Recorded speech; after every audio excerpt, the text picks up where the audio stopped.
Oh, the Pope of Atheism wrote a text saying, be nice is just cold, Randolph. Give him your sweater, you jerk.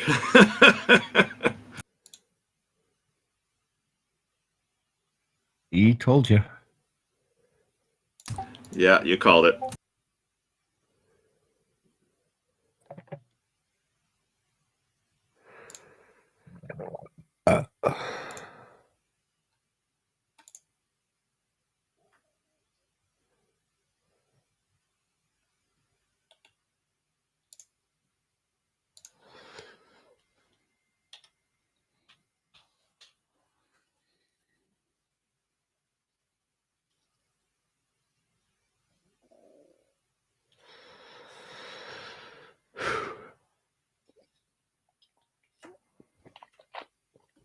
So who's Mobark? Mubarak has joined our panel, and he's an ex-Muslim who has a lot of great information about Islam.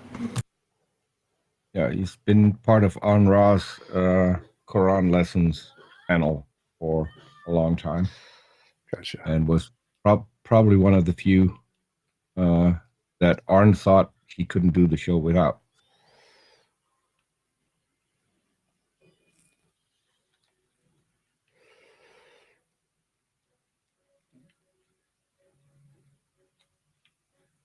And he's a co-host on one of the best channels on YouTube. Can I go for it? It's not one of, it's the best. Mubarak, how many times have you read the Quran? Do you mean read it for knowledge study, or do you mean read it as Just a read it in general? Oh, multiple times, many times. As when I was a Muslim, I used to read it on a regular basis, just read through it. And now you can read sci-fi novels and fantasy novels, like J.R. Tolkien's Lord of the Rings. Okay, You might want to be a little careful with L. Ron Hubbard's content, though. The sci-fi novel has really became my hobby now. It's like I read Lord of the Rings, then went to Hitchhiker Guide to the Galaxy, then to Dune, and then now I'm going through all the Discworld novels, and I'm just embracing everything in it. And before, you would have just read the Quran, right? Exactly. And speaking about sci-fi novels, Mubarak has discovered that there are some similarities between Islam and Book of Mormon. About that.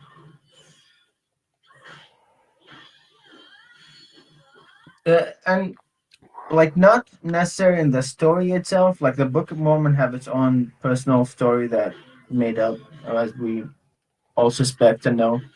But the way how Joseph Smith kind of rallied people behind him and stuff, it's very similar to what Muhammad did. Yeah. And I told Arn about this. We need you on the Book of Mormon show sometime to talk about that. But it could also be that Arn just wants to have you back on the show.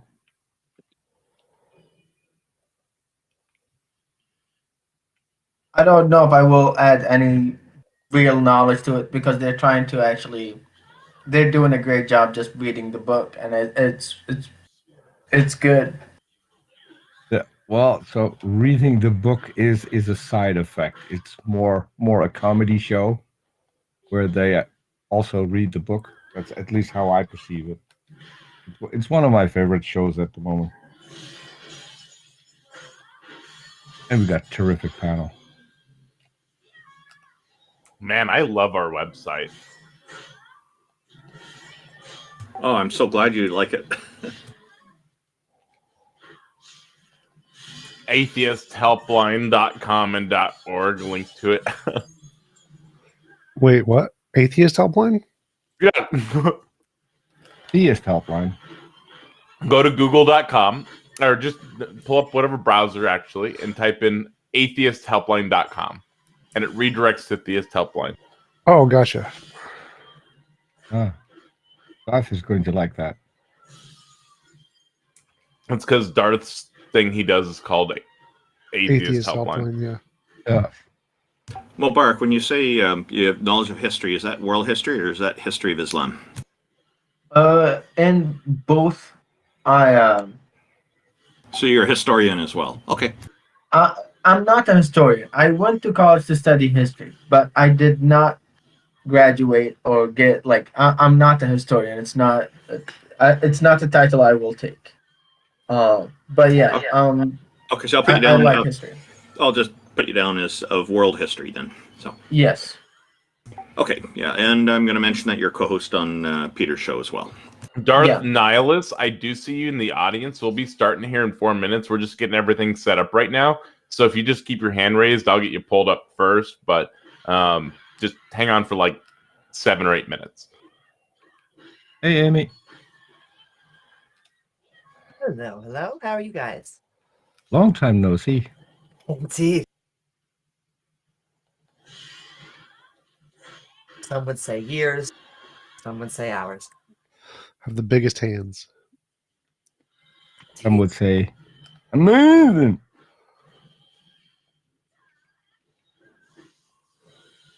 They might. Indeed.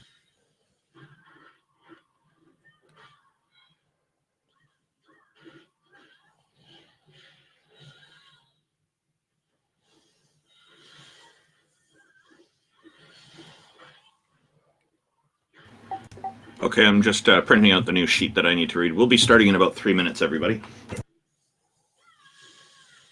Mm-mm.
Taco, I'm glad to hear that it's showing up properly in Google for you. I didn't mean Google. I meant browser. I just said Google because that was the first term that came to mind.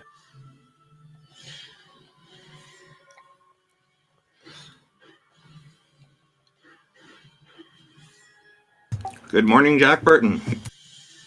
Hey, Jack. Good morning.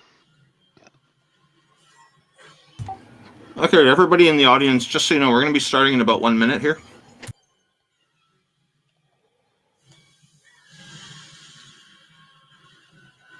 Seconds.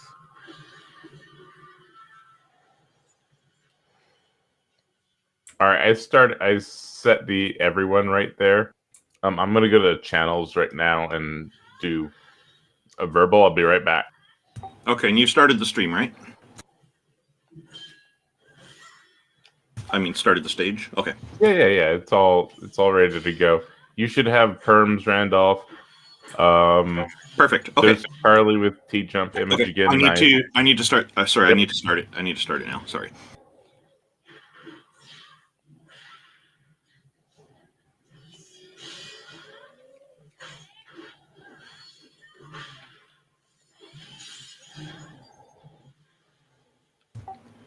Good morning, everybody. Thank you for tuning in to the Theist Helpline. Today is March 19th, 2023. Your friendly and helpful hosts of the Theist Helpline are, in alphabetical order, Amy Newman, who is known for her trademark slogan, Sending Love. She's a professional comedian and skeptic who hosts debates, interviews, and conversations on her YouTube channel. She also creates educational and other important content. X is a Tom Unboxes subscriber and former atheist community of Discord admin who enjoys long walks through evolutionary, biology-inspired computer science, archaeological, academic, biblical criticism, and so on. Jack Burton, it's all in the reflexes, is a self-described middle-aged college-educated nobody who drives the Pork Chop Express truck in his spare time. He's a deist, and he's mostly non-committal to philosophical stances. Jefferson Spatchcock is an atheist inquisitor and intellectual who has particular expertise in thoroughly analyzing and reviewing debates, often from the comfort of his genuine lazy-boy chair. J.L. Warren is an atheist activist, educator, and entertainer. He runs the Bridge the Divide YouTube channel, where he addresses irrational beliefs, the irrational behaviors that often follow, the societal divides they create, and how those divides can be bridged with education, rationality, and reason. J. Mike is one of the co-hosts of the Talk Heathen Show. King Xerxes is an atheist activist and political commentator who has extensive knowledge of the Holy Bible and Christianity, and the history surrounding it. Mubarak is an ex-Muslim who grew up in Saudi Arabia with knowledge of Islam and world history. He's also a co-host on Peter Tucker's YouTube show. Peter de Tucker is an atheist epistemologist from the Netherlands, inspired by Aaron Ra, Seth Anders, Anthony Magnabosco, and others. He started a YouTube channel that mainly focuses on religion, but he also hosts shows on other topics, including interviews with other content creators and atheists he meets through social media. Let's see, the epistemological conversations with believers are loosely based on the atheist experience, with a slightly different approach. The hosts engage with only one person per episode and endeavor to be non-confrontational. The goal of the channel is to help people evaluate the claims posited by their belief system. I'm Randolph Richardson. I'm an atheist activist from British Columbia, Canada. I advocate for the equality and normalization of people who don't believe in deities, which entails advocating for fair justice, freedom, and critical thinking. I'm also the founding president of the Canadian Atheists, a national organization that promotes atheism and agnosticism as culturally common aspects of Canadian society. Taco is the visionary organizer of the Theist Helpline. He's a #1 Discord debater who has never lost a debate in his life. He also manages the queue for people who are trying to join our panel to convince us that a deity doesn't exist or what other topic is relevant. TJump, Tom Jump, is the founder of an atheist church called the Church of the Best Possible World, which is based on his model of objective morality. It has the goal of doing what Abrahamic churches should be doing but are not, helping people by providing affordable housing. A noble goal indeed. Thank you, everybody, for tuning in. We appreciate you being here, and we look forward to speaking with you and hearing your arguments in favor of theism, or that a goddess or a god exists. Before we begin our show, did anybody on our panel have anything to say? And also a great welcome to Mubarak for joining our panel and becoming one of our regular panel hosts. Good morning, everyone. Good to see everybody. Hope everyone is as excited as we are.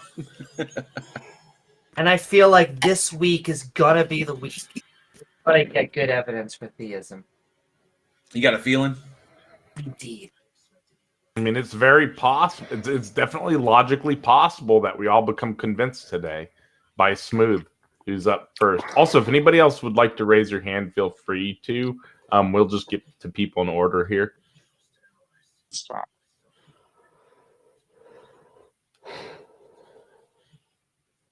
Oh, guess not. We've got Russia Defender up next, who's always feisty.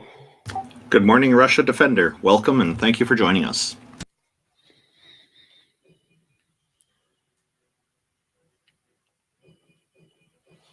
Back out of Discord real quick and then rejoin if you're on your phone. It's probably messing it up. I wonder if he's got a comment on the ICC issuing a warrant for for Putin's It looks arrest. like he is. I mean, I saw that update to his name.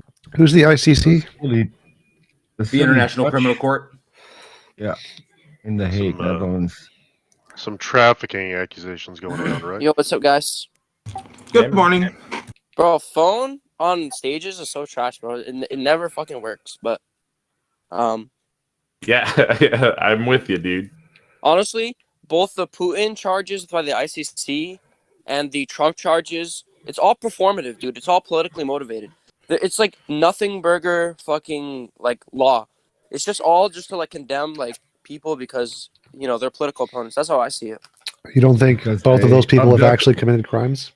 You think it's surprising Because- the deep state, both Putin and Trump at the same time? At the same time, you think that's a coincidence? You think abducting kids and then That didn't happen. There's no evidence. Yeah, distributing? you have evidence? Yes, there is evidence. Go There's ahead. actually people in Russia claiming to have, Actors. have You got adopted actors. Great. Ukrainian. That's No, great. you don't got actors. You got people in Russian government. Okay. This is off topic, and we shouldn't probably be saying stuff like that here. So let's. Do you have anything related to theism you would like to discuss today? Yeah, so I was going to say that I was going to continue on some of the things I was saying in the other conversation, but the evidence against natural science, right?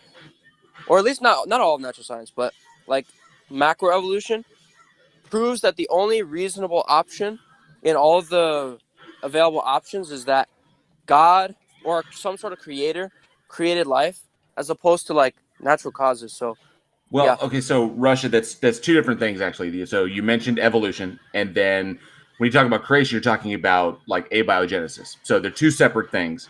Would you agree that God can exist and evolution can be true? I mean, yeah, that could be the case. Oh yeah, he said macro, so I'm assuming you believe in microevolution. Yeah, of course. Absolutely. You understand it's the same mechanism, just different timescales. Well, the problem is that you can never show that because there's no way to prove like over millions of years that that's happening. You can only prove what we can see. We cannot observe that scientifically. Yeah, we've never observed millions of years. We've of evolution. observed we've observed speciation. Yeah, but we've never observed one kind. That's to another not kind. true. We can actually prove what we cannot see, and evolution dictates that it is How? over multiple generations. And speciation is macroevolution, not micro. Well, there's also something important to point out, Russia, is that so our understanding, like our current level of understanding regarding evolution, allows us to make advancements in other fields. So predominantly, and we've made giant advancements in agriculture, in animal husbandry, and in medicine. Okay, so these three fields that help us to keep us alive as a species on this planet, which have been vital to us. The reason we have those advances is because of our implicit understanding of evolution. So if we were wrong about evolution, if evolution was fake and didn't work the way it did, then we wouldn't have been able to make the advancements we have because all of those are predicated on our understanding of the they're predicated on the understanding of the mechanism. So, but hold on, the mechanism I never disagreed with. Remember, I never disagreed with the mechanism. Well, both. I'm disagreeing. My disagreement is history. We're disagreeing on the history of evolution, not the mechanism. I'm not disagreeing on the mechanism, but the history of like millions of years and like apes and the humans, history. That's what I'm rejecting. The understanding of the history goes into that. No, you're also off if you That's not true. think, depending on your age of the Earth and what you are saying. In fact, I'll just ask, how old do you think the Earth is then? I don't have a position on that. I don't know. So what? Do you I don't reject think it's billions of years, but I don't have a direct answer on that. Do you reject the evidence? And if you don't know, how can you claim that the history is wrong? If you don't know the history. Well, I'm claiming that your claim of like how history happened is wrong. I'm not claiming that I have like this like very detailed example of what it is. I'm just saying I'm rejecting your hypothesis. How can you claim history is wrong if you don't know the history? Because you're claiming you know the history and you haven't provided the evidence. No, Russia. We do have the evidence because we can look at what we have now. We can understand the mechanism of what it is now, and we understand the past as well. We understand many variables in the past. as far as like what the climate was like, what the ecology can't was observe like. that.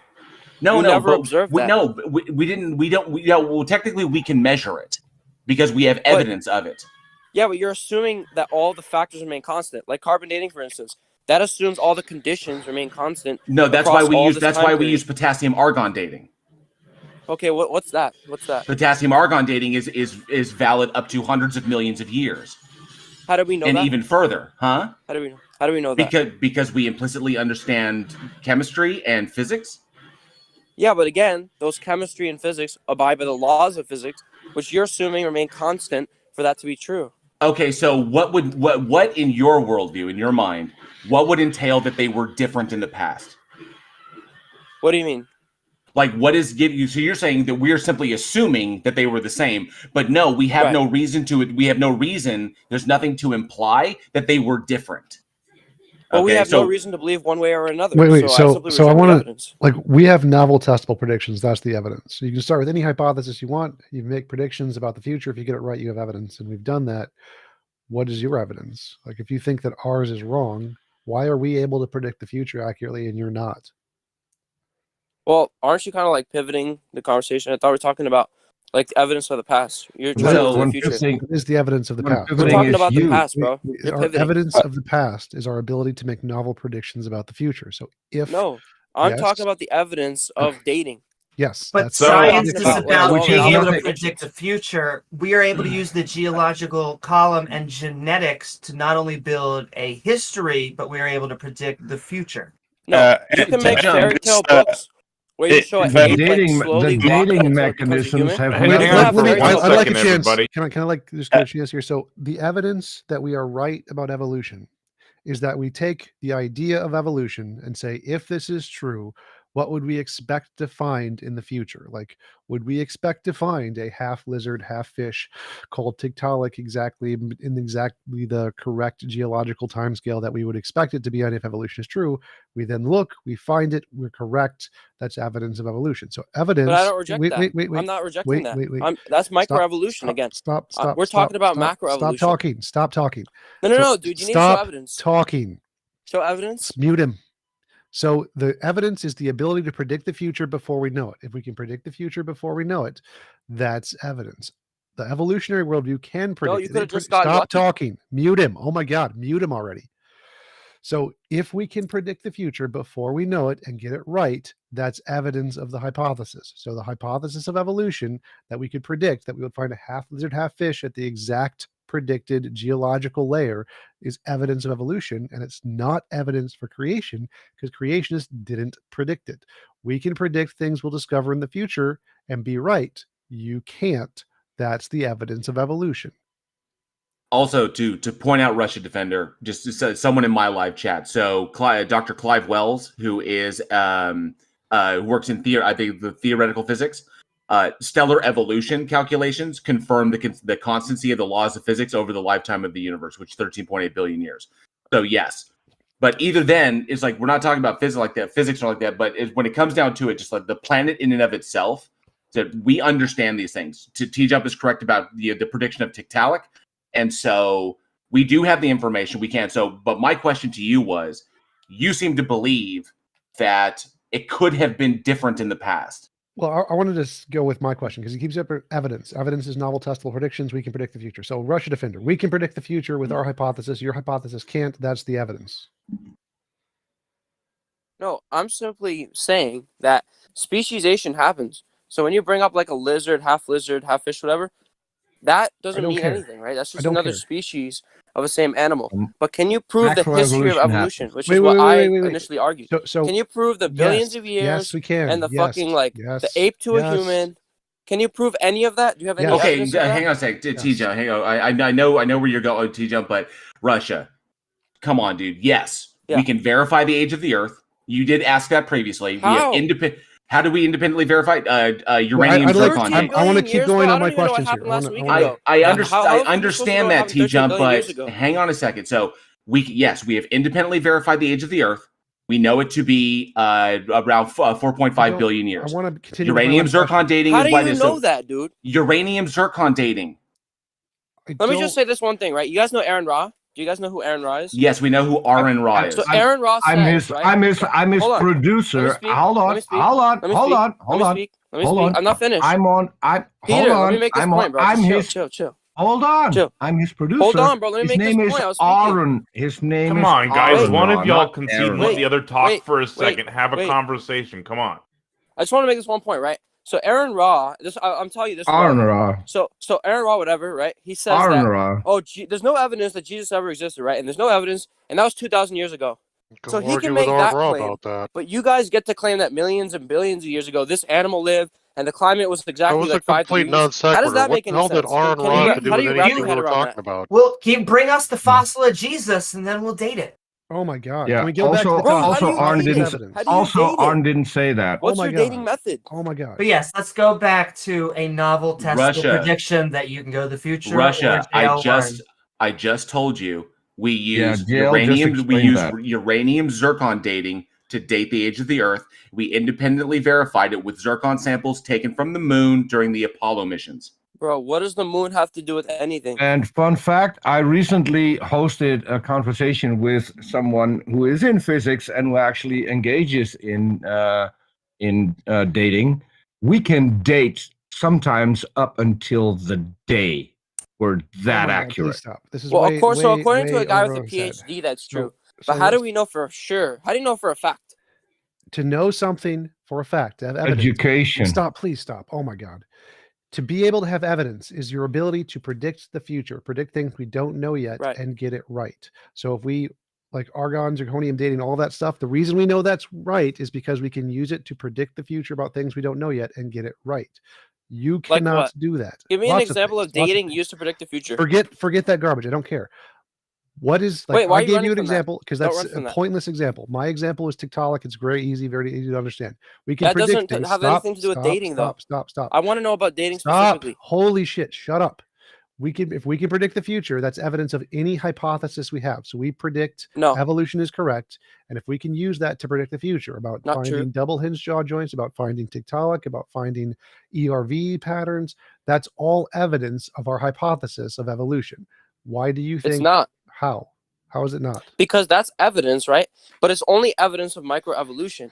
No. You need to demonstrate the history of evolution, No. which you have failed to demonstrate. Please, So, wait, I'll wait, say- wait, wait, Stop, this has stop, anything stop, to do hold on, with hold on. Can you microevolution. demonstrate, right, a prediction you can make in the future based off of dating, based off of some sort of carbon dating or whatever dating? Can you prove the future with it? How? Yes, that's what I just did. How? So if I can have a prediction about evolution is millions of years old, and then I predict we will find Tiktaalik because evolution is millions of years old, and we find it, that's evidence of evolution being millions Well, of it's years not. old. It's just guessing. Yes, it is. But Russia Oh Defender. my God! Please stop. Do you know how much of science is just guessing and making like ideas? Stop. So yes, science is guessing and then confirming the guess, and if you get it right, that's evidence. You don't No, have it's not any evidence. Yes, it Yes, is. it Or actually refute- is, or Russia. refute- You Russian need direct Defender. evidence. Hold on. Russian You need Defender. direct There is evidence. no separation. Wait. So why do Like you you think? need to show me a dinosaur why- walking around. Why You need do to you show me a think? dinosaur walking around that we can Why observe. do you We can think? examine. Stop. Why do you think the ability to predict the future accurately is not evidence?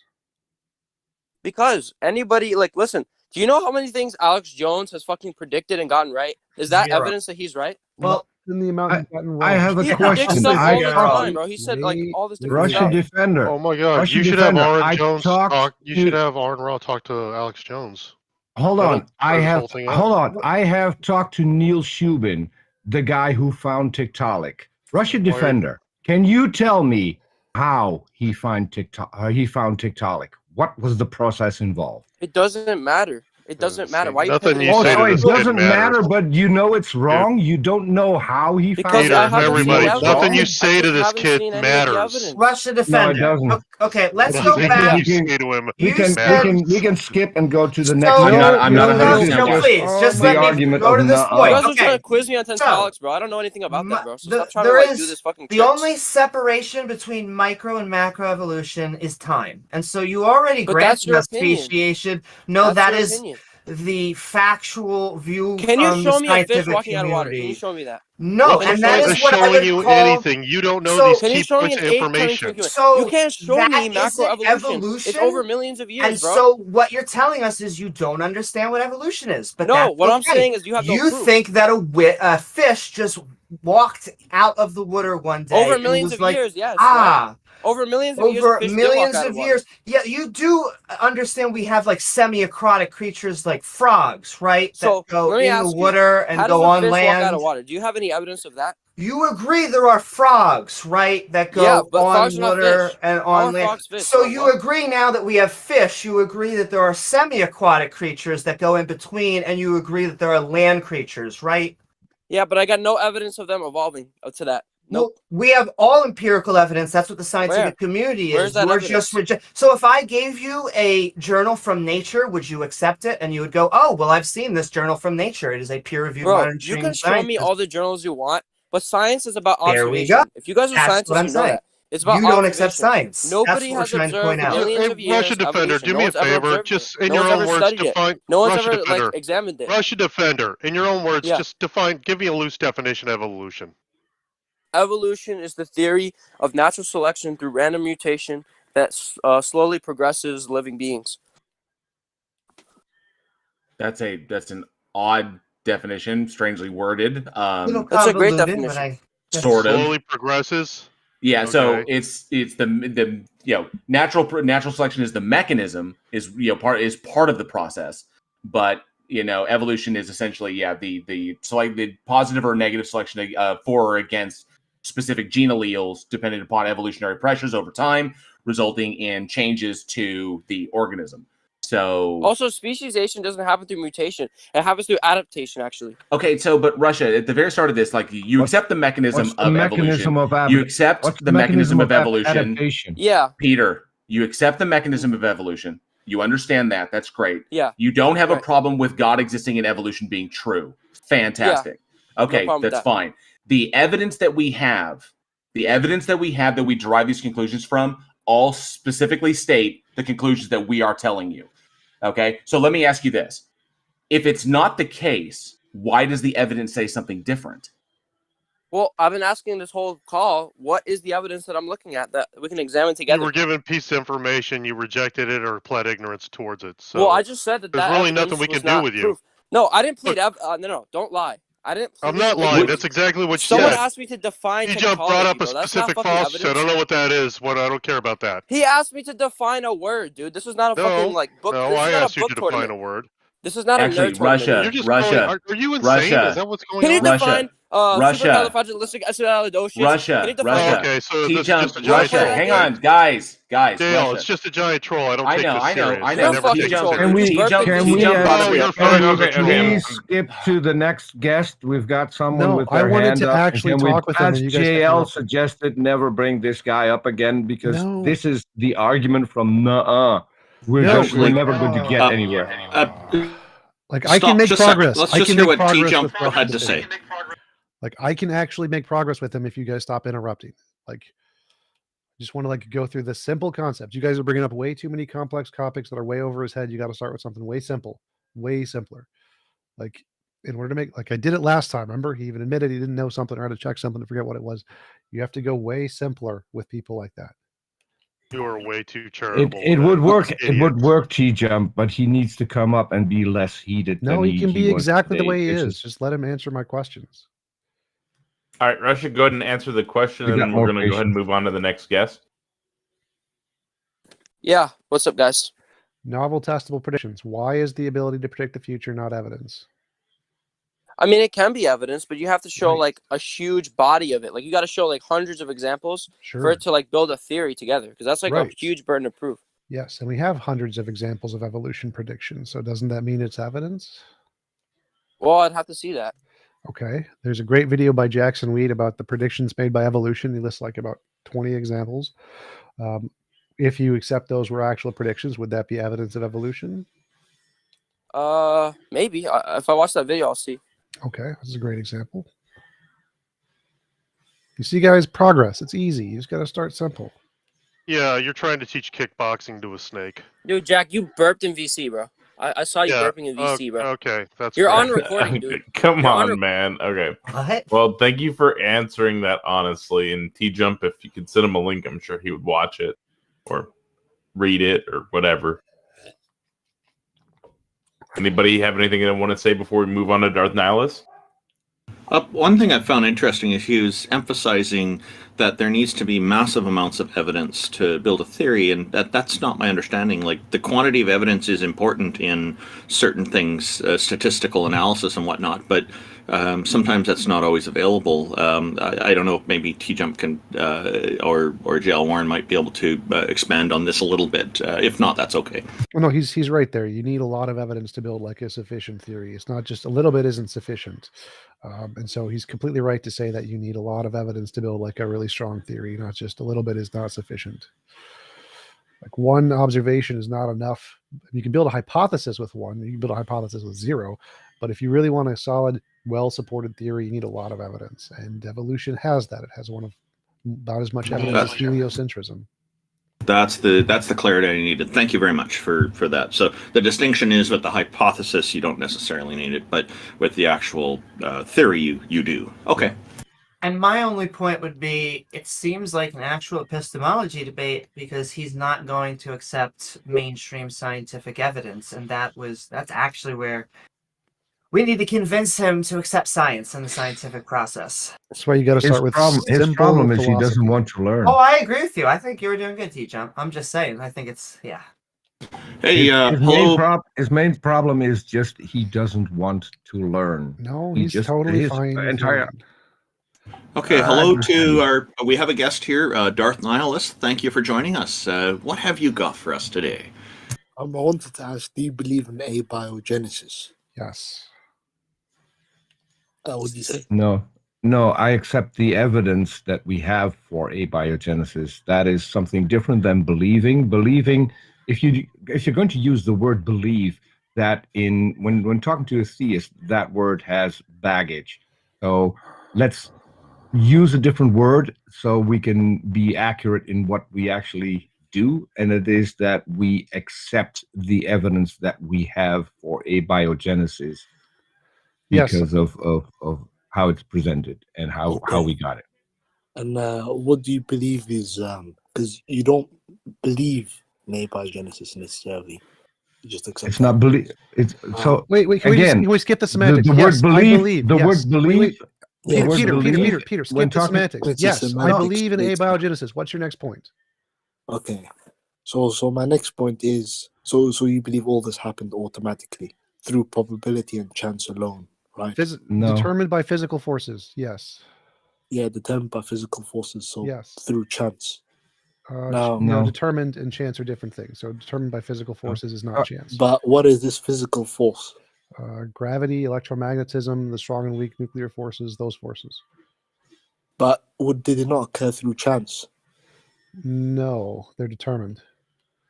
Determined by what? Physics, the laws of physics.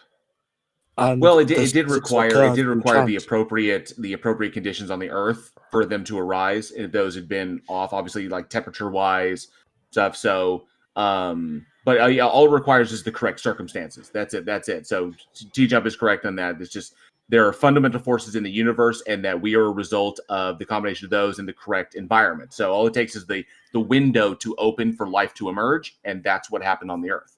So, but do you not agree that in order for these organisms to emerge, certain particles had to collide at a certain angle at a specific time in a specific place in order for an organism to arise? And is that not done through chance? No, like magnets don't come together by chance. Magnets are drawn together because the positive and negative ends pull each other together. So particles like atoms bond together. Carbon is one of the most reactive that has the most ways to combine than anything else, and so it combines in the same way a magnet combines. It's not because they just randomly happened to align in a random way. It's because the physical connectors on the particles are determined to connect in certain ways, and those certain ways lead to life, just like magnets are determined to connect. It's not random that magnets, like a positive and a negative end of a magnet, connect. It's determined that they connect. It's a but you simple. have I have all a these simple other way of molecules. explaining it. If you take 2 hydrogen molecules and 1 oxygen molecule, do you think it happens by chance that you get water, or do you just get water?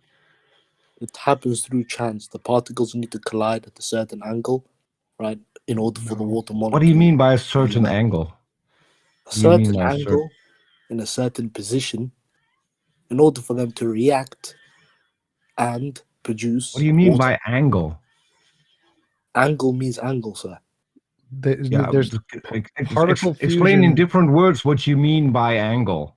Particle Angle fusion I means have doesn't no angle. clue work what by you- angles. This doesn't matter what angle you Yeah. smash the particles together. That doesn't make a difference. No. So you're saying that if I smash 2 particles together at that first collision, I will get the product I'm looking for. Yes, that's correct. Like if you So smash the why particles, industrial processes, for example, do they increase temperature to increase the rate of reaction? because you have right? to smash the Because particles more together hard particles- enough. Yeah, more particles are going to collide, and therefore that increases the probability of your compound that you want being produced. Yeah, because you have to expand the particles, the electrons, so that it can fit in like a key. So if it's cold, it's too cold to actually fuse. So it's not angle doesn't matter. It's not because of angle. Also, angle does matter. No, angle does not matter. It does. No. It doesn't matter if you go left, right, Explain how- top, down, explain- makes no ex- difference. Explain how it It matters. does, sir. No. Explain how it Particles need to matters. collide in a certain position in order for the compound to arise. Ex- They don't just Explain collide how and the then a- the compound No. magically forms. Explain how the angle matters. Explain how the angle matters. Well, sir, the angle matters. Have you heard of bond angle, sir? Yeah, No. bond angles are a That's why I'm representation asking. of That's how why the I'm asking particles. you. Yes, That's sir. why I'm Bond asking you angles to exist within the explain molecule. how the angle He did. matters. Bond angles is an explanation, is an answer to that question. Bond angles are how the particles will align after they've bonded. They don't need to bond in that way. They don't need to connect like from the left. They bond in that way because of the shape of the particles after they've been bonded. So all they need to bond is that the electrons need to go around and make like a different bonding pair. But that doesn't happen But by sir, a soft again, direction. if I smash 2 particles together, well, I get the compound that I want at first. Yes. But how? How would I get the particle that I want at first, or the compound that I want at first? Because if you combine hydrogen and oxygen, you will always get water, and it will always have the exact same bonding shape, no matter which Can direction. you not get hydrogen peroxide from hydrogen and oxygen? Sure. So it's not always only water, is it? So if it's H2O, it's always water. Well, H2O is water, yeah, but you can also get H2O2. Yeah, which is not H2O. So if they will always have the exact same shape because the particles fit together like Legos. And it doesn't matter which direction you add the particles. It's irrelevant. But I don't know what is your point here? Why do you think the So particle my direction main matter? point is here that you believe that these, or I'm not going to use the word believe because the other guy doesn't like it, Belief is but fine. you hypothesize or have evidence for life emerging from inanimate, non-living objects through determination by physical forces, Yes. right? Okay, Yes. so for that The answer argument, is yes. do you Just stick think? with yes. Do you Just stick with think? yes? What's your Well, follow-up? I have one Now- question. Do you think a god is involved when you Uh, take 2 hydrogen molecules and 1 oxygen molecule? Is there a god involved to make water? Well, sir, what God does is he sets up the dominoes and he pushes them down. That's not my question. Wait, Yes, sir, Is the that god is- involved? that Is the question. god involved Forget in that the question. chemical reaction Forget. to get water? Forget. Keep going. Keep going. Indirectly. So you had a question, Darth Nihilus. You were asking about Yeah, do I okay. believe that particles come together and form everything in life from abiogenesis? Is there evidence? Yes, there is. What were you going to with this question? Okay. So now that we've established that, can you tell me how believing that God created the universe and everything within it is less plausible than believing in abiogenesis? One makes predictions, one does not. So in the case of abiogenesis, the and- processes required in order to explain the origin of life have been hypothesized. We expected to see, well, if this was caused by, say, RNA on clay, then we would be able to do experiments with finding RNA on clay, and we have found those experiments. And so the ability to predict what we would find before we found it is something that only abiogenesis can do, and God has not been able to do that at all, as far as I know. But how do you know what God is able to do or not do? The How do hypothesis you of God. know? Do you have Wait, I don't care. do So you the have hypothesis. evidence? I don't Do you care, have Peter. I don't evidence care. that I God don't is care. I don't care. I don't involved? care. The hypothesis that God exists, it can't predict the future. You can't predict the future with the belief God exists. I can predict the future with the belief abiogenesis is true. That's the difference. So you can predict the future in what manner? I can predict things about the universe that we haven't discovered yet and get it right before we've discovered Such it. as, we don't as- even know much about our own Yes, universe. that's The fine. light that I don't comes care. to us I don't care. through So telescopes any is predictions, millions of years away. any predictions work. That's all science does. That's why all of the evidence in Can you tell abiogenesis is me- there. Can you tell me what's going to happen 50 years from now? Exactly as it is. Wait. So I don't think you understand what future prediction means. It doesn't mean you can predict a general thing like that. You can predict specific things. Like, can you predict that RNA will form corpuscles on clay that are then used to form cell structures? That was a prediction made by abiogenesis, which we then discovered was correct. Can you make self-forming RNA molecules of up to like 50 or so chains? Yes, that was a prediction made by abiogenesis, which is found to be correct. So we make predictions about the field, not just random predictions about 50 years, which have nothing to do with the topic. Okay. If abiogenesis Doesn't is mean- true, we will predict that certain factors that we would expect to be the case if abiogenesis happened will be discovered, and then we discovered them. It doesn't mean that scientists can Oh. predict lottery tickets. Okay. So when you say predicting the future, do you mean that with regard to these RNA molecules and so on, you know everything that's going to happen to them No. in, say, the next, million years? No, all I need to do is predict one thing. So if I can predict one thing that will happen to them, and you can predict 0 things, that means mine has 1 evidence, yours has 0 evidence. Now we can predict tens of thousands of things that will happen to them with accuracy and be right like 90% of the time.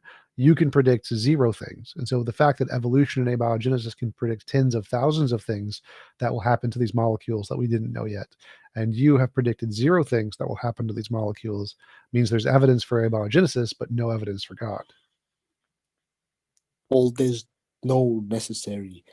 God doesn't need evidence necessarily. What? Belief in God is based on faith. Okay. But Why? So, Why is that? Why would you use Why do faith? you think that is a good Abiogenesis. thing? Yeah, why would you use faith?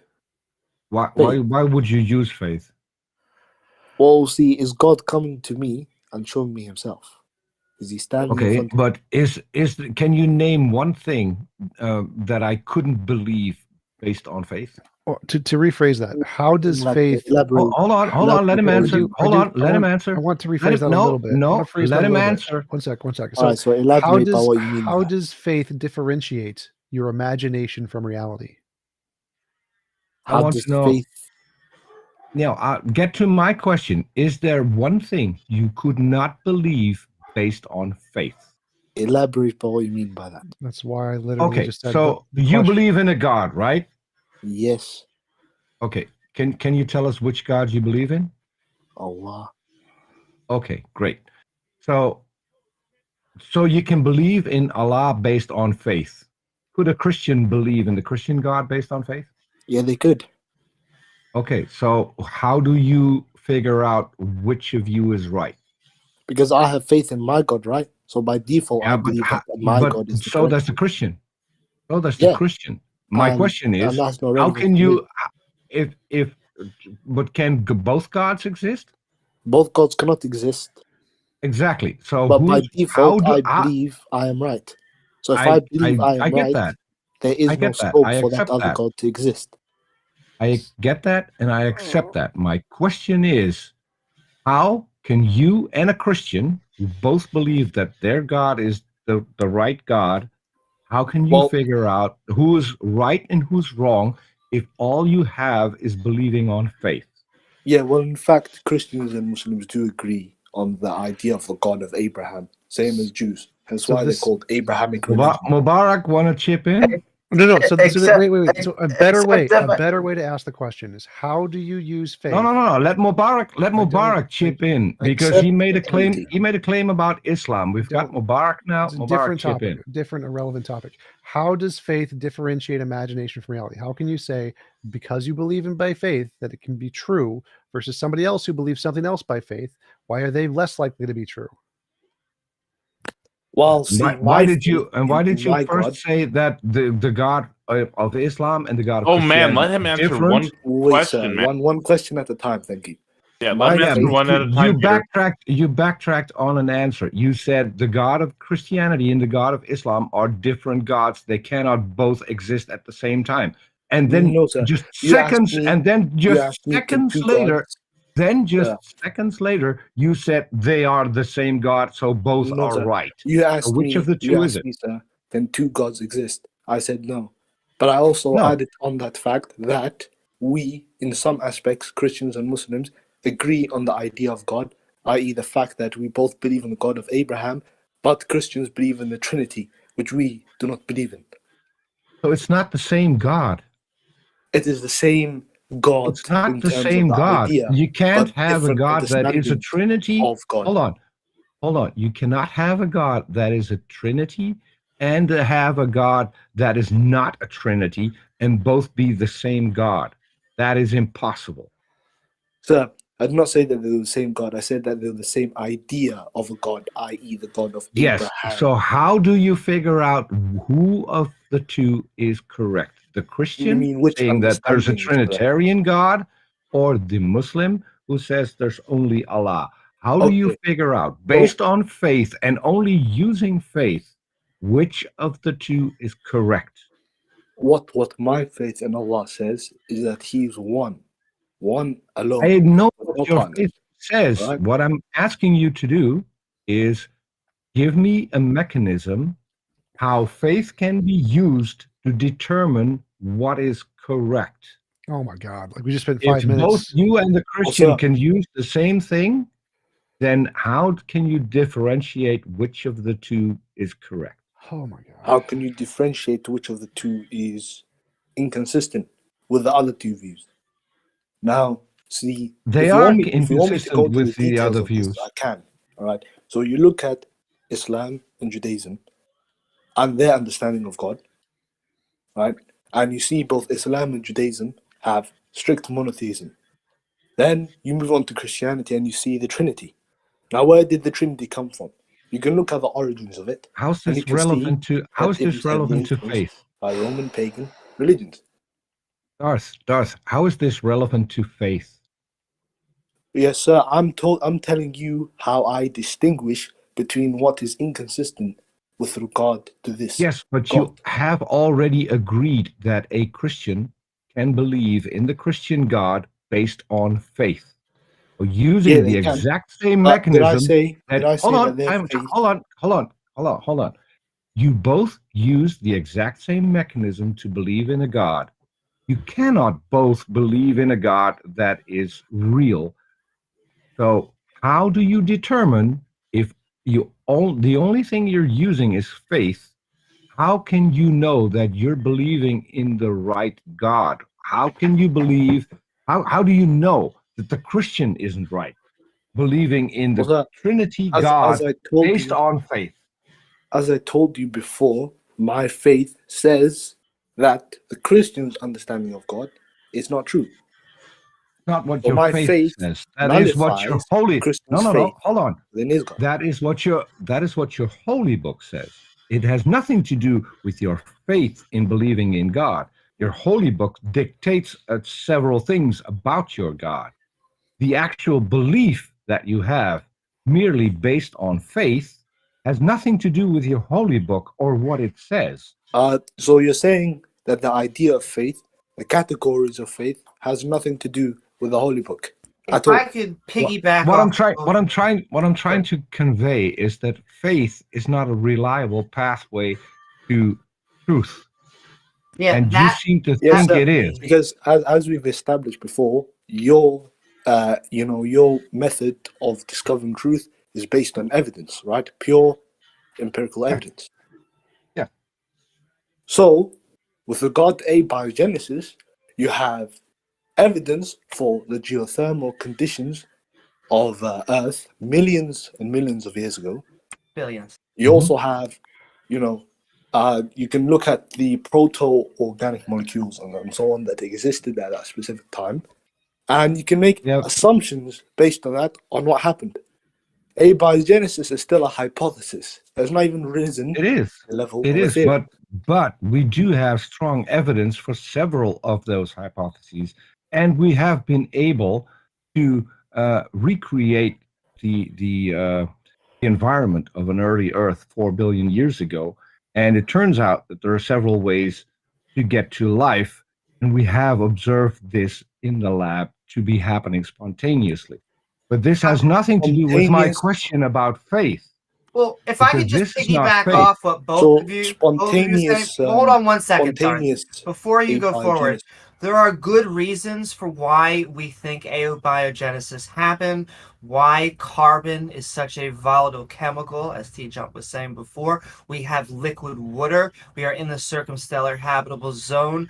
There are numerous reasons for why it actually makes sense that life chemically arose here. But when we're looking at faith, we don't have any idea how to use it as a proper tool. We can't tell your faith from someone else's faith, and we cannot determine your views from fantasy. We want to try and tie it to reality. And so when you say faith, what type of tool is that?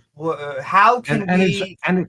And it's Use worse, it. Amy, Well, sir, because saying- his faith can lead him to believing two mutual exclusive propositions.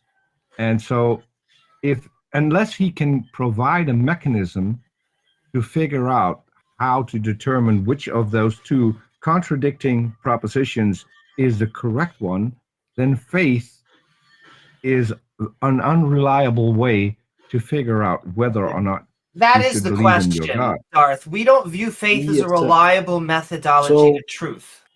Yeah, so if you do not view it as a reliable methodology to truth, there's no point talking about my faith, is there?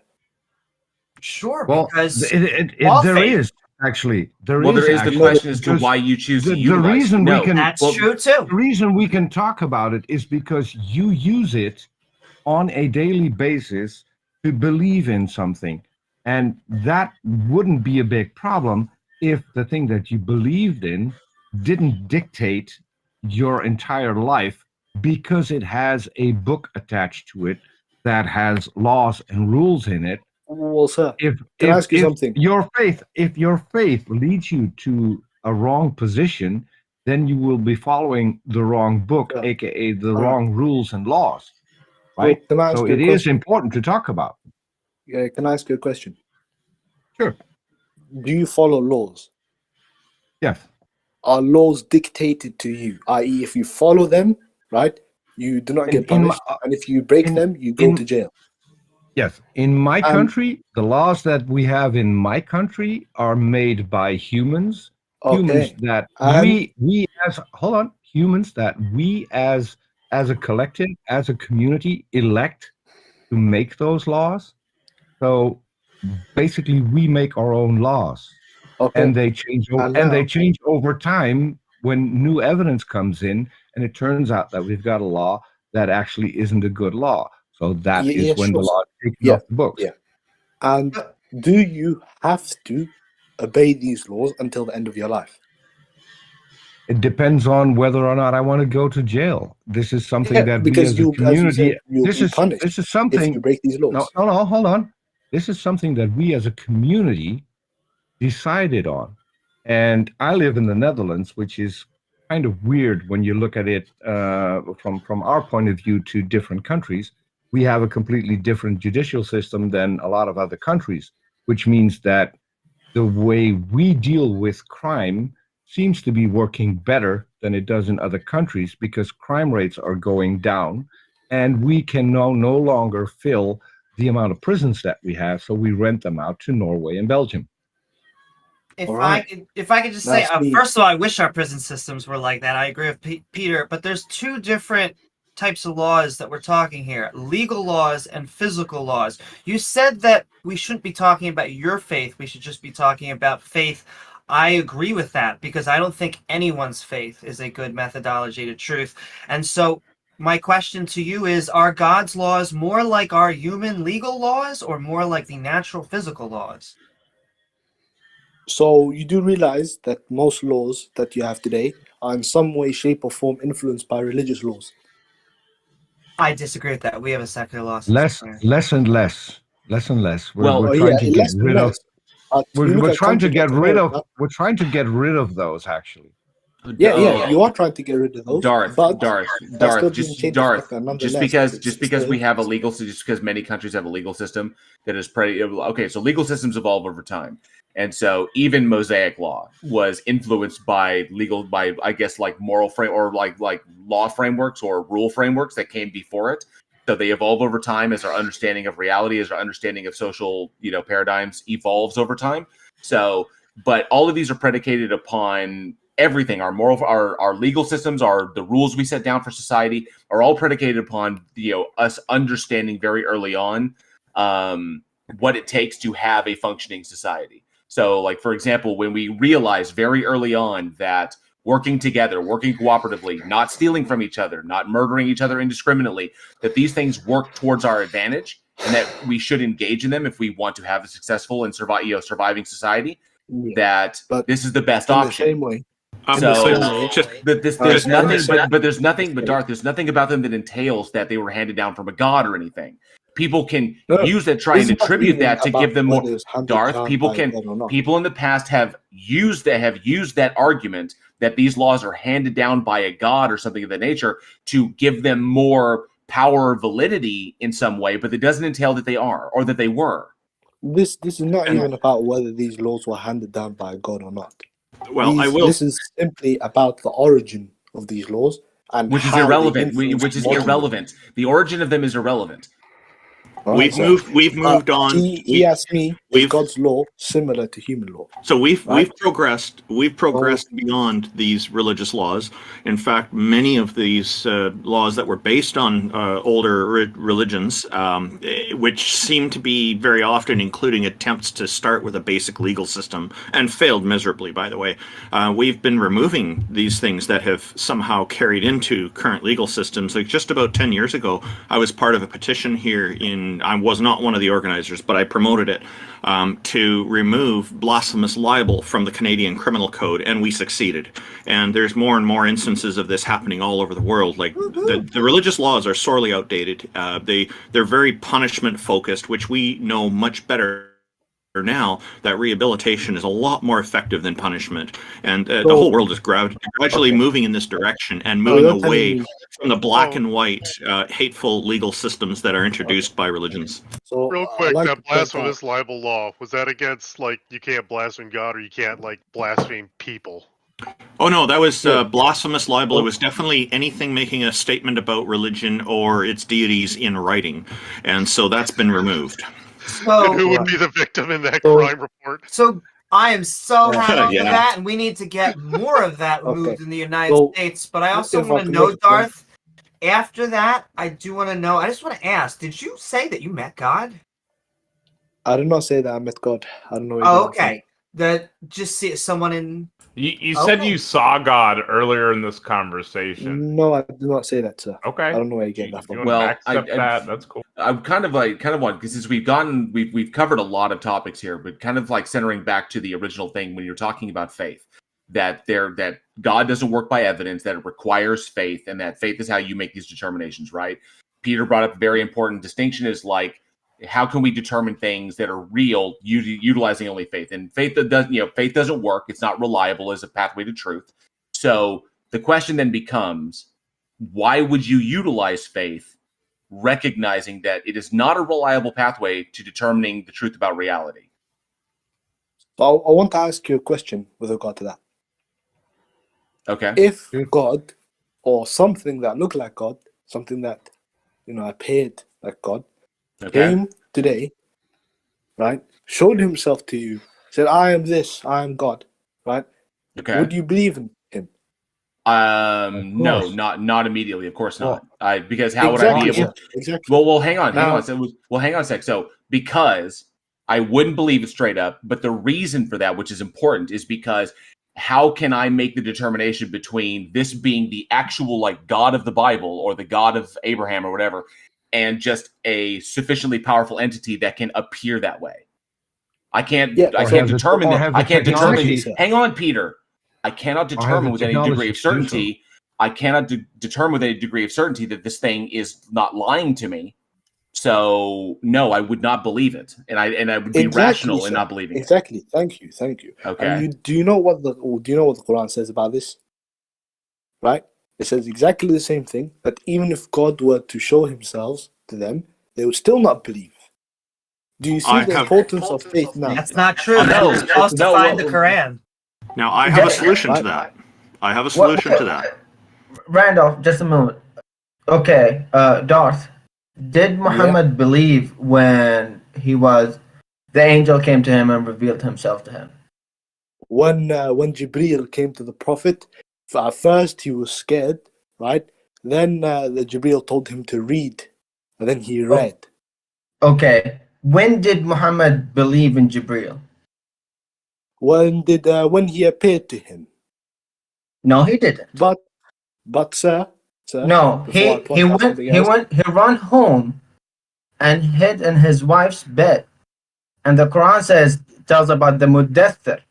There's a whole surah about it, begins with it. Says, get off your bed. Go and preach. And his Yes, wife it does. wait a minute. His wife, Khadija, brought her cousin, a priest, a Nestorian priest, and told him, confirmed to him with evidence, according to that it is Jibreel. You have to believe in him. So for Muhammad, even the existence of an angel, a godlike entity appearing in front of him, was not enough to believe. So that's the evidence of the best man of mankind did not believe just by sight. Even with the recitation of the Iqra, when he told him recite, he didn't believe. So here's a point. You shouldn't expect other people, as a Muslim, you shouldn't expect other people just to believe if God just revealed to them. You need other evidence. And Muhammad did not just accept it until he got other people to confirm what he Can saw. I ask you, sir? Yes. Can I ask something? Well, Yeah. what was the Prophet? Did the Prophet have to have faith first in order to believe in Allah and Jibreel? What? Did he need Did he to have to have faith? Iman? Did he have to have Iman? Yes. Okay, so he had to have faith in order to believe in him. So do you see the importance of faith? Well, that's the thing is, you could believe in anything. You could have faith in everything. That doesn't add value to the thing you believed in. You know, it's If not you have faith in two contradictory things, right? That faith is obviously can be demonstrated to be false. But what you just told But you us have people with cognitive dissonance who believe in two different things. Well, then we know that their faith is inconsistent, right? But if you have faith in one thing, right, there's a difference. I'll hand it right back over to you, Mubarak. But Darth, when you say he had to have faith and then he found evidence, to us that means he had to become gullible and then he was open to believing in God, because that is what we view faith as. Yeah, Faith it's like is, it's weird. Why would I hold the yeah. unjustified? Yeah, why would I hold the unjustified belief and then get the evidence? Because how would I be able to determine that I'm not interpreting the evidence wrong through my prior held belief?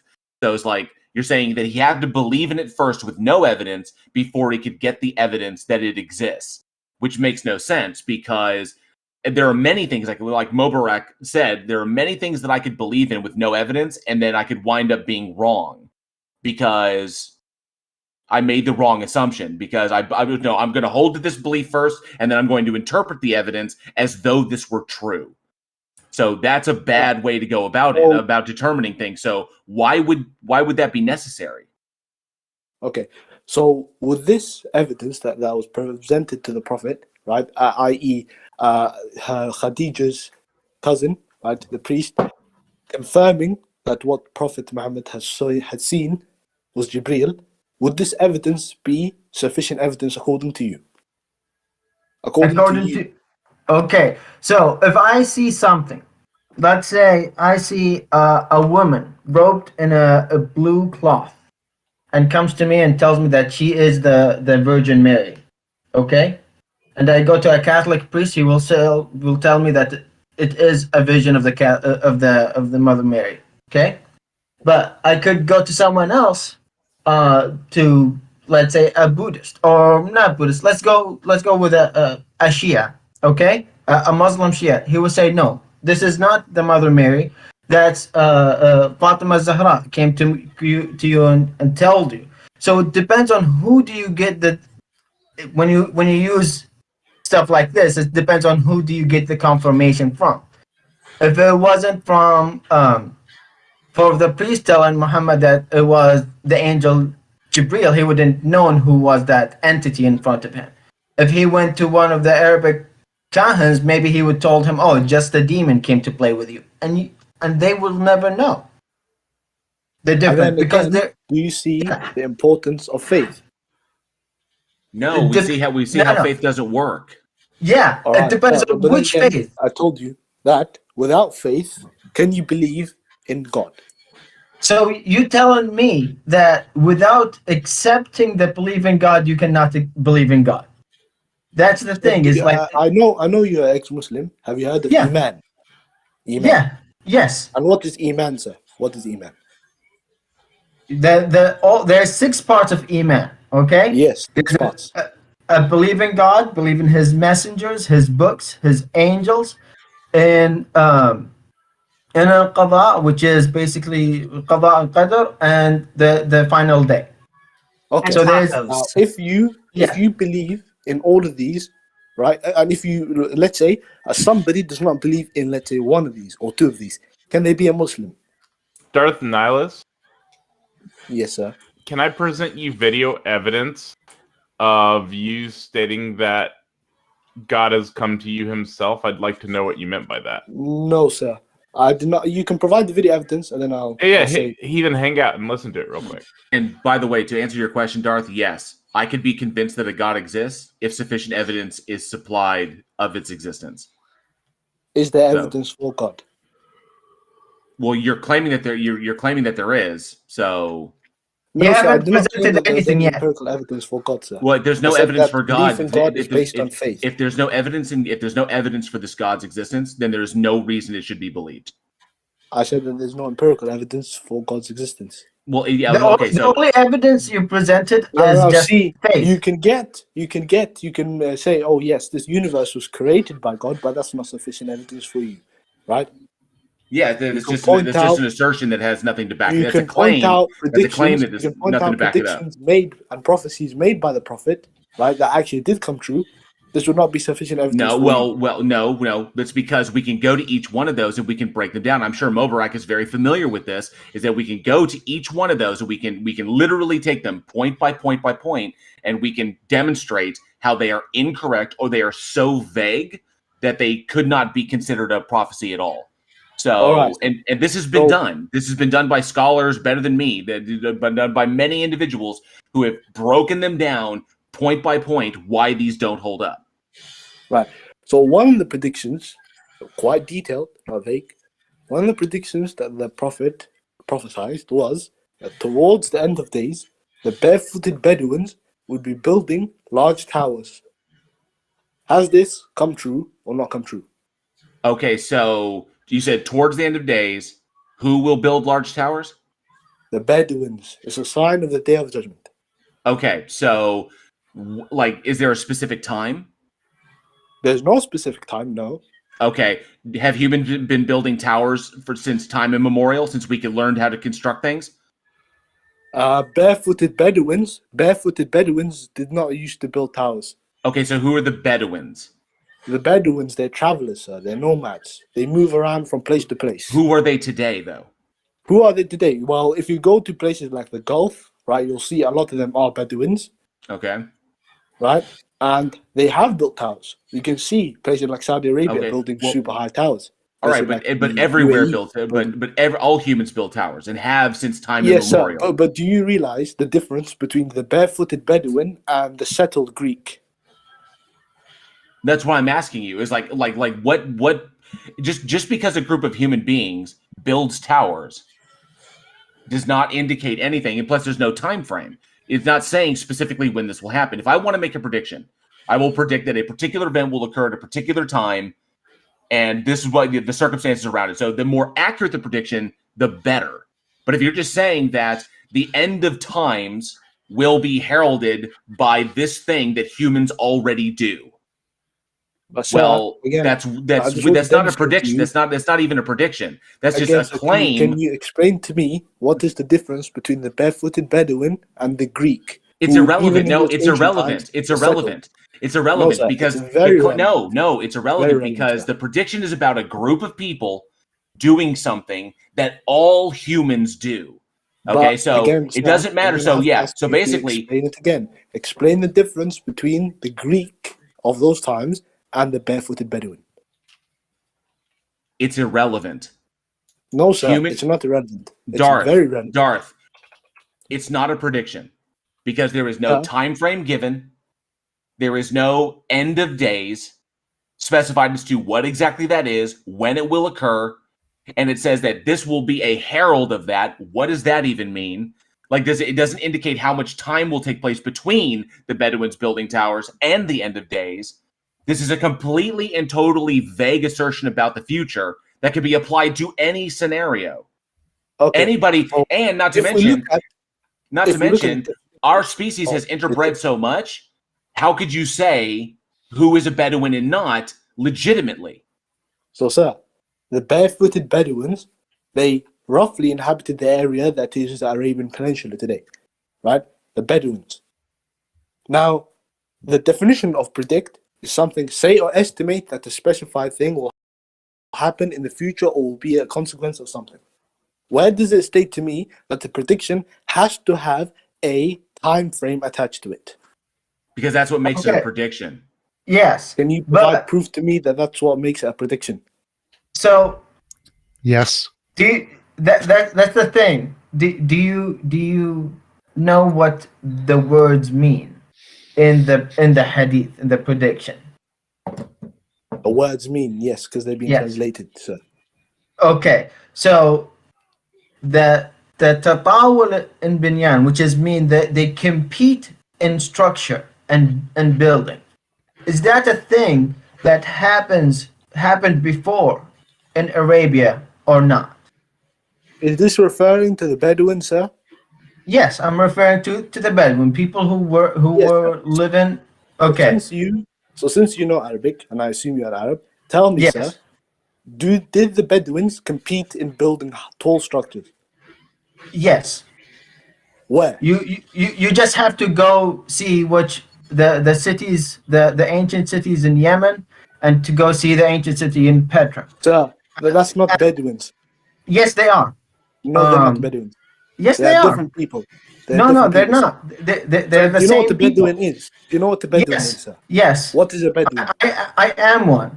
I am Yeah, one. what is a Bedouin? Since you are one yourself, what is a Bedouin, sir? Okay, the Bedouin are a sect or a group of Arabs who are chose to the nomadic life.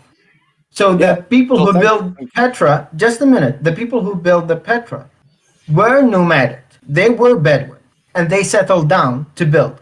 Just like how you claim right now that the people in modern day Saudi Arabia and Dubai and all those Gulf country, they were Bedouin and settled down. They're not Bedouin anymore. Do you see that? Yeah, sure, sir. But were they So formerly Bedouin, yes or no?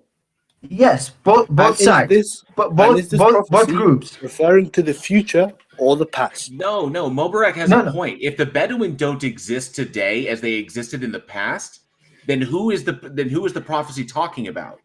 It's talking about the Bedouin, sir. No, but and if the what they are Bedouin, now. but when the prophecy was written, the Bedouin were a So, specific group of people, right? So, I'll tell you something. Darth. When the prophecy, when this was written, were the Bedouin a specific group of people that it was being referred to? The Bedouins were referring to people, Arabs, as Okay, Mubarak said. yeah. So, right, who adopted but if nomadic lifestyle. those people don't exist today as they existed then who is the prophecy talking about? It's talking about these same people, sir. I'll give you another example. Right? So in the Quran and as well as the Hadith, right? So there's various prophecies that refer to the Romans. Now, what did the scholars say about this? Because in 2023, for example, Romans do not exist anymore, right? So the scholars, right, they say this is referring to the people of the West, what is casually known as the Western world. That's kind of Yeah, that's So, sir, just this is another example. That's after the fact. It's not at the time, because at the time of Muhammad, they believed that the Roman will be there at the end of time. That's why they called them the Roman. But he did not. He was referring to the Romans. Now, if you look at most Western countries, within Europe at least, were most European countries at one point not under Roman occupation, whether that be the Eastern Roman Empire or the Roman Republic or the Roman Empire. Yes. Yes. So, did interbreeding happen between the groups? The Romans, i.e. the Italians who came from the Italian peninsula, settled inside these places, did they interbreed with the local population? Yes. And in that case, would they therefore, at least genetically, be descended from the Romans? The one who are descended of the Romans, they could claim to be a Roman, but that doesn't mean they are Roman. No, but again, sir, I told you what the scholars' view is on this. I know. So do you mean that the Nordic countries like Denmark and Norway and Sweden are part of this Roman idea that you're talking about? According to the scholars, what this Romans is referring to is generally the Western world. So, but Rome have never conquered them. They never interbreeded with them. They never, like, beside basic trade with them, they had never had any interaction with them. So how could you're saying that Rome didn't have interactions with the Nordic peoples, despite there being the Varangian god in the Eastern Roman Empire that actually did consist of Vikings and people who came from Norway and Sweden? Okay, I said the people who still there. I'm not talking about the people who migrated into France or even to Spain. These people that were in the Varangian god came from places like Norway and Sweden, made their way into the Byzantine Empire, and worked as a bodyguard for the emperor. Yeah, they moved there. They moved from the Nordic country to there, but Rome never came to the Nordic country and conquered them. Yeah, so you cannot say that all the when the Quran say the Roman or the Hadith say the Roman, it just focused on the West, because it's not just the West. I'll tell you the two different contexts, right? So when the Quran was referring to the Romans, it was referring to past events or present events within the time of the Sahaba and so on, right? So, for example, Surah Al-Rum, right? It was in the context of the Byzantines and the Sassanids fighting, and the Muslims wanted the Christian Romans to win because the Sassanids at that time they were Zoroastrians, and the pagan Arabs were supporting them. Now, this was in the context of that time specifically. Now, when we look at the Hadith and the prophecies that the Prophet is making towards the future, right? The scholars have interpreted this to mean generally that the West. This is referring to the West. The same way that this Bedouins that we're talking about is referring to the Arabs that live in the peninsula now. So but here's the thing. The Roman and Quran, just according to you, are different than the Roman and the Hadith. The Romans, as I said, sir, this is referring to a specific context.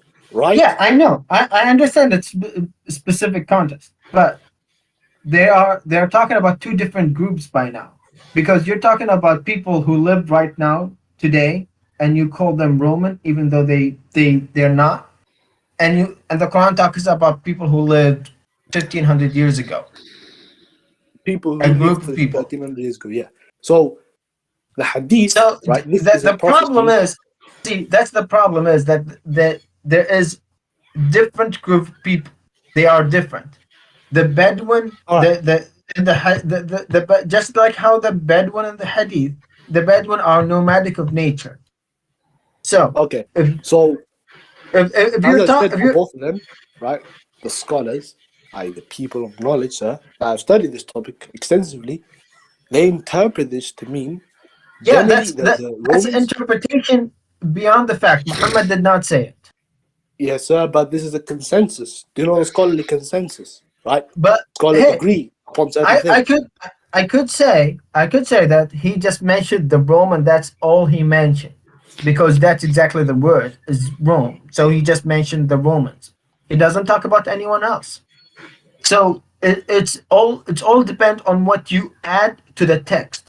So the scholar got to the problem when Rome was defeated, that those hadith talks about still a future with Rome, but Rome is not there anymore. Or what we do. So you have to explain to them. They have to explain to the masses that, oh no, it just doesn't mean just the Roman. It's all the Western. Mobarak, Yeah, if as I said, if I may clarify, so essentially, additionally, hang on one sec, Darth, just to clarify. So Mobarak, is this really more of an instance of contemporary scholars reinterpreting the prior prophecies to include or to adapting them to what we know today? Yes, it's just like how like all those prediction of end time coming through, like especially in the 1800s. Right. When the date doesn't happen, they will change it to something else. So because Rome fell and it doesn't exist anymore, a lot of the scholar interpretation, because when you look at it, most of those interpretation is after the fall of Rome or after the very much the decline of Rome influence in the region, and it comes to the conclusion that, oh, we don't have the Rome to fight anymore, so we will just make it the West. Gotcha. Okay. yes, sir. But as we've established prior within this conversation, right, aside from Norway and Sweden, on top of this, do you know the conclusion above which this was reached upon? The fact that Rome, at one point, ruled most of Europe. Additionally, right, and this was the conclusion that was reached upon, and the fact that the vicinity of the area that the Romans occupied was what we would now consider the West. So do you consider Iran Arabs? Irans would not be Arabs. But they were ruled by the Arabs. They were ruled by the Arabs. So Yeah, sure. but Interbreeding did happen between them. The same as interbreeding happened between the Romans and the populations that they belonged in. So why do you consider the West Roman but not Iran Arabs? Some countries within the West are descended from the Romans, sir. Okay, some people who live in Iran are descended from Arabs. Yeah, sure. I don't disagree. There's a lot of Arabs in Iran. There's a lot of people who have Arab DNA within Iran. And I can trace their lineage back to the Arabs. I definitely agree. But you want to lump every Western country into Rome because the Hadith said so, but you don't want to put the Iran under Arabs basically the same way. Sir? Yeah. Did the countries that exist now exist in the 7th century? No. So when the Prophet was making the prediction, do you expect him to say Germany, France, Spain? No. If he wanted to say the Western world, he could have said people from the West. He doesn't need, because we know he could said that. He could have said people will come from the West. That certainly would have been that certainly would have been a more accurate prediction, wouldn't it have been? That's what I'm thinking. If he had predicted, if the prediction had been made, not about what currently existed, because if the prediction is in the future, then it assumes that the Roman Empire is going to be there and that Romans will always be a force that is understood to exist. But Rome no longer exists as known when the prophecy was made. So if the prophecy was really a prophecy, it would have been like a country will come out of the West and its name will be America, and America will, when this occurs, blah, blah, blah, blah, blah. But that didn't happen because obviously you're correct. They didn't know that these countries existed. It's not talking about Germany or France or England or the United Kingdom or America or anything like that. So that's the point, is that the prediction that they made was about what currently existed and assumed that in the future that it would continue to exist in order for the prophecy to be fulfilled. But it didn't. So now scholars have reinterpreted those prophecies because they don't hold up anymore by their own verbiage. So now they're reinterpreting them to include what we know today, which invalidates it as a prophecy. Where is this mention of Rome? Because he said that the Bedouins who are barefooted will build towers. That was the prophecy, right? It had nothing to do with Rome. Yeah, that was me bringing up another example of the So- prophet prophesizing groups of people that do not necessarily strictly happen today, Yeah, but that's are fine, that's fine. referring to these people. That sounds fine. So if I predict there's going to be a woman president, does that mean I am the son of God? If there's a woman president, you predict it, and you know it's coming within the next few years. What was your prediction based on? Wait, Is what it do you purely mean guess? next few years? This is like So, been like 500, A 600 years woman, since a Muhammad. woman president. What is your prediction based on? Well, Sir? so if I just said there will be a woman president and I don't give a time, I just say there will be a woman president and that is the sign of the end times. And in 1,000 years it happens. Does that mean that I am the son of God? But nobody says that the prophet is the son of God. No, that's So not the what's point. your Not the relevant point. Not the point point. here? Not the point. So if I say there will be a woman president and that is the sign of the end times, does that? And I say I know this because I am the son of God. Does that mean I am the son of God? So you're saying that there would be a woman president based on your observations. Because From- I have a direct line to God. God told me so. He says there's going to be a woman president. And I just say that, and I don't give a time limit. So it could be any time in the next infinity, there could be a woman president. Is that a good prediction, or is that just me saying a general fact that's most likely going to happen at some point eventually? And so it's not a good That's prediction. you saying a general fact that's most likely going to happen. Yes. Do you want me So to compare if- that and this prophecy? Well, No, so replace wait, Tom with wait, Muhammad. Wait. So if Muhammad says that some group of people will start to build buildings, that's what happens in every society. Over time, they start from hunter-gatherer hut building societies, and then they start to build buildings. Every society at Muhammad's time who had built buildings started as Bedouins, or people who like Bedouins barefoot and didn't have huts and had huts or whatever. So him predicting that the Bedouins would start to build buildings is no different from me predicting there's going to be a woman president. It's a It's just general not only fact. buildings; it would be competing, building tall structures with each other. Yes, And all on top of this- societies do that. All societies already did that at Muhammad's On time. top of this, sir, the Arabs, right? They did not have much exposure to the quote-unquote civilized world. Yes, They they That's did. a lie. Yes, a they did. corner No, of that- their areas. Neither did the right? Germans. They were barbarians. Wait. No, So no, Muhammad, the Yeah, Arab- but the wait, Germans did wait, have. Wait. Stop for 1 second. Now So see, the Islamic world was at one point the most advanced society in the world and had trade with all other societies. yes, it was. But was this the case when the Prophet was there?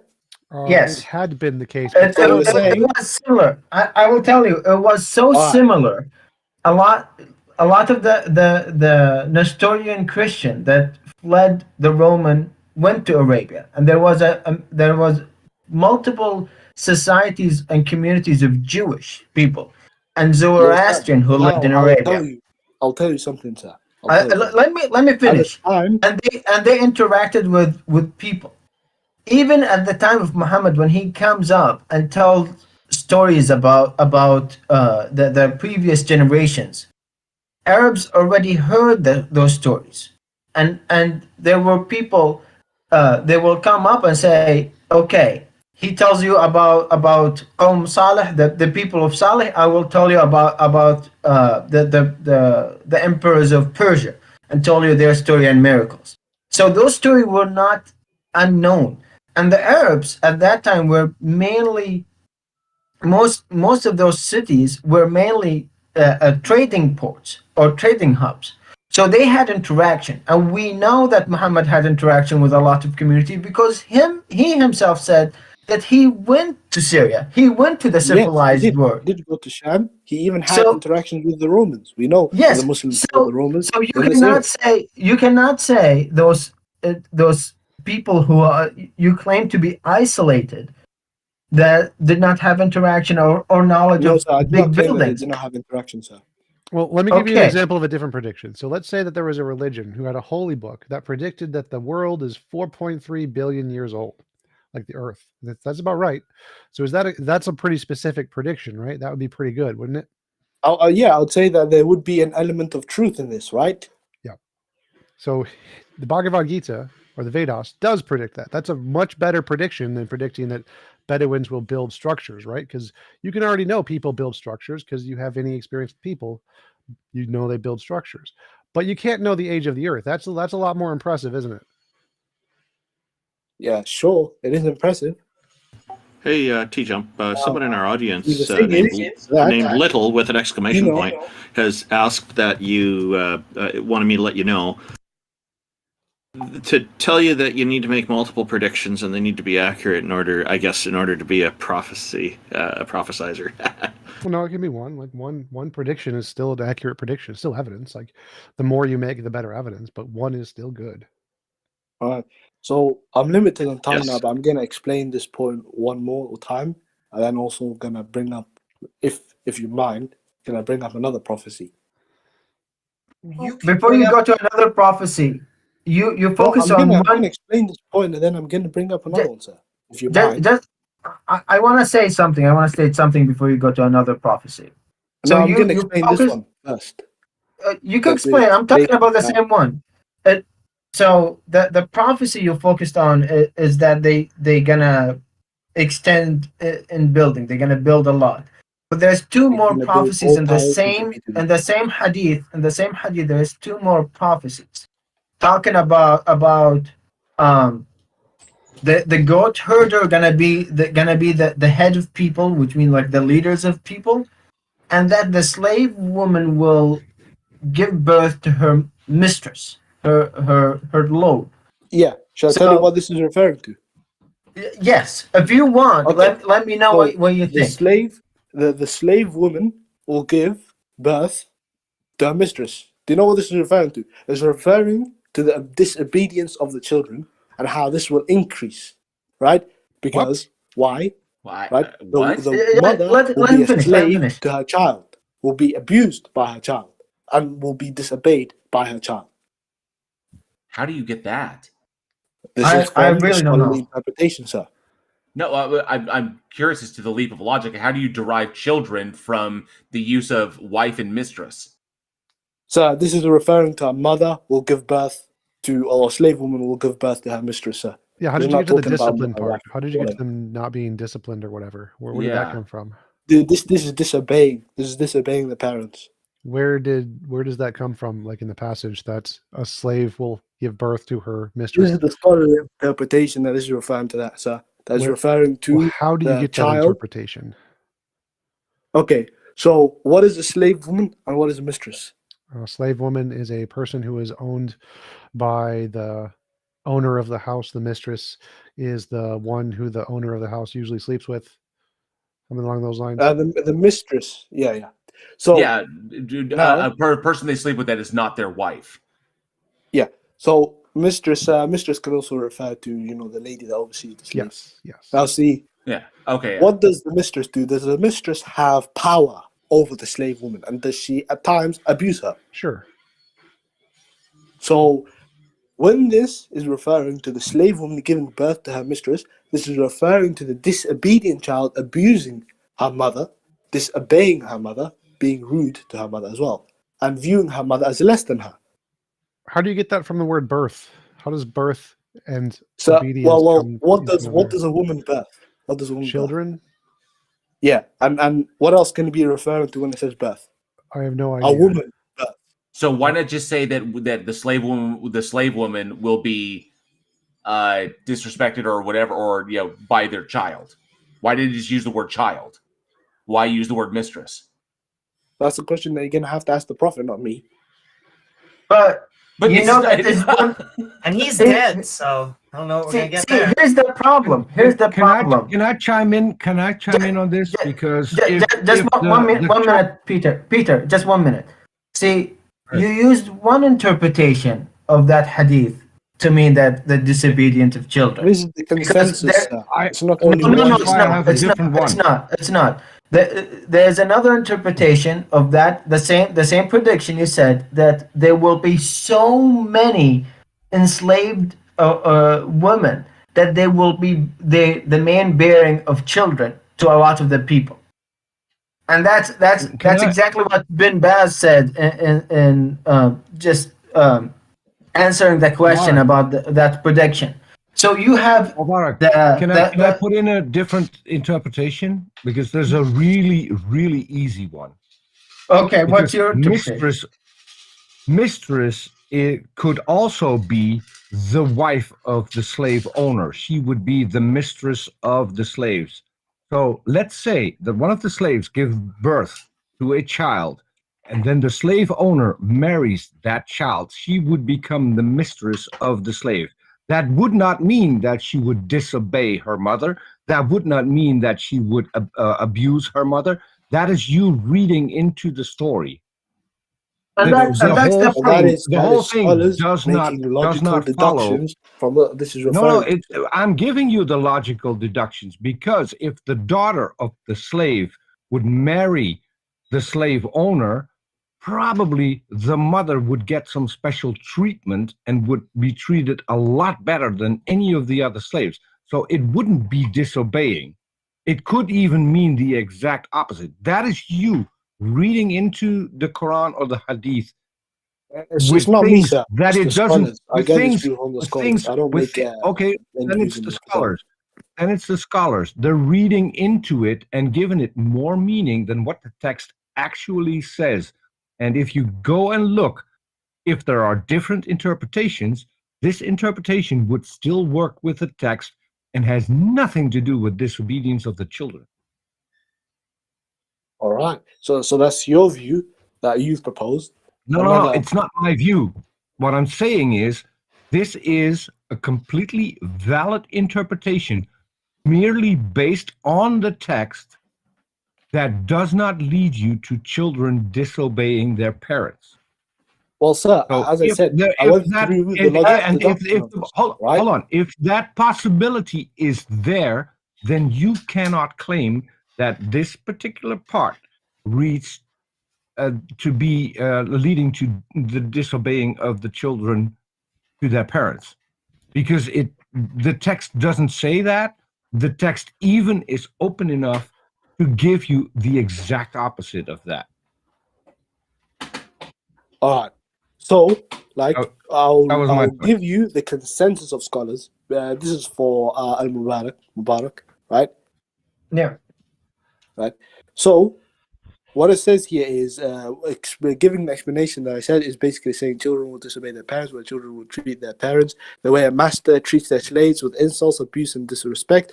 And then he agreed with the opinion of the majority of scholars, which was cited by Imam al-Nawawi. For although slavery exists, women slaves who gave birth to their master's children has been happening since the time of the Prophet.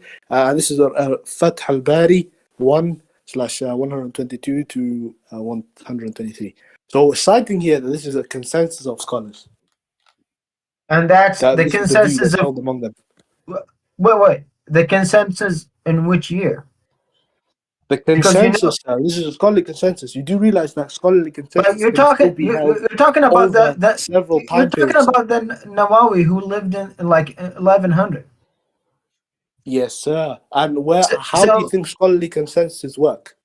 well, scholar consensus could change based on different evidence, and that's the thing. That if you have new evidence, will change the consensus. Yes, sir. But where is this evidence derived from? The Quran and Hadith, right?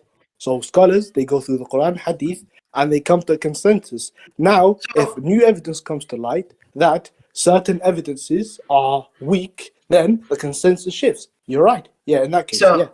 So it's not my opinion to say that it's just that there will be many slaves. This is the opinion of Ibn Baz, who was the Mufti of Saudi Arabia, and he was almost like they will call him the Imam because he was such a scholar to that point. So yes, sir, but it's not the consensus when you have scholars, sir. It's not the consensus when you have someone so immensely regardless in scholarship say different. Disregard your interpretation. Consensus of scholars has to be had in order for the ruling to be made.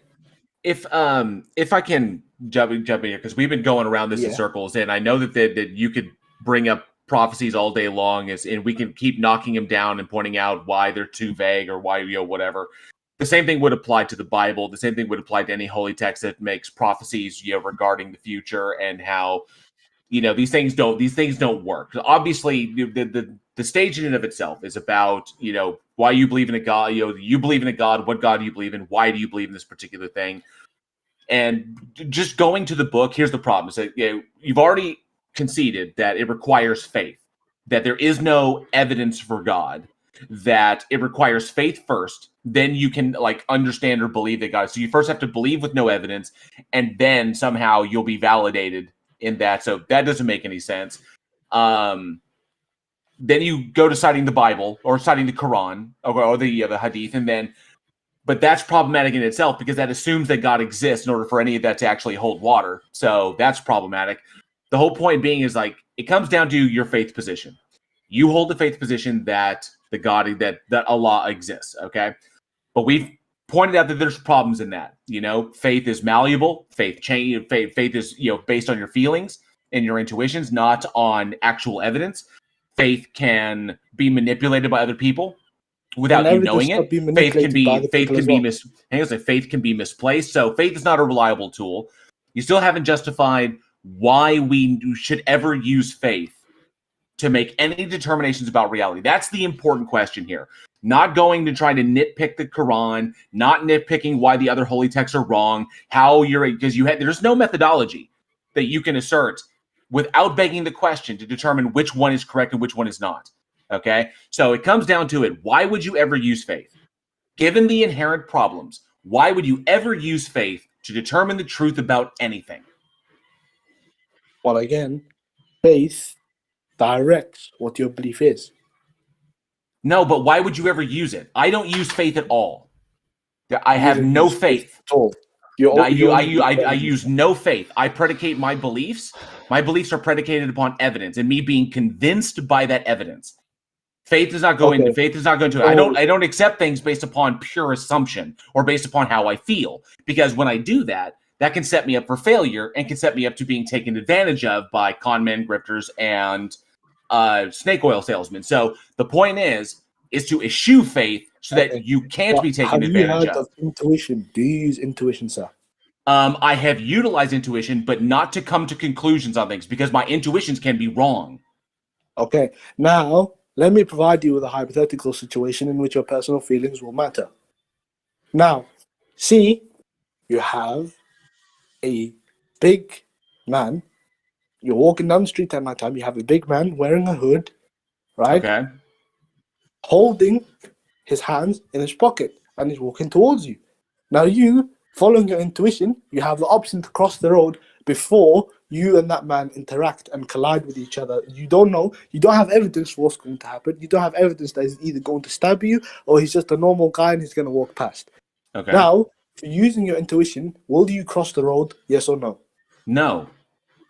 So and I wouldn't use my intuition. I wouldn't use my intuition. I would logically conclude there's no reason to think that this person means me any harm until they demonstrate they mean me harm. Okay. So you're saying that despite the fact that would you feel threatened by a huge man wearing his hood at nighttime, holding his hands in his pocket? Would I feel threatened? No. You wouldn't feel threatened? No, I would not. So either you have no fear or you are simply lying. No, of course, human beings have fears. That particular hypothetical scenario you're trying to fit me into would not apply because everybody's position is different. If someone had been harmed in the past by a huge person wearing a hood at night, then yeah, they might be inclined. But that's because they have evidence that large people in hoods walking at night have a propensity to do you harm. Okay, I myself am not in that category because a large person in a hood has never harmed me while walking at night. And two, I'm pretty well trained and I know how to handle myself. So until they present a threat, I'm not going to assume that they mean me harm. So that would be irrational. So okay. No, I don't fall. So while I may have inclination or may have intuitions or feelings about a thing, I can recognize them and I can ignore them and not draw conclusions based off of them. Okay, you walk forward and the guy stabs you and he kills you. Would your intuition have saved you, sir? Possibly, if I'd even had the intuition. Again, if you had the intuition, as you said, because you'd ignore it, if you had the intuition, right, that told you to cross the road and avoid this guy, but yet you ignored it, went forward and was stabbed by this guy, would your intuition have saved you? Sure, yes. Possibly. Sure, yes. If my intuition would have saved me. Okay, so here we have an example of personal feelings being beneficial. Yes, it can be. But they can be, but they're not Did he just leave? Might have lost connection. Well, did you want to finish what you're saying, and we could try to bring up Ben Shapiro? Yeah, TJump's always going with that. Sure, they can be, but they're not always. Is the whole point. And because he has no means or methodology to determine that his intuitions are correct, then especially given the whole it's not even really analogous, because a person walking on the street that could potentially do me harm is a different situation than there's this entity that created everything, than the God claim. So it's two completely different things in that respect. But nonetheless, I think we got to the point. Yes, it's not good to go solely off your intuitions. And Well, yeah, so the argument is that Okay. intuition can be reliable in cases that have an empirical basis, like I saw a dog. They're not reliable in cases that don't have an empirical basis, like miracles, magic, mythical creatures, paranormal, supernatural, UFOs. So that would be the response to what he said. yes, because there's an empirical basis, because it's a large, scary guy walking at night with a hood over his head. There's an empirical. He's there. The man exists. The God itself does not. So. Well, we have a live wire on with us now, a Daily Wire guy. Ben Shapiro, welcome, and thank you for joining us. What have you got for us today, sir? Big fan of your wife. Hello, thank you for having me. You're really on the Ben Shapiro show. Okay. So, Okay. did you want to... Joking aside now. Did you want to convince us that a goddess or a god exists, or did you have something else you wanted to raise with us? Well, I have multiple things. First, I do want to address the faith accusation. I think faith, it doesn't call for you to have faith in something. It just means a belief in it. Like you trust in the information being given to you, regardless of the evidence given. So faith, it doesn't matter how much evidence there is for it. If you have a belief in it, that's faith. No, it's not. Like I have faith that that electric theory is real and true, and Ohm's law is undisputedly true. I have faith in that. No, we have evidence for those. Yeah, no, but I still have faith in that.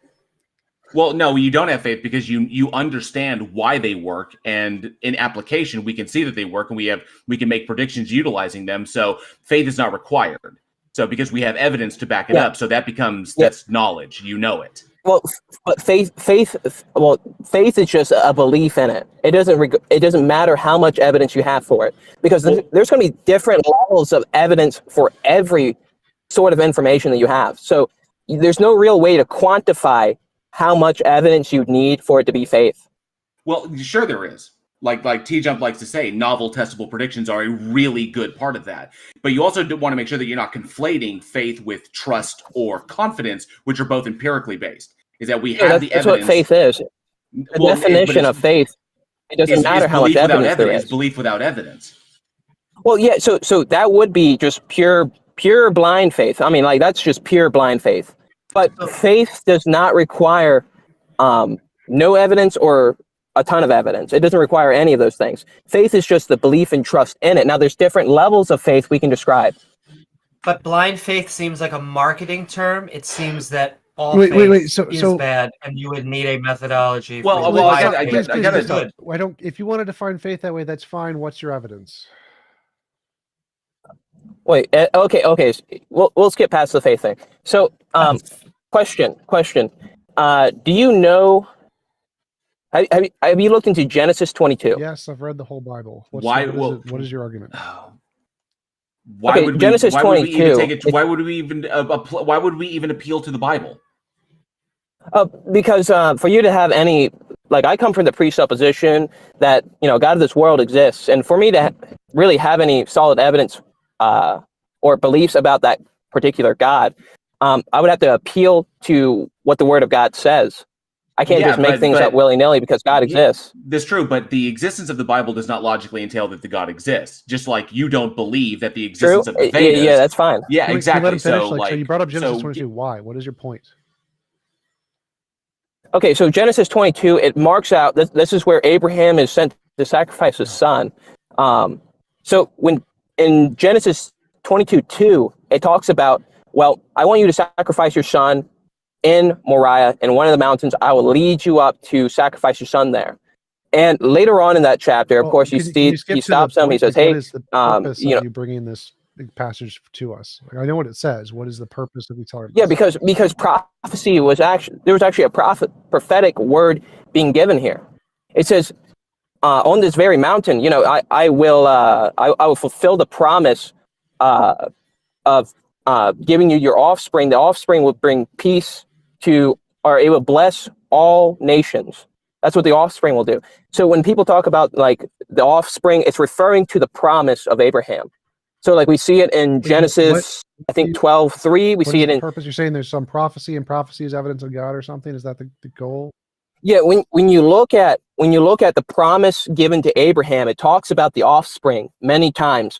The offspring is, well, if you look at the Jewish interpretation, they think it's Abraham didn't themselves, exist. which I don't think any Jew in existence would go, "Oh yeah, we're meant to bless all nations." No, they're for themselves. Abraham, Orthodox Abraham did Jews, not they're not exist. very appealing to Abraham like. did not exist. Wait, what? That's the historical And consensus. not only did Abraham did not exist, that story is immoral, and I don't see where it would be a prophecy. But just like TJump, that's actually a more fundamental problem, is the fact that he did not exist, so he can't actually make prophecy. Wait, Abraham in Genesis 22? Abraham didn't exist. Did not exist. The first. You're saying Abraham did not correct. exist at all. As a Like human that wasn't being. Abraham sacrificing Isaac. Fake. Correct. So the first person. Where do you come to that belief? The consensus of historians. The first person in the Bible to exist was the King David. King David was the first person in the Bible to actually exist. Everything prior to that is matriarchs and patriarchs who are historical figures in order to convey a story, but didn't actually exist. They're mythical. Well, the Word of God existed before King David, correct? The book did. How can you even call it the Word of God? It's just Well, okay. The Torah exists. It predated King David, correct? Okay, so obviously, when these things are written down beforehand, he would be in existence before David. No, And, I mean, like their whole. I mean, like when we talk about history, I mean, what level evidence? Yeah, I mean, what do you accept from history? I mean, like, I accept the you know, if you're not willing to accept the I accounts in accept the the old historical consensus. Yeah, historical consensus. So if the historical consensus was 9/11 didn't happen, would you believe 9/11 never If they had happened? good reason to think that, it'd be great. You would believe 9/11 did not happen reason, if they had people good just- historical consensus. If there was good you literally empirical just reasons? asked. You just asked if the historical consensus, which is predicated upon the evidence and the studying of that and what we can know about that, if the historical consensus concluded that 9/11 did not happen, then there would be no real justification for believing that it did. But we do know it did, and that's why the historical consensus is that 9/11 happened. We've seen it. We've seen it. But he just said if a historian came by and all the historians of the world just magically, came by and just said, yeah, it never happened. It was all fake. It was all like, they edited footage. The government had this footage, the technology to edit this footage beforehand. If historians started coming out like this in mass, he said he would believe it. If the experts in the So field why do you can think assess the Abraham- evidence and Oh, go realize teacher. the evidence shows a different conclusion than my tuition, yes, that would be a reason to believe the experts and not me. In the case of history, the experts know all of those people are mythical figures for lots of reasons, including the fact that they're based on other characters and other stories like the Epic of Gilgamesh, and it doesn't have any correspondence to reality. There is no historical basis for any of those people, like Moses definitely didn't exist. Abraham and Isaac didn't exist. Cain and Abel didn't exist. These are stories made up by goat herders thousands of years ago, because we can look at the semantics and the historical facts to show that they didn't exist. That's the reason the historians say these are fictitious characters. Well, hypothetically, yeah, I'll say hypothetically for the sake of the argument, I'm willing to accept. This didn't exist. Okay, whatever. These words were written, created before the coming of Jesus. Sure. Yes.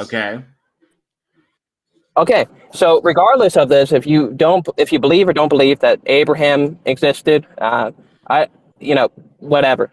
Regardless, the words there are still there, have been unchanging. We have scripture. We have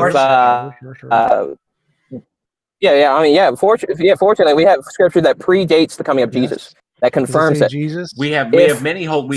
Later on, it was written down. Ben, we have many holy texts that predate Jesus. There's holy texts out there that Yeah, predate of course we Jesus do. by thousands of years. So, And one of its weaknesses is it's unchanging. It can't actually evolve with new information. Well, okay, I'm saying before Jesus even came, Genesis 22 existed. Yes. Like the Torah And- existed. The Jews recognized the Torah. Now, later on, it talks about, okay, well, God made the promise that's listed out multiple times in the Old Testament. God said that he was going to confirm his promise on this very mountain. And what do we see later on where Jesus dies? Well, he died on Mount I hate this word. Golgotha. We see Jesus being sacrificed, and he can't choose which mountain he sacrificed on. The Jews didn't choose which mountain he was sacrificed on. It's being led by the Roman centurions just outside of Jerusalem. Where is the geological Yeah. location given in the Old Testament for the mountain that Abraham was sacrificed on? Is there like a... Yeah, it was not specific. So if anything, Jesus' sacrifice would have pointed toward that. But it did say within the vicinity of Mount Moriah. Actually, it just says Moriah. It doesn't say the mountain of Moriah, but it says that God would lead Abraham up on one of these hills. And what happens with Jesus? Well, Jesus is sacrificed on the hill at the base of what's currently known as Mount Moriah. Yes. So, and then he stayed dead. So the Old Testament doesn't say which mountain it was on. It just says in the general vicinity of the Middle East. Congratulations. Literally everything in the Bible happened there. So it didn't say general vicinity of the Middle East. It said you will go to Moriah. Does it give an exact I will direct location, you to a hill. Or does it say a general location that could be applied to literally any mountain in the Middle East?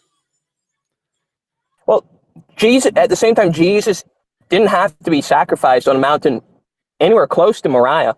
Yes, and it could have been any mountain. Yeah, it could have been any mountain. But the guy claiming to be the God of the Old Testament supposedly gets sacrificed on a mountain within I wouldn't even bring it close to general vicinity, within the vicinity that's described in the Old Testament, not led by the Jews, but led by the Romans, that he was sacrificed on that hill. Saying the Messiah will be sacrificed on a hill somewhere in the Middle East is not a prediction. Oh, it talks about the offspring, but they don't know who the offspring is. To the Jews, they think the offsprings themselves. Makes no sense, because what do you hear Orthodox Jews going around? We're going to bless the world. No, they don't say that. They say they're for Israel. Let me give you an example me of a for good me. prediction. Like if the Bible said the world is 4.3 billion years old, would that be a good prediction? If the world was that would have to. That's okay. So yes or you'd no be coming from the presupposition that.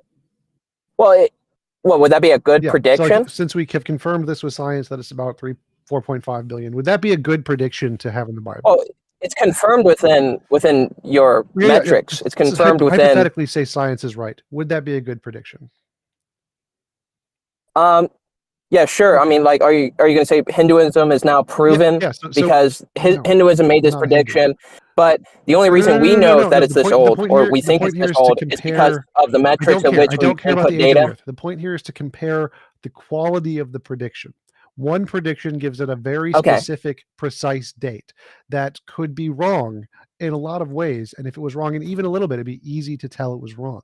Whereas your prediction saying the Messiah will be sacrificed on a hill is so vague, it could apply to literally anything. It's not a prediction. If you want... Well, no, it's not so vague, because this is only one. This is talking about geographical location. All vague like this. None of them are as good as the Hindu. Well, okay, so if you look at Zechariah 11, though, that's not very vague. It says that the shepherd would be slaughtered by his sheep and sold off for 30 silver pieces, and that's exactly what Jesus was sold off for slave wages. It even talks about that in Zechariah. That's not vague. Wait, hold on. That's very specific. 30 silver pieces. The shepherd would be slain by his sheep. But Ben, how could you 30 silver pieces? But Ben, how could you? Because there's a chronology to when they were written. Then how were you able to eliminate that? The people who wrote it had prior knowledge of what would the earlier stuff and just repeated it to give it validation. Well, the Jews didn't want Jesus to be the Messiah. Like, that's why. I mean, to the Jews, the Messiah was supposed to be this political leader, not somebody they were going to sacrifice to the Romans. Like, if anything, that's anything but what they wanted. And it also makes no sense, like sacrificial logic, like actually killing a guy so that our sins could get off and all this stuff. There's no actual rational reason behind it. Yeah, Well, so and so still if a judge were utilizing to judge you, utilizing elements to tell a story in the later books of the Bible that occurred in prior books of the Bible in order to give them more poetic credibility, then that's a literary trope. People have been doing that for ages.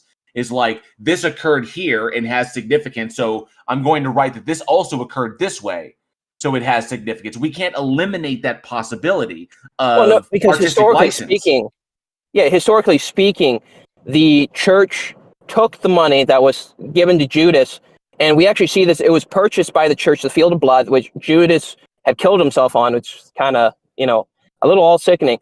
Yet we see all this kind of lining up historically speaking. So it's not like, somebody's just making up this weird story. No, the church bought this land that Judas received the money on. They didn't want to do anything with the money. Judas killed himself on this land. Okay, we'll purchase this land. This is the field of blood.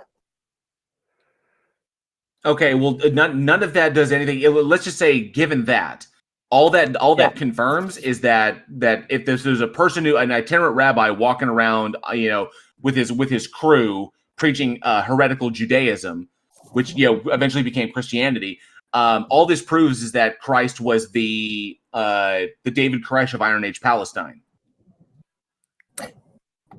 He was a heretical cult leader. That's all he was. Okay, so but he wasn't saying, okay, so heretical cult leader, the issue is they take it as heresy because he claimed to be God, two, the Son of Man. And you have to understand really what the validity of this is.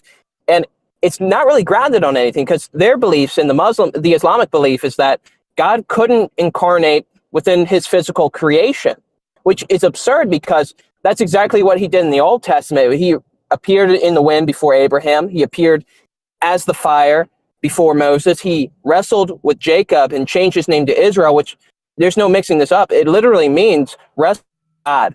So God is able to physically manifest himself into this world according to the Old Testament scriptures.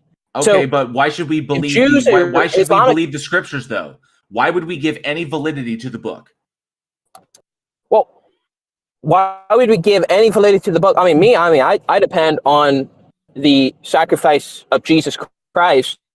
They'd give it to tradition. This is what our forefathers believed. It must be true. I believe in God. Nation is blessed. The Jewish people, they have a different belief. My belief, and I think it's to each their own. Let's pretend everybody has a different root.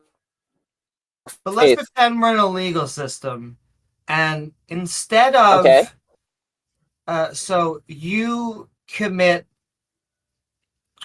a crime, and instead of actually going to jail, you say, well, we're going to put my daughter in jail.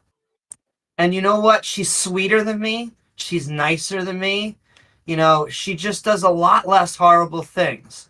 And I feel like by putting my daughter in jail, that is a sufficient punishment for maybe the fact that I killed someone. Would that be would that make sense to you? Well, that seem fair, judgmental? Sure. I have a question. Did this daughter willingly do this? Or did she willingly? Was it not for it? Yes, absolutely. Was it even the daughter's? Hold on. Sure. Hold on. Was it Was it the daughter's idea to do this? Was it the daughter's idea? No. She's 9 years old. Okay. Well, okay. So that would be immoral. What you're doing is now you're going to punish someone else for what you've done, but not only that, but you're forcing them to take that punishment. So what Jesus says is, I lay down my life of my own will. No one else takes it from me. That's what Jesus said. Like so Jesus didn't know that it was going to happen, and that he looks at God and Jesus says, "Why did predicted it was going to happen." If you read Mark, he says, "The Jew, I will be given over to the Jews, and they will kill me, and I will resurrect." Mark said, it says this in Mark. I think it's 14. I think Mark 14. Okay, so he has a conversation with his daughter, and now the daughter is willing to go. She wants to give her life up for her father, even though he murdered a bunch of people, and that she's 9 years old. Well, here's the issue, though. is Jesus said, I give my life up. No, it's not that somebody had to convince Jesus to. Like, of course, Jesus was like, please take this cup for me, because of course he can suffer he suffers physical pain. And of course the human within us says, I don't want to suffer physical pain. The flesh of us says, I don't want to suffer. And Jesus, of course, was contending with that in his fleshly form. He didn't have the divine, what do you call it? Not attributes, but he had flesh and blood. Like he had to suffer as we suffered. So of course, this is conflicting for himself. And so, yeah, he said, if anything else can be done, please pass this cup. But if not, your will be done. Sure. And So this little girl, she wasn't able to actually see her father. All she could do was see him weeping for the fact that he would never get out. And she just threw herself at the judicial system. She said, please take me. I need this sacrifice.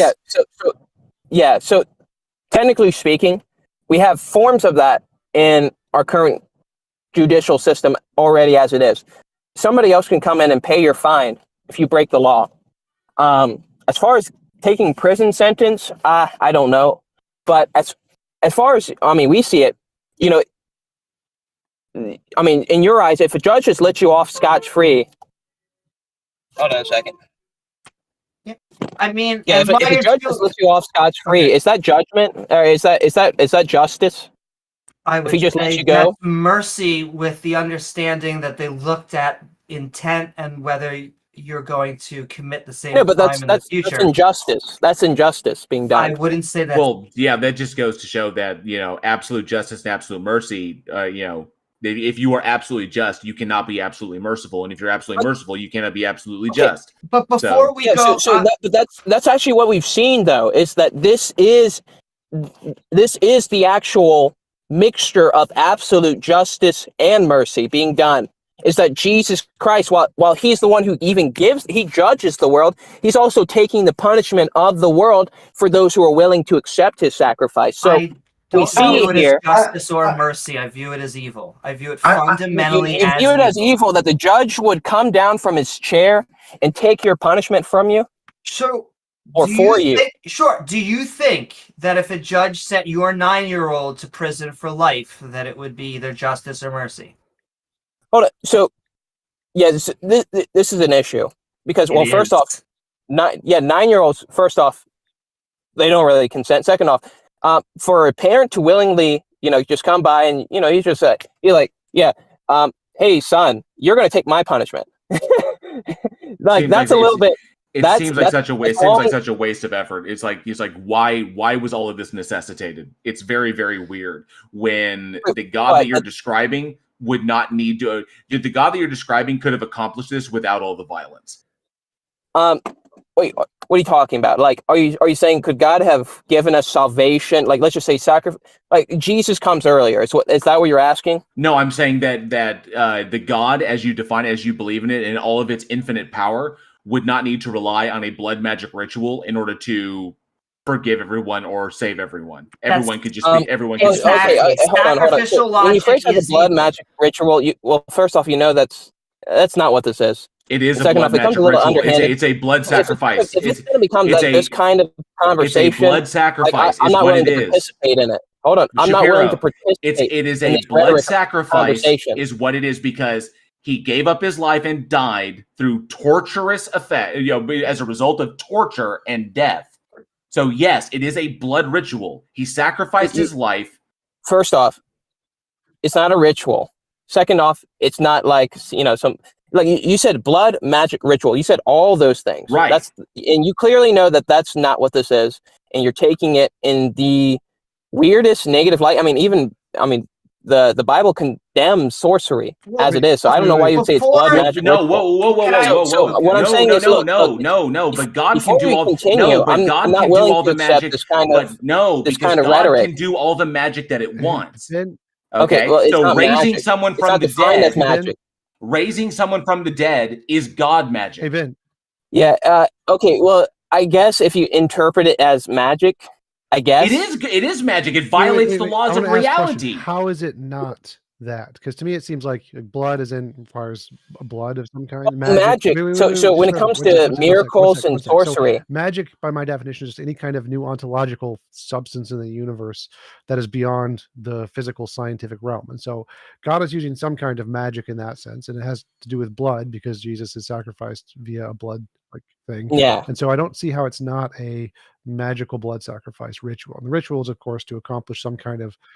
Oh, okay. So question: was any magic involved? What magic's involved before you continue with the whole blood magic ritual God's thing? power. The resurrection. So God uses his powers, and God's Okay. So that's a completely different thing. That's not the sacrifice. We're talking about the sacrifice. You're saying blood magic so ritual. God has some kind of power in the universe, right? And it's not in the physical known universe, right? So that would be magic is a word that can describe that perfectly well, right? I think it's never described. It's never even described. Not even in the Hebrew as magic or sorcery. They're clearly defined things because the Bible did address sorcery and magic, and what we can see from sorcery and magic is they're not able to give life. My definition of magic is any force beyond science, a new ontological force in the universe that isn't science. Okay, right? That's why I asked, what is your interpretation of it? Because if that's your interpretation, then we could define other things as magic, things that are undefined by science or through the lens of science. Technically logic is magic to you. No. Under that new ontology condition. Logic is magic. It's not you can't scientifically quantify it. Magic is anything that entails a new ontology beyond the commitments of science. So logic is an ontology that's already committed by science because it's a descriptive nature. Yeah, logic cannot be proven scientifically. It cannot be observed scientifically. No. Logic and science are two separate things. Analytic, synthetic, a priori, a posteriori, things that we know about by thinking about it, things that we know about through experience. That's all science. These aren't science. So science. These aren't analytic science, truths are a part of science. They don't exist anywhere. They're just a part of our descriptive language. They're not a part of the science. They're part of philosophy. Hold up. They're part of philosophy. Philosophy is not science. Science is actually also philosophy. Yes. So all scientists agree. Stop. All scientists agree. Analytic truths are fine. It's all physical reality, materialism, and analytic truths are perfectly compatible. So when I say new ontology, I mean beyond physical materialism. Logic is not beyond physical materialism. It's accepted by physical materialism. So beyond physical materialism, miracles, magic, mythical creatures, paranormal, supernatural, UFOs, leprechauns, etc. That's all magic, which would include God and the supernatural. So why do you think that this is not a magic blood ritual by the definition of magic used by scientists? Because God doesn't use, technically speaking, under your definition, it would be magic, but under the definitions given by the Bible, it wouldn't be, because they actually separate magic or sorcery and miracles done by God or works of God. So, because, what we can see is, no sorcerer in the Bible has ever been shown to be able to do exactly what God has been able to do, such as part waters, give life to We're atheists. all the planet and individuals. We define magic as anything beyond the spectrum of science. So you would agree, based on our definition, it is magic. It is a magic blood ritual. Yeah, it's literally. If I was to if this was like a D&D setting, I would give it the name that this ritual is the ritual of substitutionary atonement. Yeah. And in order to pull off the ritual, it requires a blood sacrifice. So yes, it is literally a proxy. I think everybody in the room. It is literally a proxy cannibalistic blood magic ritual death cult. Okay, so this is what I'm talking about. I think everybody in the room can understand what exactly you're doing. Regardless of what you may be self-perceiving of it, I think everybody in the room with a brain who uses logic and invokes logic here knows exactly what you're doing, what you're implying when you say these kinds of things. So I'm saying, if we're going to continue forward and have an honest conversation, debate, however you want to phrase this, what are we doing? If you're going to continue with this rhetoric, it's not going to happen. The point isn't to demean Christianity. That's not the goal here. This is an honest. That is the point of it. I think everybody can see that. Honest representation from our perspective. It literally does look like it's not an honest representation. It's an underhanded representation intentionally. My definition. It is my definition.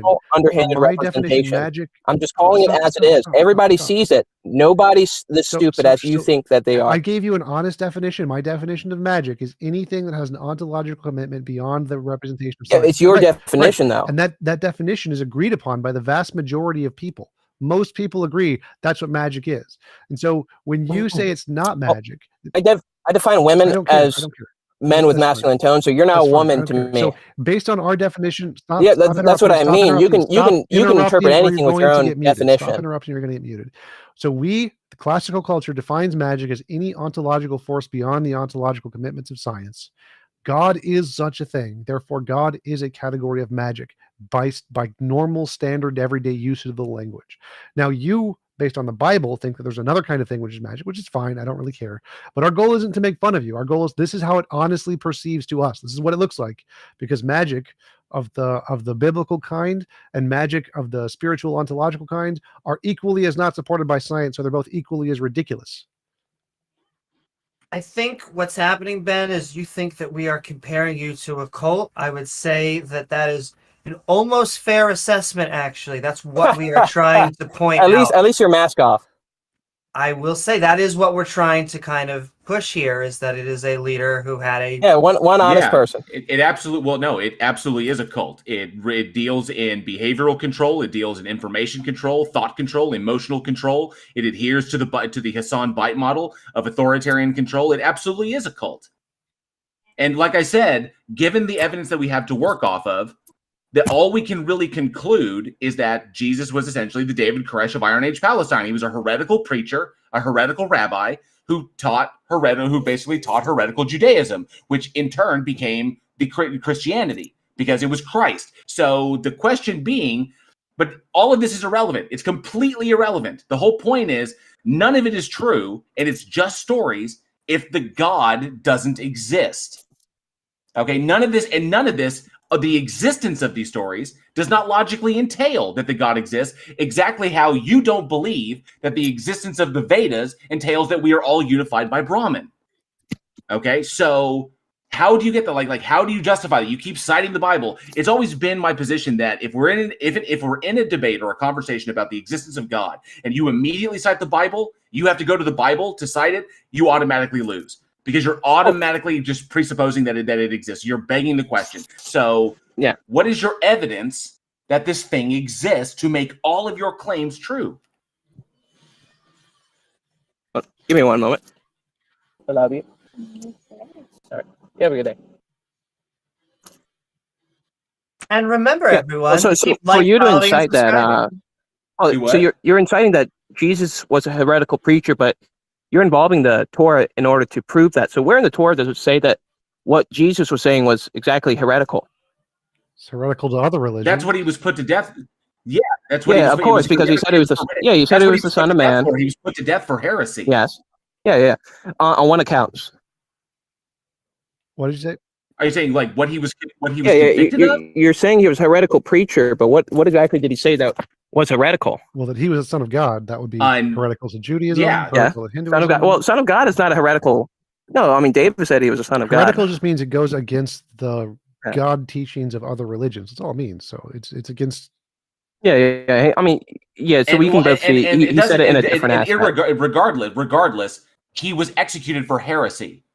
That was his crime. But I mean, what heretical things? So it's irrelevant. It's irrelevant. No, it's completely irrelevant. It doesn't matter. It doesn't matter because the Jews considered him a heretic. He was convicted of heresy and he was executed for it. So it doesn't matter because it's just a story in a book. But it does matter. You're saying he was a heretical teacher. No, so you have to it is just a story in a book. Whether or not he was a heretic is irrelevant.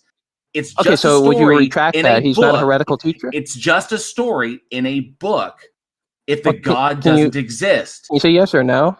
Was he a heretical teacher or not? Yes, by the understanding he taught heretical Judaism. Justify that now. Yeah, justify that now. Or do you just have faith in that? It's irrelevant. Stop trying to derail and provide the evidence that your I'm not God derailing. exists. No. I'm just asking. Well, provide evidence that he was a heretical teacher. You know the first. Russian guy who claims to be Jesus, is he heretical? The Russian guy who claims I don't know any Russian guy who claims to be Jesus, but I mean, he claims to be the second coming of Jesus. His name's Valenkin or something. Is he heretical? Okay, yeah. I mean, I would say that's heretical because it doesn't line up. If it doesn't line up with your religion, it's heretical. Yes. So Yeah. So Jesus where does doesn't Jesus? line up What does with Jesus say that doesn't about line up? 3,000 different religions. So it's heretical for. Yeah. What does Jesus say that They're doesn't just line up saying though? he was The fact heretical that he to said- Jews at the time. The fact that he said that he is the son of God. Yeah. Well, Son of God is not heretical in itself, but he said it in a different sense. Like when addressed by the Sanhedrin, Okay, he said, so the hang begotten on son of a the. sec. So hang on a sec. So according to Judaic beliefs, the Torah rules out a Trinitarian God in Deuteronomy 6:4. Hear Israel, the Lord is our God, the Lord is one. Judaism teaches that it is heretical for any man to claim to be God, part of God, or the literal son of God. That is heresy. Yeah. Okay, sure. But what I mean, when we talk about that he was a heretical teacher, I mean, on what accounts? Because technically, I mean, what could be said is, well, what they're preaching is heresy if it goes against their own scriptures. Because, I mean, you can agree, like, I mean, I talked to a Muslim individual who, I talked to him about Surah 3:3, and it talks about the Torah and the Gospel are actually between Muhammad's hands, because if you read the original Arabic, and the proper translation of what came before is actually ma bayahadehi, which means between his hands. So it's an improper translation, and what they're saying is essentially against their own scriptures. So I'm saying what mainstream Islamic thought is, it's all heretical. Well, it doesn't matter because they're going against their own scriptures. The question was, you wanted to know why he was heretical, and yes, yeah, but I mean, if he is making that claim, he is a heretic. That's it. I'm saying who's committing the heresy? Is it the according Jews to or the Jesus? Jews? It was him. Well, according to the Jews, but what is the actual? What's when you look at all the evidence lining up between Jesus and the scriptures? Who's actually committing the heresy? I think that's the real question here. Wait. That makes assumptions about. No one is committing the heresy. Exactly, and because there is no God, and so there's no one committing the heresy based on the evidence. Okay. So now there's no heresy. It's completely so he's irrelevant. No longer a it's heretical completely teacher. irrelevant. He, by determination of the authorities at the time, he was a heretic. But it's completely irrelevant. It doesn't matter because number one, the character as depicted in the Bible didn't exist. Okay, all of this is just stories in and of itself, and all of it is completely. It doesn't matter if he was a heretic or not because the God itself doesn't exist until you can provide evidence that it does. Do you retract that statement then? No, it's still heretical. No, I'm not going to retract the statement. So he's still heretical. You don't even believe his heresy. Not heretical. Well, I can say Muhammad's heretical because Ben Shapiro. No, he's not. You just said he's not heretical. Because Hold you're on, saying I can help out. No, stop getting hung up on this one thing and just deal with the question. The whole point is I'm just not letting this escape means by. anything. None of this means anything if you have no evidence to support the existence of the God that you believe in. I mean, What do you have just to say present? no, nothing was heretical. I'm not proving anything to you with you admitting that. I can help with this. Ben, just hold on for a second. Did you not just say that you read something in the Quran and you said that is heretical? Am I correct? Yes. Yeah. They're going against their own Quran with saying the gospel and the Torah. Path. No. Time out. That is it. So, can you actually imagine that the Jews would say the same thing about Jesus, that he was heretical? Yeah, they would say these things because that is the point. They have presumptions. That is the point. Hold on. That is the point we're trying to make. Jesus was heretical in the eyes of the Jews, which was the predominant religion. Well, I'm not talking about the Jewish view. I'm talking about his view. That's what we were saying. Every single one of us was saying exactly that. And that is where your disconnect is. Hold on. That is where your disconnect is, because that is not what any of us are saying, that we're looking from the point of view of Jesus. We're looking from the point of view of the people that had the main religion at the time. According to them, Jesus was religious. That is the whole thing. This whole back and forth is so useless because this is the one thing you do not see. If you get this out of the way, that the Jews can actually state. Yes, so Jesus, so do you have faith that Jesus was a heretical teacher? What I was trying to state was that is the point they're trying to make. Yeah, what I'm saying is that you're taking offense with what I'm saying because you are assuming that Christ was correct. and that your Okay. God exists. Yes. Okay. I'm saying that you cannot conclude that either religion was true, but that he was a heretic by the standard of the time. Okay. That's why he was executed, and that's it. I'm not saying that Christianity is false because he was a heretic. I'm saying that that's what he was at the time. Now you have to demonstrate, you're saying, well, don't call him a heretic because he wasn't. Okay, why wasn't he a heretic? He wouldn't, if your God exists and Jesus Christ literally was who you think he is, the Son of God, then you need to demonstrate that in order for Christ to not be a heretic. Okay, so well, I'm asking you. Do you have faith in the Jewish belief that Jesus was a heretic before we continue? No, I understand that that's what they believe. Okay, you understand that, but I mean, is that your belief? No, because So- I don't believe so he's not a heretical I don't teacher. believe Okay, that the in your biblically eyes. depicted Jesus existed, and I don't believe in the Abrahamic God. They're both two Yeah. factions factions Okay, who disagreed with one another. No, in they're your both two eyes, religions. Jesus is not a heretic. Okay, Ben, we can move forward now. So no, because Shapiro, no, because Oh God! Don't Fipto, equivocate like that. That's Yeah. such a Weasley tactic, yeah, dude. Fipto, come on. So you had Judaism, and then Christianity was a cult offshoot from Judaism.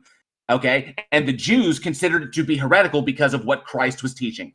That's it. That's all I'm going. I'm not saying that Christianity is true. I'm not saying that Judaism is true. I'm just saying that historically, these are two groups that had a problem because the offshoot group, was teaching things that the core group did not agree with. Now, It doesn't matter. All of that is irrelevant because you still need to demonstrate that your God exists. I am an atheist. You can change my mind with evidence. Provide the evidence that your God exists to back up all the claims that you're making about Jesus. I'm asking about your claims, though. I'm not making a claim. I'm looking at it from the historical perspective. You said that he was was the a record. heretical teacher. Well, but what he's Yes, saying he is taught heretical Judaism. not only that, So what we're you have saying faith is in the Oh my Jewish God! claims. If you're too dumb No, to we're understand saying this, from the Ben, Jews. stop Yeah, being if so he- hung up on Jesus if he's being gonna be- a if he's heretical gonna be teacher. intellectually- we if he's don't gonna be- believe he exists. Well, I'm just making sure that you guys. Hang on. If Provide Fipto is going to some- be intellectually provide some dishonest, evidence. if Fipto Where is am I going to be dishonest? intellectually dishonest, there is no reason to Quantify continue that. the Well, conversation. let's- was Jesus heretical to the Jews? Yes or no? To the Jews, Yes. So yes. what JL To the said Jews, was correct. he So was JL perceived as correct. heretical. Jesus was heretical. Yeah, but I'm asking about his He's view, an and he atheist. said He in doesn't his believe in view, God. Nothing he is wasn't heretical. Nothing is heretical. We don't have views. This is the Okay. point. We don't have Yeah. views. The You atheists want think to the Jews and present Christians You are don't have both views? wrong. I mean, you guys Yeah, obviously have views. so Ben, so Fipto, Provide I don't evidence believe. for Yes, Jesus. I don't believe that Jesus is a heretic because your God does not exist.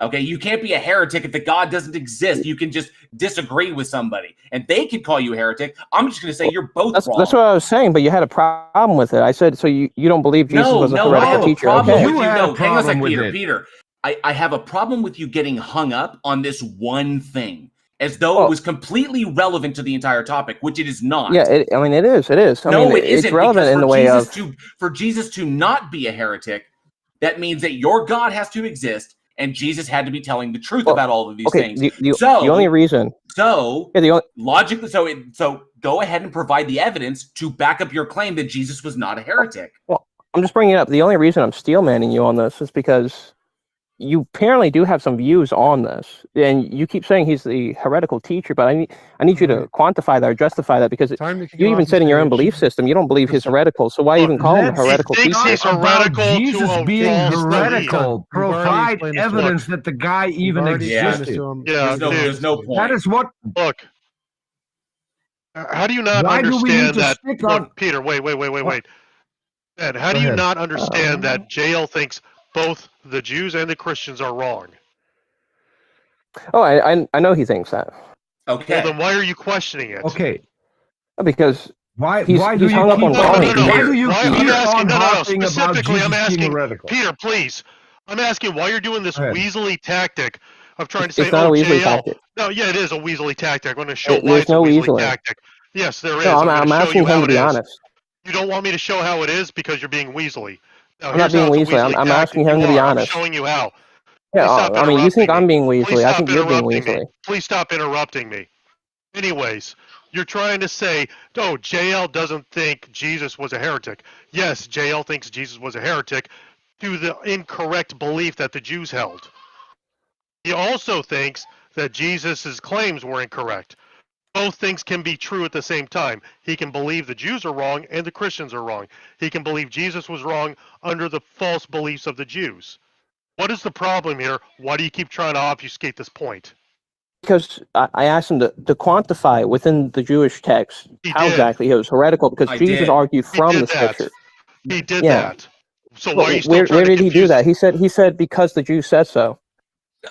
Yes, that's the point. The Jews have this false belief. Yeah, according but to the I'm Christians, talking about doctrine here. I'm saying where can you point to according that says to that Jewish doctrine, Jesus Yeah. can't be the Can we move on Messiah. now? Because he's Correct? Okay, why? Can we I pointed it please out. I stop pointed it out talking then. about I Jesus pointed it being out in heretical Deuteronomy. because it is I irrelevant pointed to it. I anything not on pointed this it page. out. I pointed it out in Deuteronomy. Okay, I gave you Okay. literal we scripture need to to move back on. it up. We need to move Okay, on. wait, when We did you need to do move that? on. Okay. We What? need to move on. All right. We Here, need to here. move Okay, on. we're in He's being a Deuteronomy. troll. He's either Stop. being a troll All or right. he's incapable of We need to move on. comprehending the point. All right. Well, Yeah. what he was TJump trying to desperately do wants to was he move on. wanted to prop up his Jesus guy by making you say he's not heretical in Christianity, therefore he's not heretical, which was never what the claim was. And he was just deliberately trying to make you make that statement because it tries to make him look good. And that was it. That was it. He was just never going to give up on that point. He's not the Messiah. He's a very naughty boy. Thank you for coming up, Ben Shapiro. Randolph, you said you had something you wanted to talk to Mubarak about? Oh, yeah, Mubarak, because you have this background in Islam. But first, I just want to say thank you to Ben Shapiro for his precious time away from PragerU and Livewire, Daily Wire, to come and join us on the Theist Helpline. That was wonderful. And once again, I want to thank his wife. So, Mubarak, I was talking with some people on Clubhouse just a few days ago, and there was an ex-Muslim there. He had an interesting idea, and I'm curious what your thoughts are on it. He was saying that in some of these conversations he has with Muslims, and he's seen others have with Muslims, is one of the defenses that a lot of Muslim apologists use is that we should be relying on the original Arabic texts. And his solution to that was interesting. He suggests copying and pasting that Arabic into Google Translate and going that way. And I thought, this is actually a neat way to deal with that. What are your thoughts on that? I did mention that my understanding is that there are multiple Arabic versions of the Quran as well. But I'm curious what your thoughts are on all this and using Google Translate to answer this. Google Translate will fail to translate the Quran because the Quran is written, the Quranic Arabic, the language the Quran is written in, is older than the classical Arabic or the standard Arabic, because they used the Quran is more specific on some grammar stuff, and spelling is different, so that the Google Translate will fail. Like you're better off using multiple translation of the Quran, like actual scholarly translation of the Quran. That way you will get what the text means. But the problem is, it's true that without knowing the actual Arabic, you will not understand the nuance of the Quran, because God fails, and rather than actually making a book or a message that everyone could understand, he decided to make it in this specific dialect of Arabic that today no one speaks and no one really understands without putting time and effort to study it. I have a question about that, Mubarak. Yeah. So what the Quran claims is that you need to speak Arabic in order to fully understand it. Do you think that actually means that there are concepts that you cannot translate from one language to another? Because even using different words and different terminology, couldn't you still translate those concepts into other languages? Oh no, you will understand it if you have like an honest translation. But the problem with most of translations, they come with more baggage, because it depends on who's translating the book. So Mhm. any Muslim will not accept. Most Muslim, especially like online dawah guy, will not accept English translation. You have to go and ask them, do you accept this translation before you could go in and discuss the Quran with them, because a translation could change the meaning of one to another, and the biggest evidence of that is that the verses about the beating of the woman in the Quran, if you read it in Arabic, it doesn't have any specification except there's a couple steps before it. It's like you have to talk to them and then you have to abandon them in bed, like deny them sexual, and then you could beat them Now if they don't listen. But in the now English here's the thing. translation, they will put lightly within quotes because that's their interpretation. So basically, But now here's I the thing. You've got hold on. Okay. You've got English speaking Dawa channels. How do they, if they're English speaking and talking to someone who can only speak English, can they interpret the Quran in the correct way? I will ask them if they using like a standard translation of the Quran, or are they using their own translation of the Quran? If they are like personally translating the Quran. I mean the guys who are running the Dawa channels. Apparently, they are still capable of translating it to English-speaking viewers of their channel, because otherwise, why would you even have an English channel, an English Dawa channel? And there are several. Yeah. So apparently they all can translate the Quran into English and convey the concept perfectly. Yet the Quran says that is impossible. Perhaps but they're not, professional translators. We move to the next speaker. And I look at all these different translations, I see that they're different, and I've come across this idea that there are different versions of the Arabic, and I think my understanding is that the Arabic language has gone through some significant changes over time as well. I remember seeing a YouTube video. They were showing different Qurans, original Arabic, not translated by anybody, kind of versions, not to another language, I mean. And somebody had showcased that there's over 33, I think, different ones. But my understanding is there's a part in history where the Islamic regimes had gone around and removed Qurans from everybody's homes and replaced them with the one they wanted to be the standard, and they burnt all the others. I don't know if you know much about this, Mubarak. I suspect you probably do. It's just not to take a lot of time. Yeah, there was a burning of different texts that they were claimed to be Quran.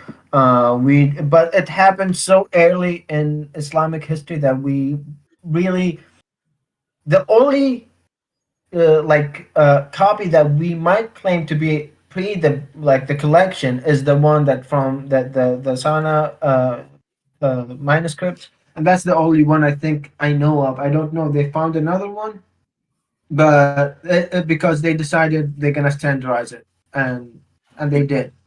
I guess it wouldn't be very surprising if that a number of them were missed, and because people are going to store them all over the place, and some people are going to hide them because they don't want to go with the regime's changes, because there's always resistance to change too. And some of them will find their way through, and that's why we've got at least 30 of them out there now. 33 is one part claimed, and I remember them showing in the video that I saw a few years ago the Qurans side by side, the different versions of them, and showing that the Arabic text is actually different. And they had some lady there doing an explanation of what the different meanings were, and there were some significant differences between some of them. Can we move on to the next speaker? Yeah, absolutely. Thank you, Mubarak. Appreciate it. Did you have anything else you wanted to add to that before we go on to our guest? No, I really that there is that the manuscript of the Quran is and the Arabic language have evolved and changed, and basically you really don't need to know Arabic to know the Quran because you could read translation. Translations that are professionally translated. Okay, thank you very much. NPC Lowlife, thank you for joining us. Welcome, and what have you got for us today? Oh, well, I mean, before talking about the other thing, I think I wanted to kind of touch on what Mubarak was saying there.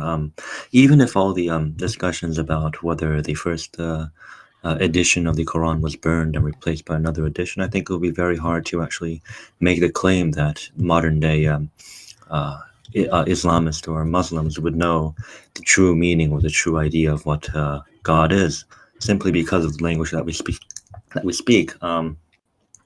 To my understanding, language is something like we're putting certain objects or certain manifestation of concepts under an umbrella that is called symbols, and because we live different lives and live different experiences, those objects will be different.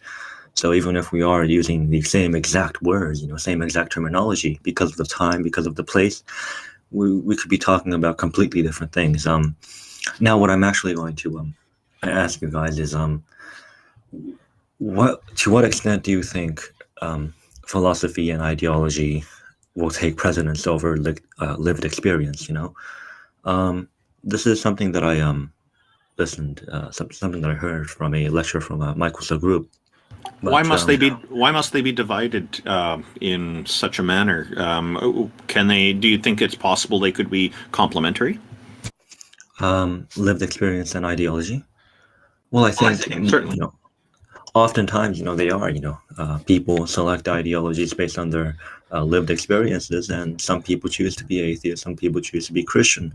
But this is basically the main idea.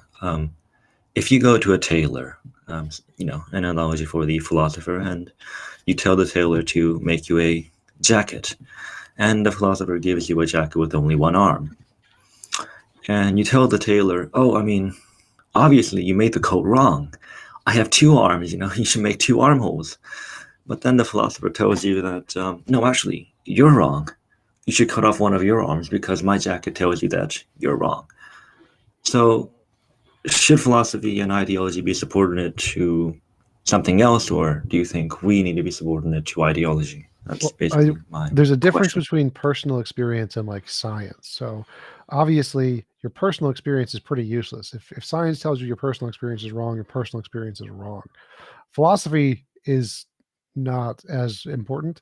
So obviously if you're trying to bridge your personal experience and science wins, because we know personal experience is wrong all the time. And so in any case where they overlap, science is the superior ideology that you should go with in pretty much every case, no matter what. Philosophy is essentially very little different between personal experience. You can take whatever philosophy you want, just like you can take whatever personal experience you want. Well, to my understanding, science was only a method of obtaining truth. It isn't, like the Quran, or isn't like the Bible. How can you say that the science is always going to be superior when that hasn't really been the case? Because it is the case that works better than literally any other ideology at differentiating imagination from reality. So you're going at this from a practical level then.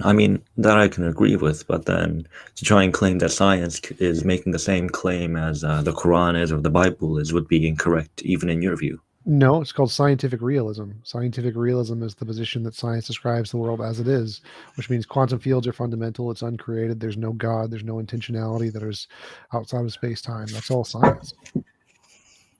So that would be immune to any kind of, Cartesian, not Cartesian, but any kind of, I think I forgot the word here. Skepticism? Was that, yeah, Cartesian skepticism. Would that be immune to any of that? Well, yeah, because evidence doesn't require certainty. So the fact that you could be wrong doesn't make it not evidence. So science has evidence even if it could be wrong, because science makes predictions about the future and gets them right. So even if science is wrong, it's still more supported than any other ideology that doesn't make predictions about the future and get them right. Oh yeah, this is kind of very similar to what people like Matt Delonte said in a lot of debates. They say I would rather believe in what is more reasonable than what is actually the truth. Sometimes it can be okay. I think I understand. Yeah, and I think as far as we know, There has never been a case in human history where anyone ever got anything right that wasn't supported by science. There's no one who actually knew something and then science like, oh, you're right. Like, no, didn't happen. Science is the right one. The only thing that can counter bad science is good science. And potatoes. Is more science. Both of those things. Was that it for us, NPC? Yeah. Thank you, guys. I think I'll go and take a nap. Thank you. Thank you, bud. Appreciate your time. We'll go ahead and pull up Aaron Yes. I think is a Muslim, if I remember correctly. Welcome back, Aaron. Yes, thank you for joining us once again. I remember last time we left off, just a fortnight ago, that you had 6 arguments in mind, and you managed to get 3 of them presented, and then we all agreed that maybe we'd cover the next 3 in a future episode. So here we are. Welcome back. And if you wanted to continue those, feel free to, or if you wanted to cover a different topic, that's okay too. Hi, thank you for having me again. Can you hear me? Yep. Yes, sir, we can. Okay, I have 1 point to add about when he said about the translation of the Quran. When we compare the English to Arabic, like for example, the word friend in English has one definition, but in Arabic you can have like 20 definitions. Like you can use Khalil or Habib or Sadiq, and so on. So I wanted to add that. Sure, but that could be understood in English. Like we can actually add more words to friend to describe those kinds of friends, though. So we can still. No. But indeed, this did come up. Different... This did come up in the Clubhouse conversation as well as a point against the credibility of the Quran. Are you sure you want to go in this direction? No. I'm not going to that argument. I'm saying that you didn't mention that. I want to clarify. But those other definition has different context. It's right. Not like one definition of one of them. Right. So you can add an extra word there. So if it's like good friend, you can say it's a good friend, or if it's just like a mundane friend, you can say mundane friend. So you can add an extra word there in English to make it mean the exact same thing as it's intended in the Quran. No. Yes, maybe if you add 2 words, yes. So if 2 words, maybe, I don't know. But okay. So I want to ask TJump about previous argument I used about the abortion one. For example, yes. Last time I was here, you gave me like evidence that Caesar used to have. They have cut open the woman belly, and then take the baby and have birth. So, but the hadith doesn't say that. It says that مخافة للولد. It means like this for fear of giving birth. Like. So, are the hadiths in the Quran, or are they separate documents?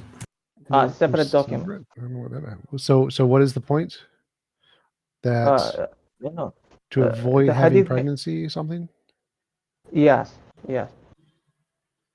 Right. So that's every cesarean section is literally done to avoid birth. That's kind of the point. No. But didn't they used to have to get babies out like alive, not to kill them? Both. Both. Oh, okay. Yes. Okay.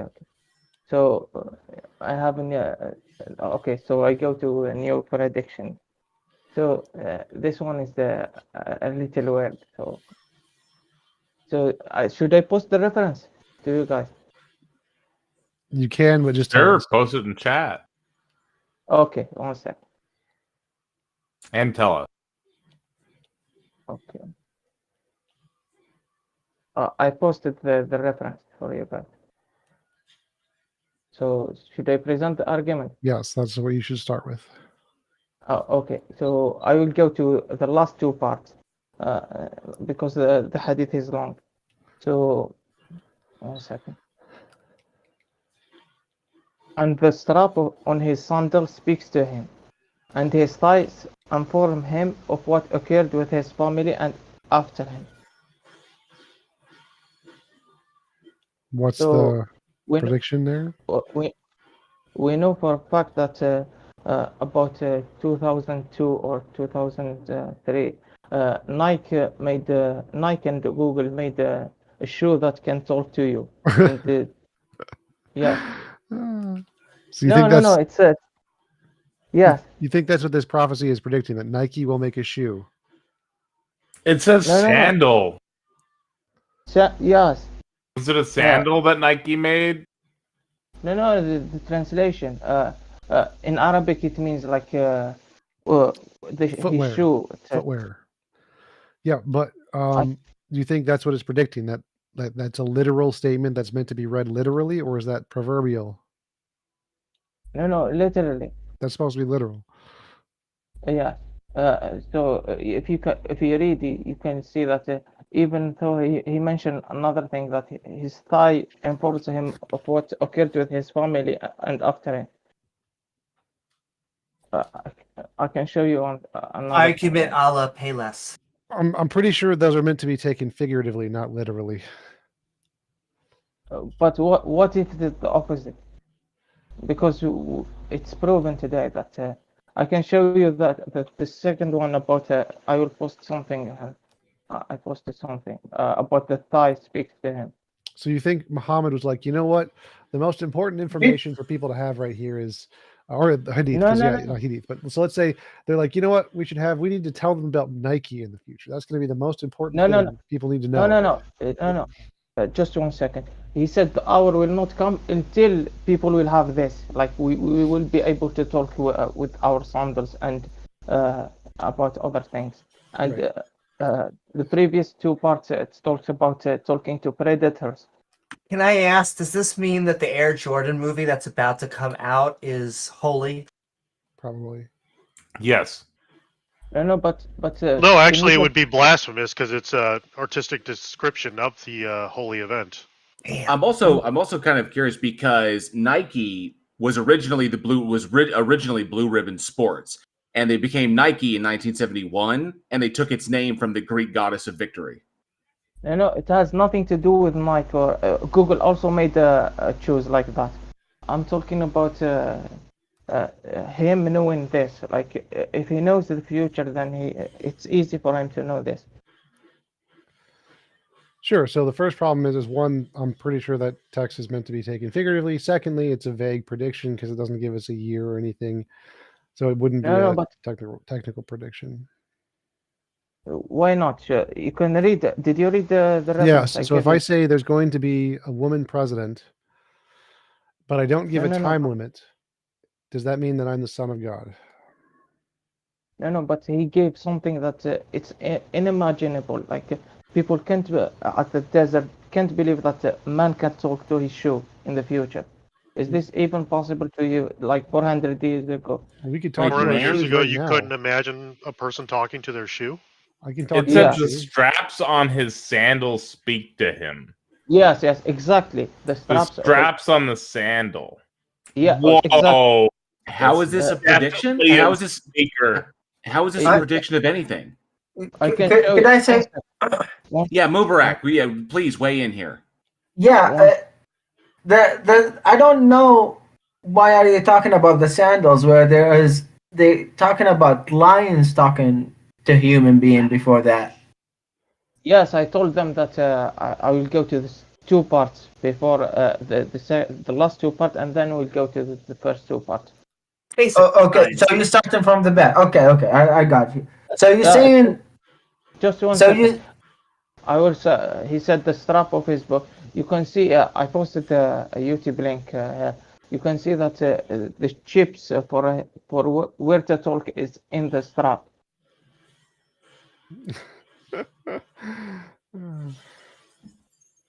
Do you read Arabic?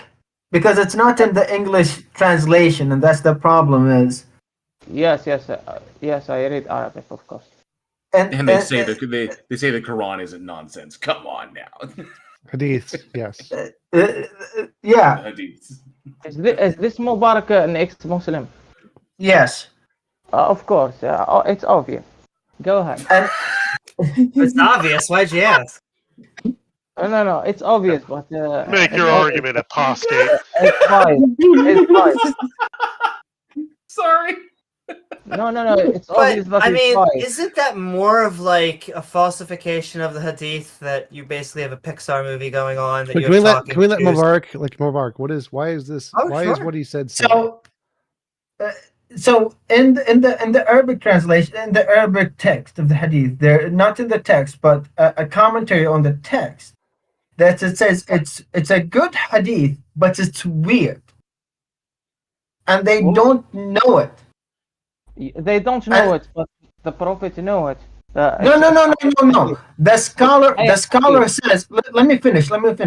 The scholar said the commentary on it says that it's a good hadith. Like, they're okay with it.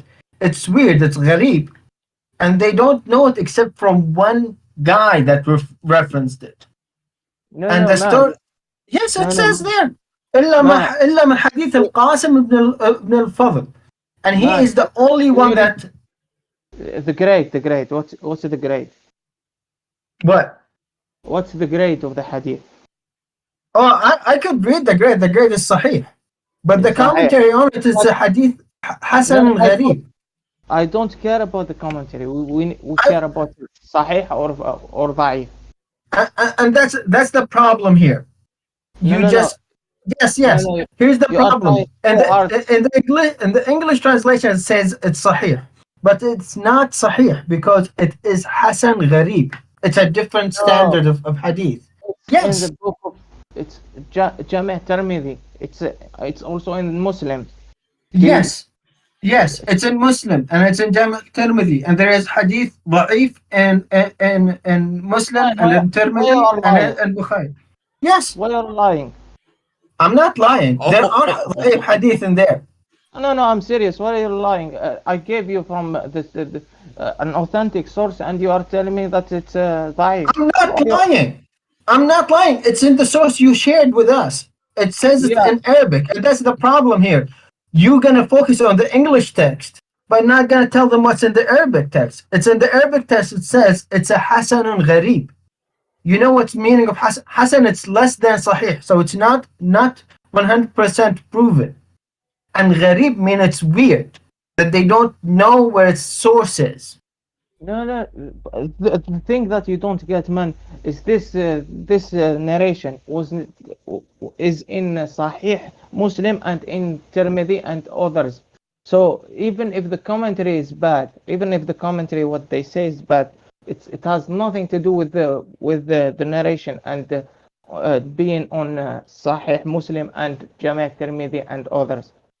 And see, here's the problem with going to the hadith, because you have two parts of the hadith. There's two parts of the hadith. You have the isnad and you have the text.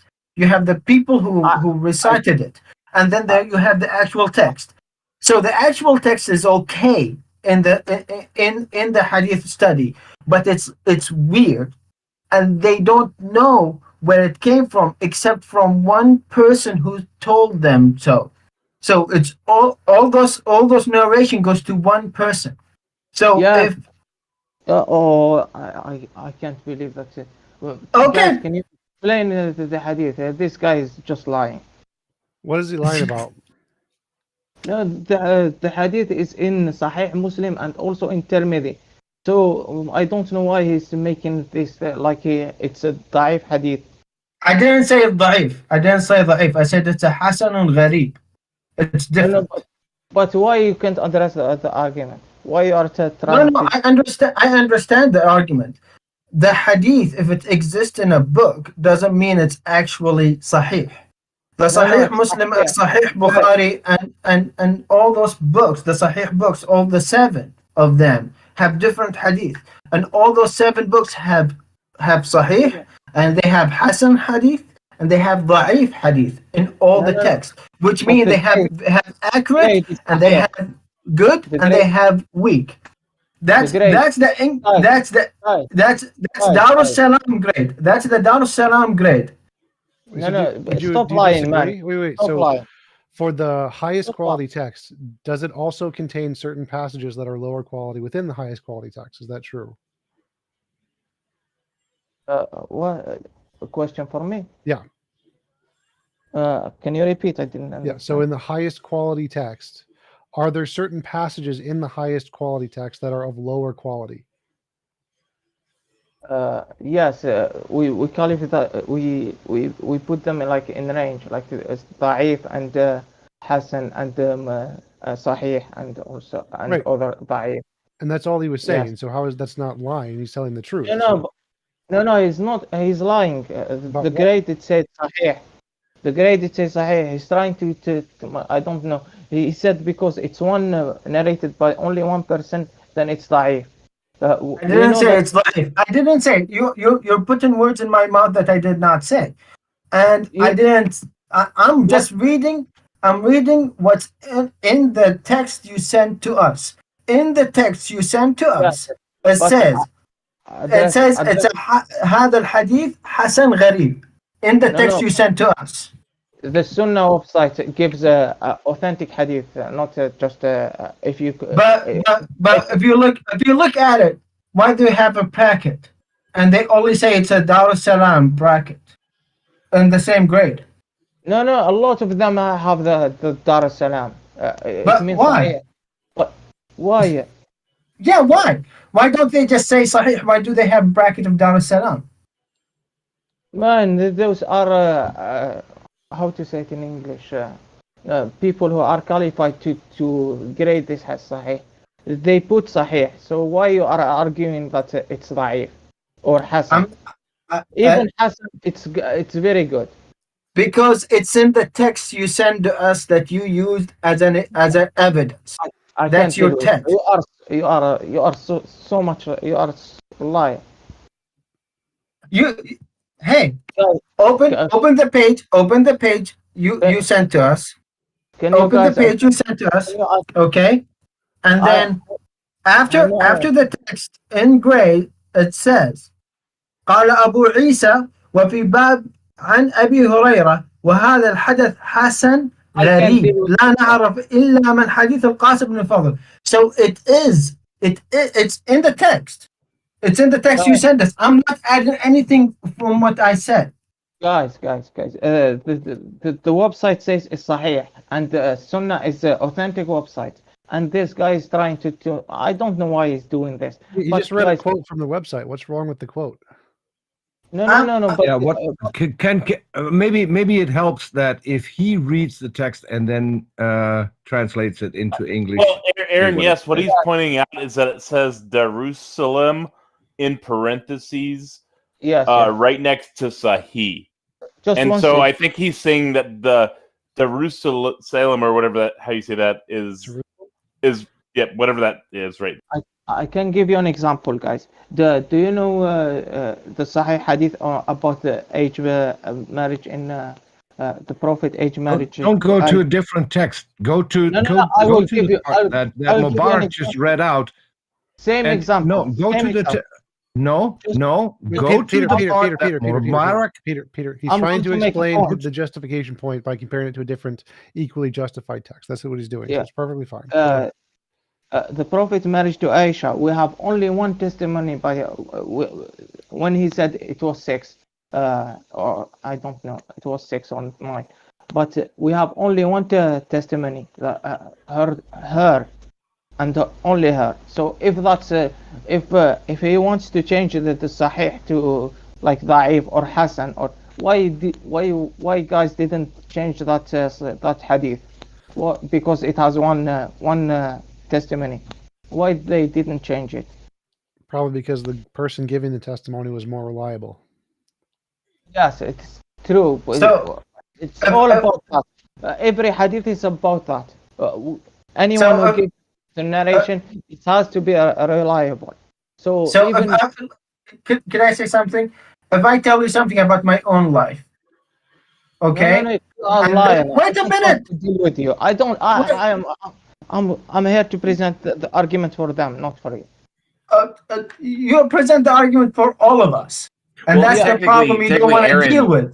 Mubarak is like the best authority here because he's an ex-Muslim and he speaks Arabic and he understands these things a heck of a lot better than the majority of us do. So he would be the kind of person you're presenting for. But ultimately, it doesn't matter because ultimately, no, Aaron, yes, but ultimately it doesn't matter.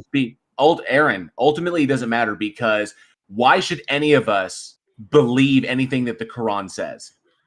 No, it's not the or the Hadith.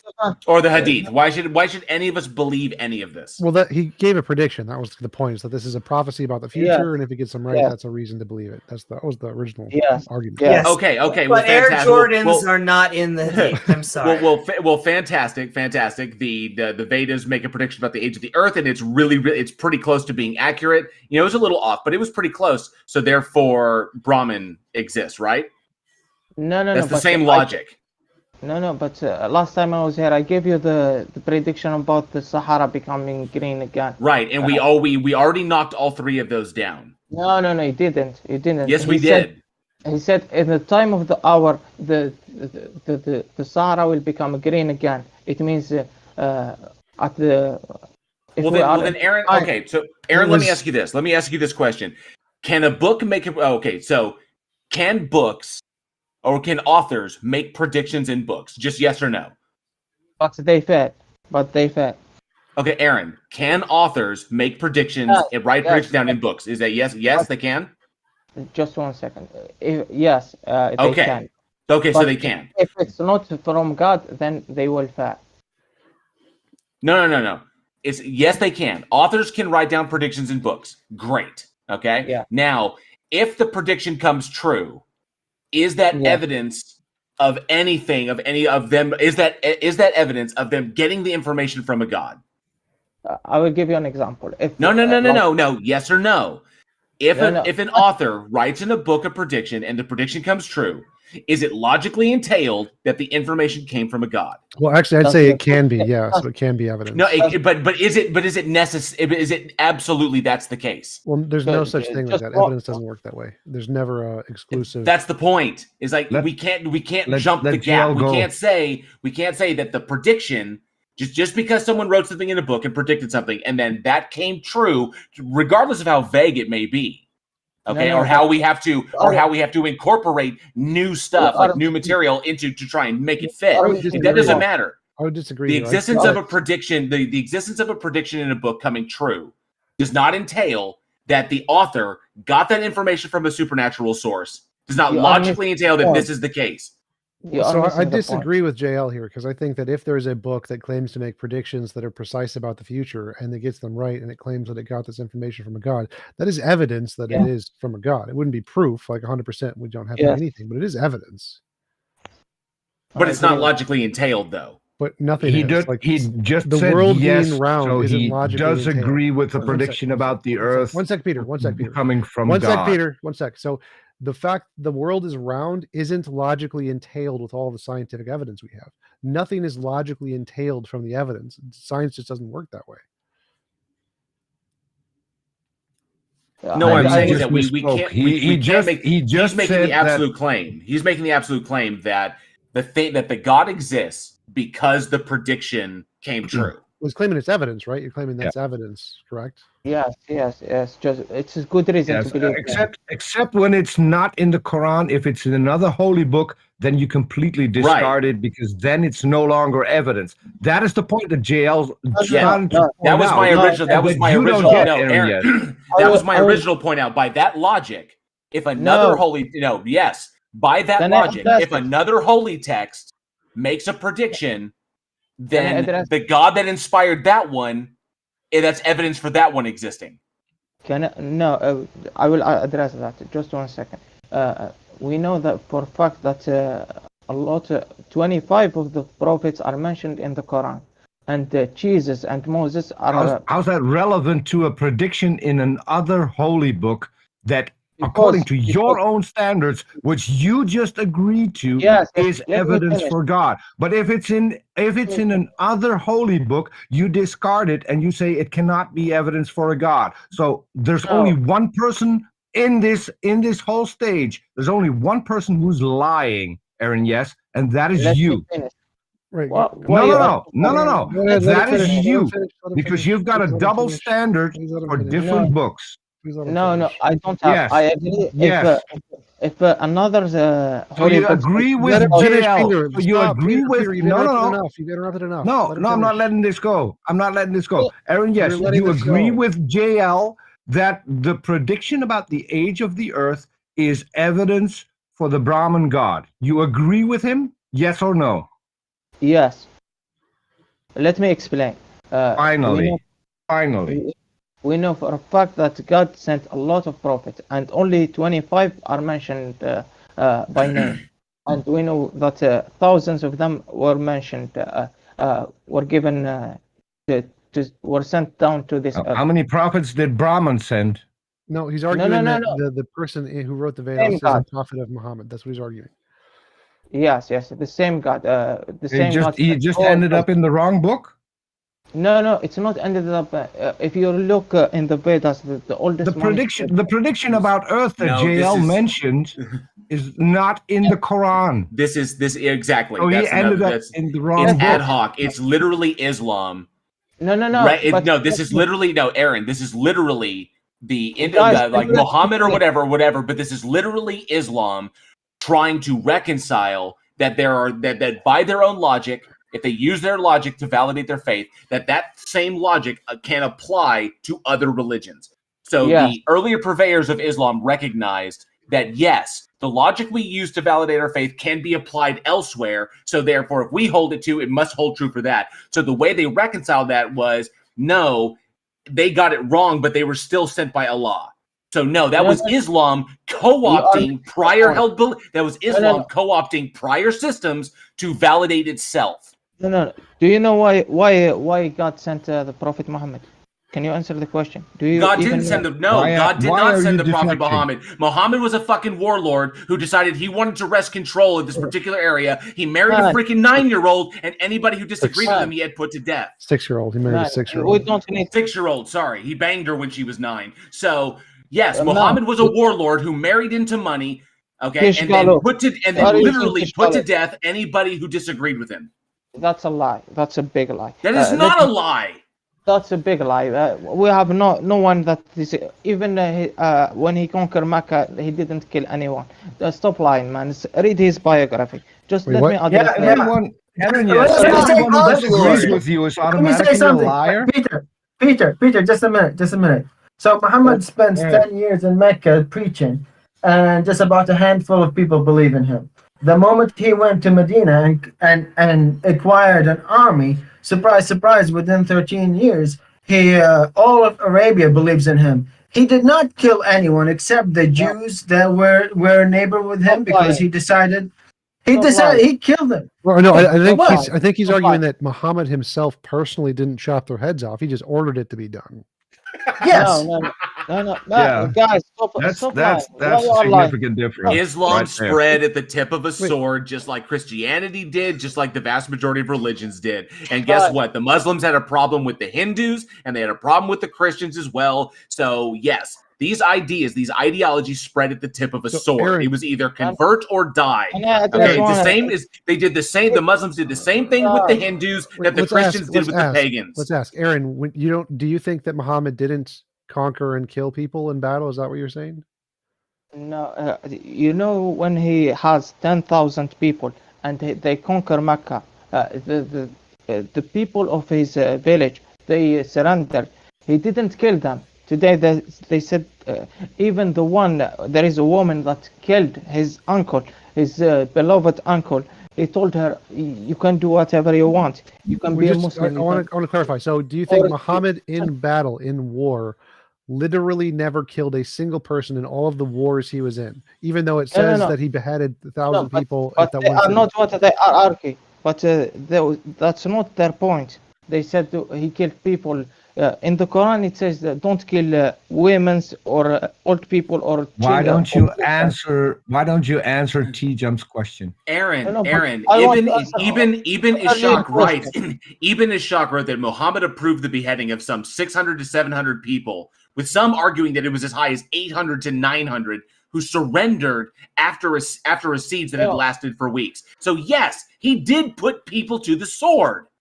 No, that's a lie. I know. What? Do you got? What do you got? See the problem here, the problem here. Everyone tells you something, and then you say it's a lie. But the problem we don't say it from ourselves. It's not something that comes from ourselves. It's from the Islamic source. It's either you go read the Islamic source and study it. That was literally the invasion of Banu Qurayza. Is the Quran lying? No. Can I address one point, just one point at a time? Sure. Is the Quran? You haven't addressed a single point, because every single time people ask you a question, you come up with a different topic in order to avoid answering the question. You didn't answer JL. You didn't answer TJump. If you want to do something, answer any of those questions that you just have been asked, and start because it's probably the one you still remember. Answer the question TJump just asked you. Let me answer Yeah, this is your problem. You're not let him listening. go. Let him go. Peter. It's his turn. Peter, it's his turn. Go ahead. I want to answer about the first one about God send other revelation in answer TJump's question. Restate TJump's question and then answer it. I bet you you cannot do it because there's only one liar, and yes, and that is you. You said that Muhammad didn't kill people. This is very curious to us, given the fact that pretty much every historian thinks Muhammad killed people. So why do you think Muhammad didn't kill people? Do you think that the Quran and the Hadith are lying when they said he went to battle and killed people? In battles, he killed people. I said in battles, but not. And the other fact that I was mentioning, that when he conquered Mecca with 10,000 people, and the people, his village surrendered, some of them didn't become Muslims. He didn't kill them. I don't care. I don't care about the people he didn't kill. I want to care about the people he did kill. So you said he killed no one. Only in battles. Only in battles. What about the people he beheaded after the battle? No, the people who surrendered. No, he didn't kill anyone who surrendered. Listen, they were helpless when he found them. Okay. Yes, they did. It is well known. It is well documented that after the invasion of the Banu Qurayza, that the massacre of Banu Qurayza took place. Dale, do you have the passage? Do you have the actual Hadith passage where it says that? Could you? Yeah, please. He already conceded he killed people, so I think we can. No. I conceded he killed people in battles, not people who surrendered. So what's the hadith that says I came I have been commanded to fight against the people until they testify there is no God but Allah and that Muhammad is his messenger, and to establish the salah and to pay the zakah. No. It's a sahih hadith. You are so full of hate, man. You are so full of hate. He's just reading the hadith. What's wrong with the hadith? I posted the hadith in the chat. Everyone, you could go read it. And tell me what you think. It's different context. It's why different guys context. Yes. If it was like that, then every Muslim would kill people who doesn't believe in God. Stop making that we are killers. Well, that's kind of a thing in lots of did not Muslim say countries. I didn't say. I didn't say every Muslim. I think we can conclude. I think we can conclude that both the Quran and the Hadith are lying, according to Aaron. Yes, because every single time people bring things up that are in the Quran or in the Hadith. Hold on, I'm not finished. Hold on, I'm not finished. You say that is a lie. If that lie comes strictly from the Quran or the Hadith, then you are the one claiming that those are lying, Aaron. Yes, you can't have your cake and eat it too. Either you accept what is what is in the Hadith or in the Quran, or you don't. But you can't say every single time Mubarak puts something up, say that he's a liar when he's literally putting up your scripture, the things that you believe in. But now, because you're confronted with it, you choose to avoid it because you don't want to accept the claims that we're making. So he sent it to you. He sent you the hadith. What is wrong with the hadith that he sent you? Is it that hadith a lie? Not a real hadith? He didn't send me anything. He didn't send me anything. Where is it? It's in the chat. Where? I don't see it. Can you mention my name? I will. Okay. So Could you just link it again real quick and then ping Aaron? Yes. And Aaron, part of the. But guys, you didn't address the argument. Well, you're The just only saying one that not he addressing killed any people arguments is you, Aaron. Yes. not in battle. Wait, which hang on has for a minute. already changed from what we began with. Aaron, yes, he just pinged you. So can Yes, you take a yes, look yes. at that, Aaron, and let me know what is wrong with that hadith? Is that not a real hadith? Okay, 1 second.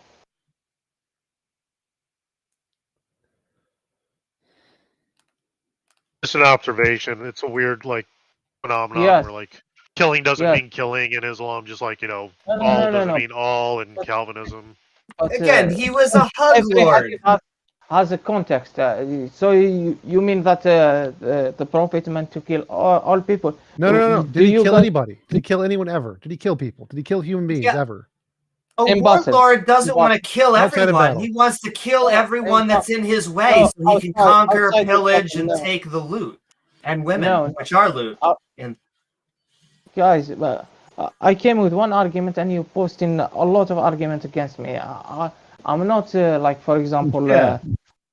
No. And the reason why there are so many arguments posted against you is because you keep refusing to answer direct questions, even if they put them to you as a simple yes or no question, which JL had to do 6 or 7 times before you answered. Why can't you be honest, Aaron? Yes, why can't you be honest? And when you're asked a question, answer the question and don't go to, but there's context here and there's context. Answer the stupid question. Well, I mean, if you want an assessment, so where I'm going off of in the Quran is that the battle of Banu Qurayza was discussed in it was 33, 10, 27, 10 through 27. That's where Yusuf Ali did his critique of that, so that the individuals who were beheaded after the battle was over, so the siege was over, and that of the individuals who surrendered, some 600 to 700 in all. Some argue even higher accounts, like 800 to 900, but that Muhammad approved the beheading of them all, and that they were buried in a mass grave in the Medina marketplace, and that all of their women and children were sold into slavery. No, that's a lie. I never. That's literally 33, 10 through 27. Can you did you post to me? I'm giving you the quote, dude. Yeah, Look it up. He wants you to post it in the chat. So Hold on. check it. Hold on. You just said that was a lie, and after you said that was a lie, and JL clarified it, then you said, "Can you post it because I need to read it?" You don't read anything, but because it goes against it goes against your claims every single time you come up with it is a lie. Why are you calling everything that goes against your beliefs, but we can actually demonstrate to you what we can actually demonstrate to you to be true? Why is all of that a lie? Because the only thing you're showing right now is that your holy book is lying, the hadiths are lying, and Aaron Yes is lying. I'm so sick and tired of you constantly throwing out the word lying. Do you even know none of what this a is an liar argument. is? None of this A is an liar argument. has Peter, none of this is an no, argument. no, This is no. A diatribe. liar has intention. Peter, this is just you No, I'm not diatribing. letting I this go. don't care. I don't care about your feelings, Peter.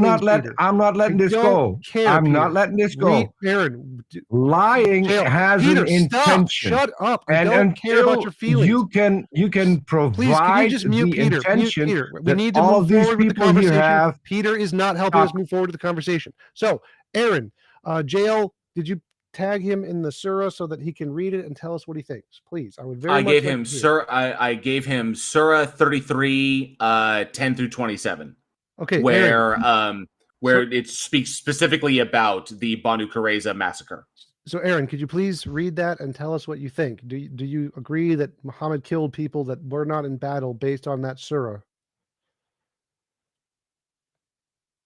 No, it doesn't say that. 33:27. Yeah. No, it doesn't say that. What does it say? You can read it. He also, I will read it in English, so that he also caused you to take over their lands, homes, and wealth as well. as well as land you have not yet put on, and Allah is most capable of everything. And the skeletons and bones that we have in the Medina Square, are those fake? No, but the verse doesn't even mention that. Why he's lying? I don't know. Well, no. And No. the other So verse- why do you think he didn't kill them? Why do you think? What No, no. happened to them? Did they magically No, disappear? No. We know for a fact that people who doesn't fight, it's in the book, in the Quran, that says don't kill people who doesn't fight you back. Okay. Why So are what there so happened many to Bani skeletons? Qurayza?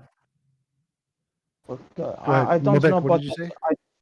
What I don't- happened to Bani Qurayza? Because they were a tribe in Medina, and they were besieged, and they surrendered. What happened to them? I don't know that argument. I've I'm, never it's heard. not an argument. I'm just telling you to. I'm asking you are to tell me lying. what happened to them. I don't know. I never read that. You never read the hadith that says that the male were killed and women were enslaved, and the way they differentiated between children and adult is by pubic hair. It's very well known hadith. No. I'm pretty sure that the Muslims guys has debunked that. I'm not knowledgeable enough to answer that question. Do you know what I hadith can- it is? Do you know what hadith it is? The number? It's. I will pull it up right now and send it to you. Okay. I don't know that argument. I never heard of it. That's fair. But we know for a fact after I read the whole biography of the Prophet. He never killed anyone who is not. So it must You be said- a lie. okay, so- if so you haven't these- read it, it's a Yes. lie. So these works, so everything I'm citing off is based off the works of Yusuf Ali, and Yusuf Ali was basing his work off the work of Ibn. Apologies, Mubarak, if I mispronounce this. Ibn Ishaq. Okay, if I got that wrong, I apologize if I did. But Muhammad Ibn Ishaq, Ibn Yasar, Ibn Qiyar. So Guys, from the I want 8th to ask century. something. I want to ask one thing. I came here with one argument, and you are posting me to everything that happened to Islam. I don't know that argument. Well, Exactly it's that because you argument. said something really interesting. You said that Muhammad didn't kill people. Now that to us is a very strange statement because it seems to go against In all the battles, history we know. only in battles. I told you that he Right. killed So people you in think he didn't kill people and behead people outside of battle? The Hadith literally says he does, and so we would like to know what your thoughts are on this because it seems very strange to us. That's what we're asking about. But that's the problem. I'm not knowledgeable enough to answer other hadith. That's why we want to send you the Hadith and have it. If it literally says Muhammad killed the men, then would you agree that that's a problem? Let me see. I don't know. Did he send me? Mubarak, did you send it yet? No, not yet. Okay, we'll let you know when he sends it. So I have a question. Aaron, as you said that the biography of the Prophet does not mention Muhammad ordering anyone killed outside of battle. When you say the biography, are you talking about the Sirah? Yes. Okay, and you say that you've read the Sirah? Yes. Okay, so I guess you forgot part of it, because it seems like you forgot the part where two captives, Al-Nadr ibn al-Harith and Uqba ibn Abu Mu'ayyad, were executed after coming back from Medina, and the former was executed by Ali, and the latter was executed by Asim bin Thabit al-Ansari. And they were executed. There's multiple sources explaining that Muhammad ordered the execution. And in the case of Al-Nadr, Al-Nadr was a critic of Muhammad's in particular, who was a rival storyteller who called him a plagiarist, and said that the Quranic stories that he was telling were very largely derived from earlier stories from the Old Testament, from other sources, which he said Muhammad was recycling and claiming as his own. No. That's another topic. Well, you mentioned the source. I brought it up because you mentioned it. You said the Sirah says that they never killed anyone outside of battle. The Sirah does mention these two people being executed, one of whom is specifically a critic of Muhammad as a false prophet and as a plagiarist storyteller. I know that, but So why didn't you mention this? Why did you tell us? It seems like you're lying, or you forgot. He did kill people outside of battle. That's the point. Yeah, doesn't sound like war to me. Let me answer, guys. It sounds like he put someone to the sword who disagreed with him. Man, you're full of hate. Let me answer. Just stop. Go ahead. No, Go no, ahead. no. What is your answer? No, no. No, no. That's I a found the different. hadith, and the hadith is in chat, and I pinged you for it. We were talking about people who surrender, not people who call him like, for example, if a person arrive, like for example, outside of the city or something like that, and call and came and start causing fitna, like causing problems between the people. Okay, so Mubarak just sent you the hadith where he killed people who surrendered. Okay, 1 second. And I haven't heard He any rebuttal about El Nighter either. He just said it was another topic, and he just like pretended like I didn't say it. Yeah, so it's specifically I Muhammad didn't kill people who Yeah. surrendered. He killed some people in battle. He killed some people who disagreed with him. He may have killed people some other cases, but not people who surrendered. That's, I think, the updated claim. Yeah, that's what I told. So he's basically saying that that massacre didn't happen, is what he's saying. Well, we will see. Yeah. 1 second, I'm reading the hadith. What number is it, Mubarak? Just for everybody in the audience, what's the hadith? Okay, it's in Sahih Bukhari, number 3043, and sometime in book references is book 56, hadith 249. You could, I send the link. Anyone could look at it and check it. Thanks. No, but I just read the hadith. Can you guys hear me? Yes, we can hear you. Yes. Just 1 second.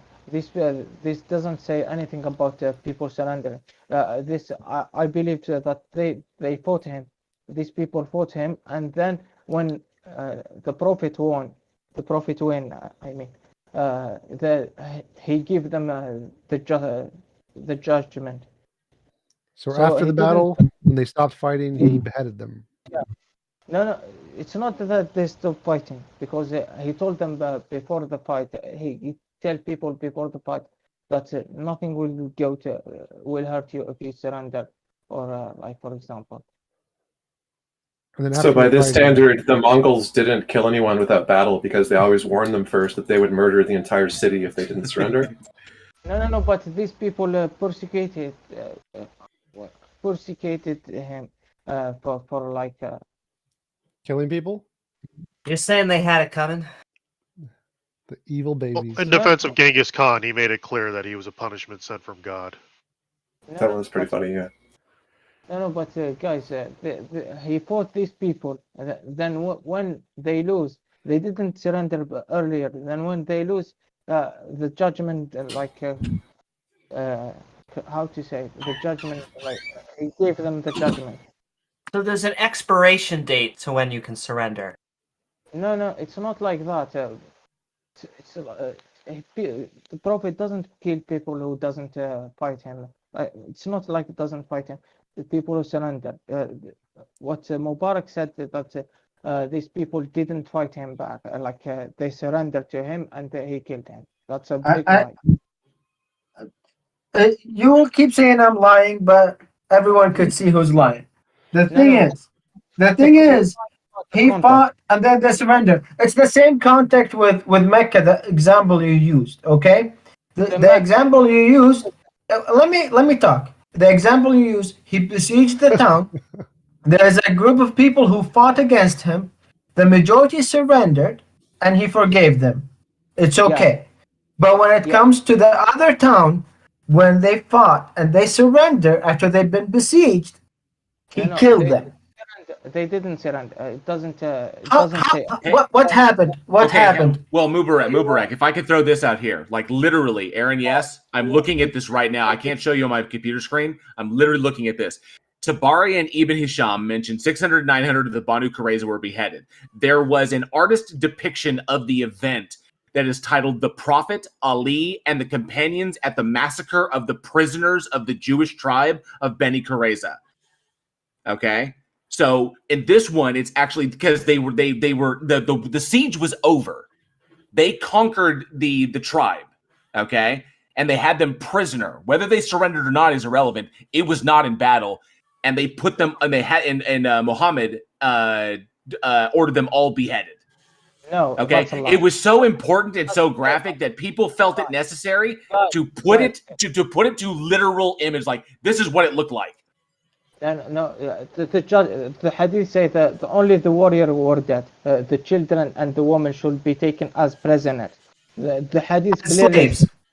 Sex slaves. No. Yeah.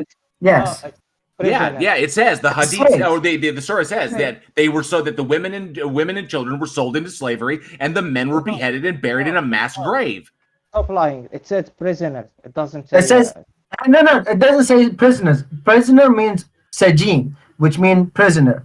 It says sabi, which means enslaved, or it's like the prophet of war is a sabi, which is when a human is getting enslaved by the process of war.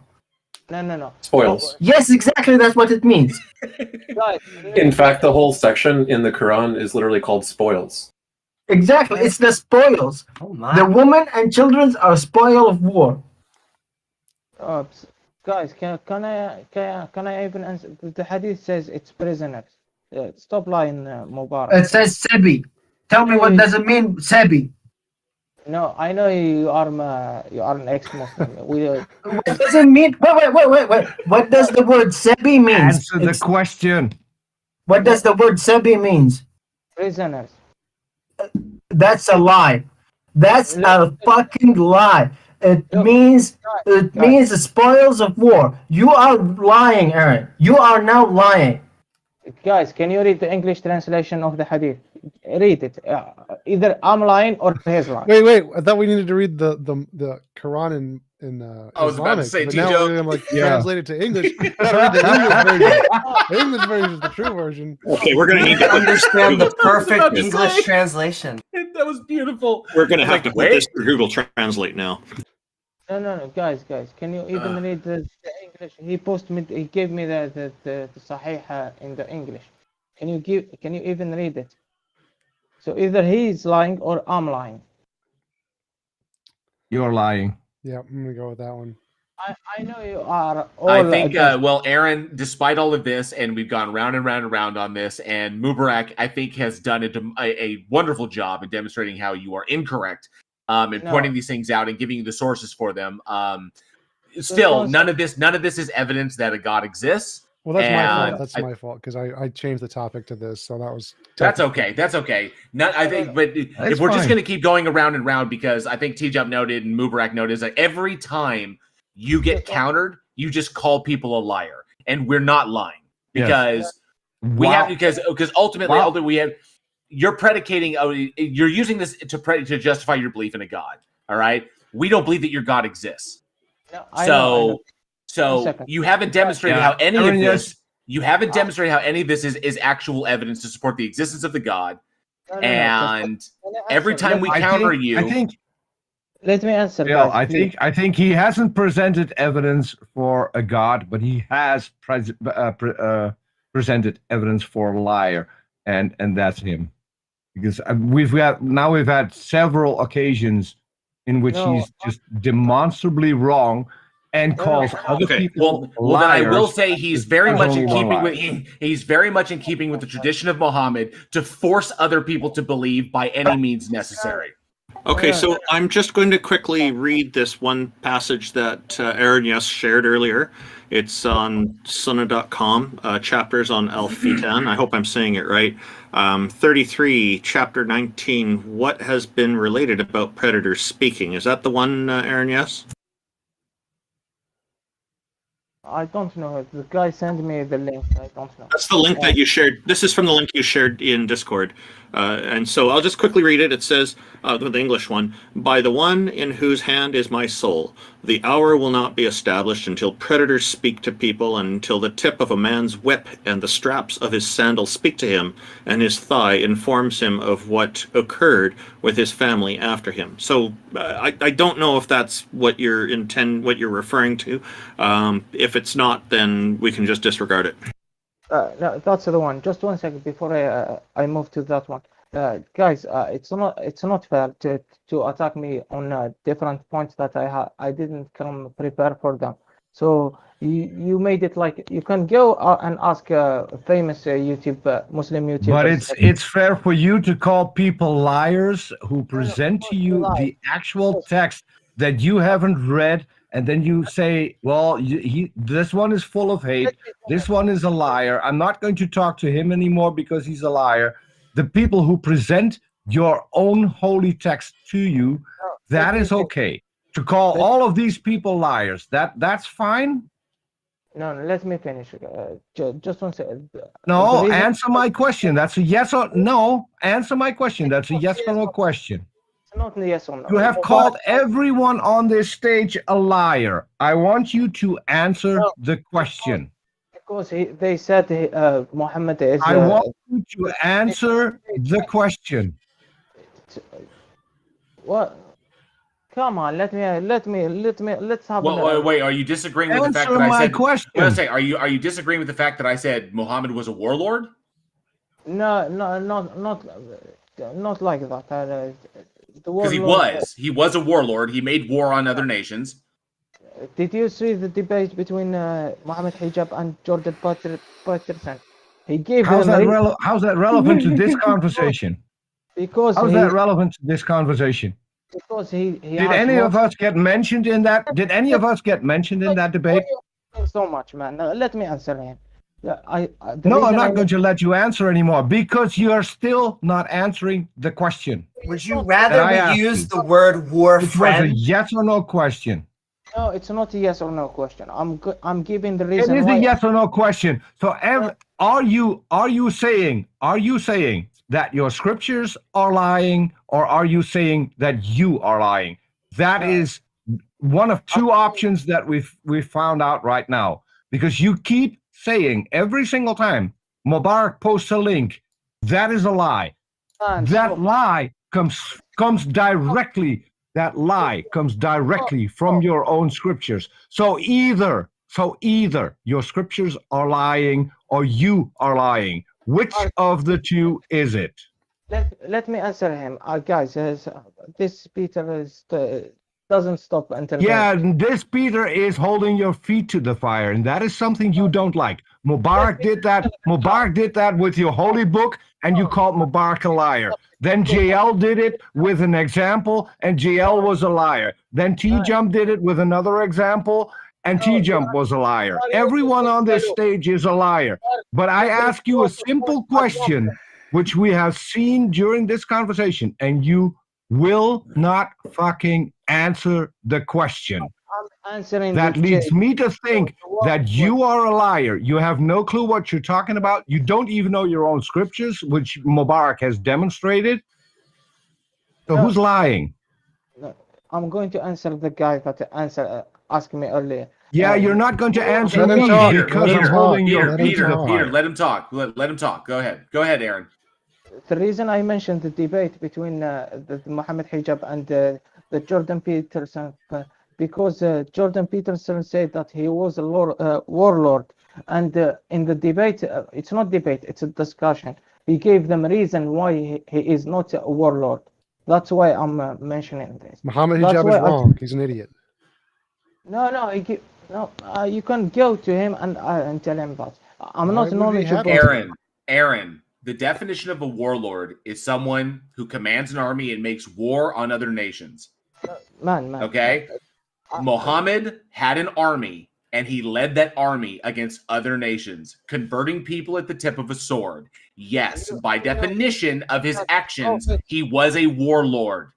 The prophet was between the Roman Empire and the Persian Empire. So he has no chance except to fight. He still was a warlord. It doesn't matter how small you are. You could be a big warlord, or you could be a small warlord. He's still a warlord.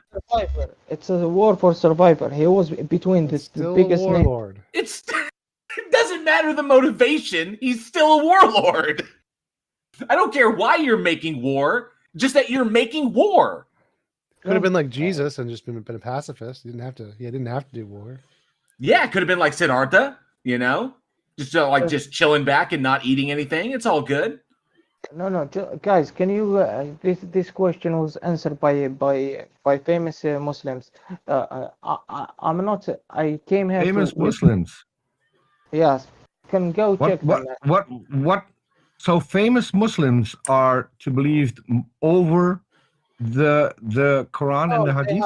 Before we go off on that, can I ask you, Aaron? You said about famous Muslims. Is this one of the reasons that you believe? Is this something that convinces you that a God exists? No. This is a separate topic that I brought up because he said something interesting. So this is not an argument for God. Yes, exactly. I'm saying this because they have more knowledge about this I've debated subject. Muhammad Hijab. I never saw the debate. It's on my YouTube channel. Cool. There's a bunch of resources that you haven't had access to, or you don't have access to, or you haven't seen, that you haven't read. So here's a recommendation: go back and do the work, just like we told you last time. It looks like it's back to the drawing board for you. So do the work, because I didn't came here to present other arguments. I came here with specific argument, and you attacked on other arguments that I have. So do you want to talk about your No. You deflected from the argument, and you called Mubarak a liar when he addressed your Peter, argument. you brought this up 10 times. So okay, do you want to go back to your argument that lions talk to people? Yes. I want to go back. so just to clarify, it was lions, like lions, as in like Predators. the big cats. Predators, yeah. Predators. Okay, so predators talk to people, right? 1 second. This Mubarak was lying about this hadith. Forget that. Let's go back to your evidence. Let's go back to your evidence for predators talk to people and argument a la Pixar. Yeah. So what does it mean by predators? I'm curious. Does anybody know? Mubarak, what does it mean by predators? Muhammad. Guys, just let me just 1 second. The child predators, Muhammad. Yeah. Guys, no, it means like wild animals. Wild animals. Okay, so like wild animals. Okay, so like hyenas, jackals, lions, leopards, because jaguars were in South America. So okay, so I get it. So the predators will talk to people. So how does that work? To talk to you guys, just be respectful. I'm not one, but don't.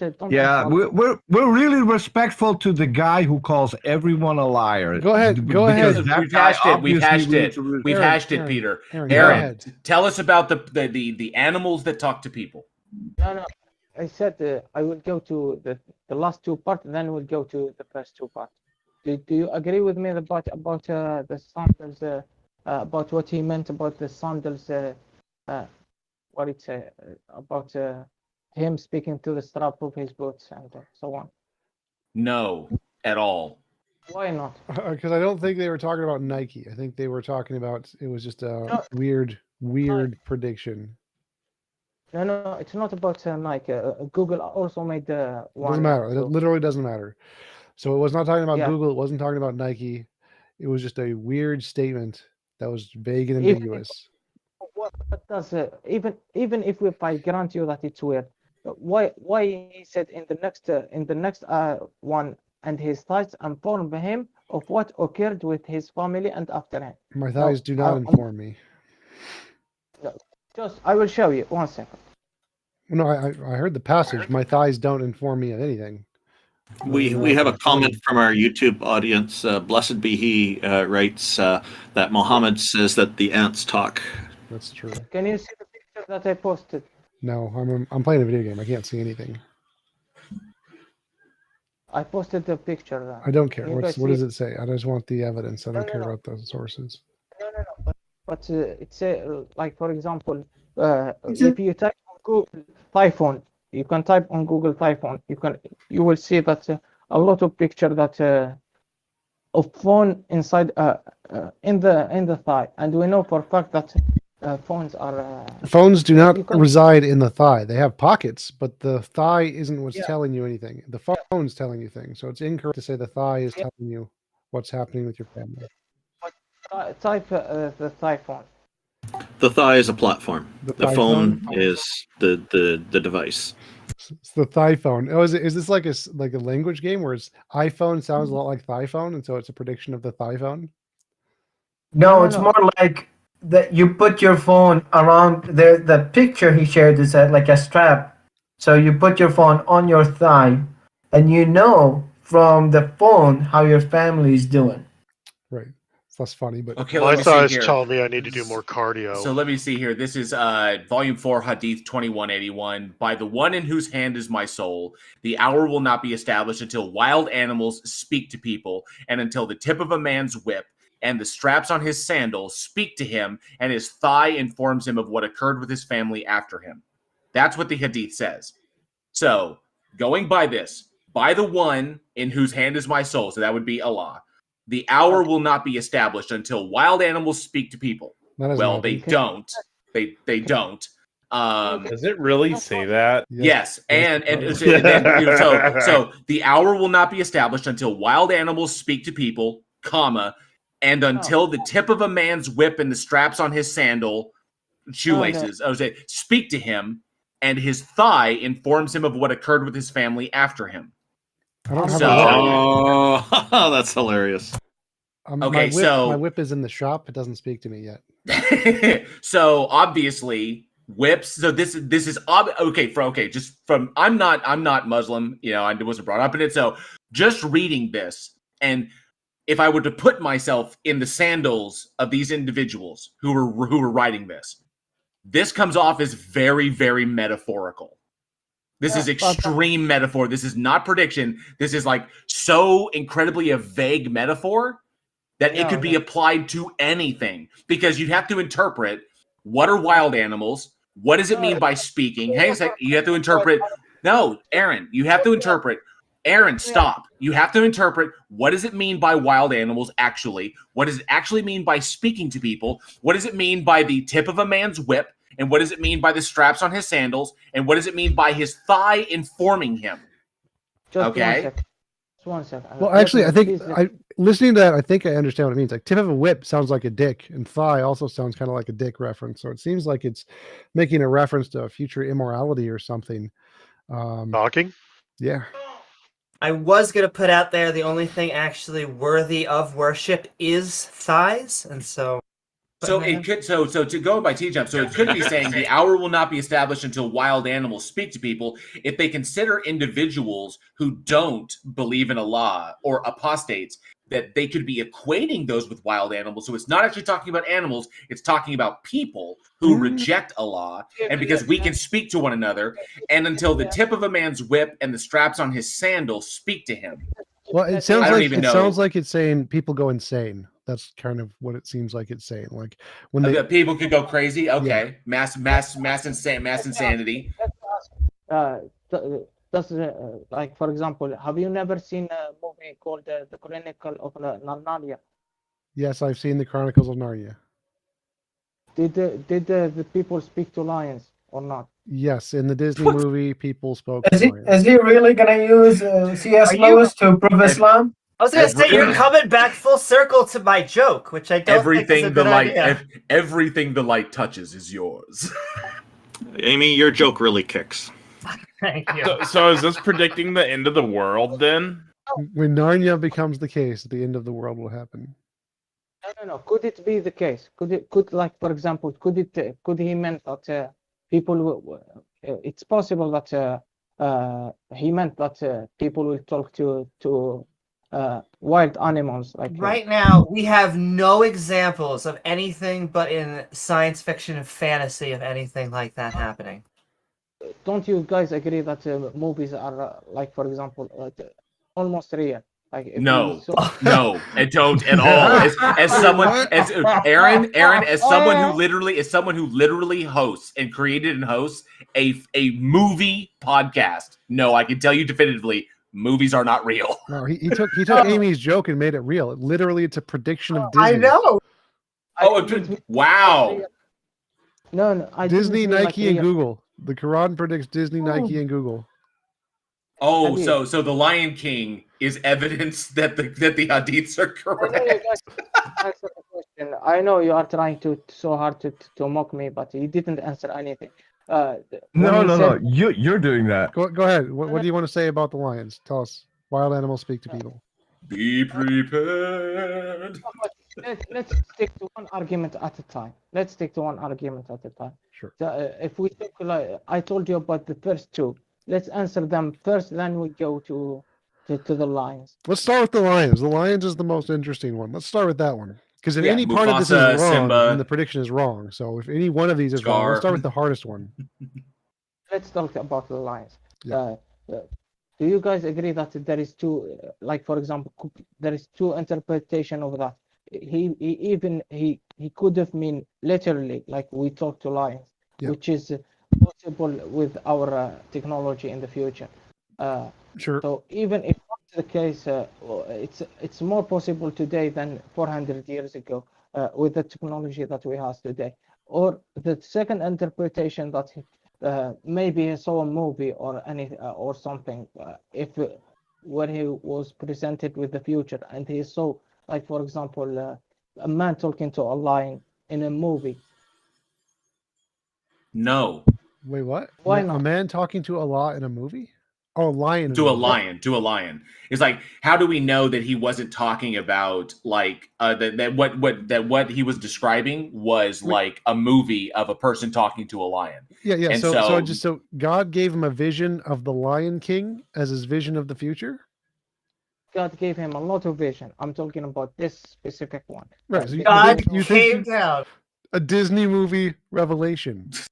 I think the fact that Allah didn't tell him that it was nothing but a flicka show, that it doesn't really hold any water. So just a minute, Aaron, whose interpretation are you using? I'm using my own interpretation because because your own interpretation stands against the majority of Muslim or even the scholars that talks about the hadith. Because most of the time when they talk about the hadith, they talk about actual vocal communication. No, but I don't. Just 1 second. Because 400 years ago, this hadith would look so weird. I know. I'm talking about people like Ibn Baz, who is one. I said I used his name earlier. He's a scholar. You know who's Ibn Baz? No, I know a lot of them. Just 1 second. Can you? Do you know who's Ibn Baz? Yes. Yes. So he says it's actual talk and verbal, and we're not talking about people who lived 300 years ago. We're talking about modern people. Yes, he died in the 90s, but he faced and recognized modern technology. No, but it's a commentary.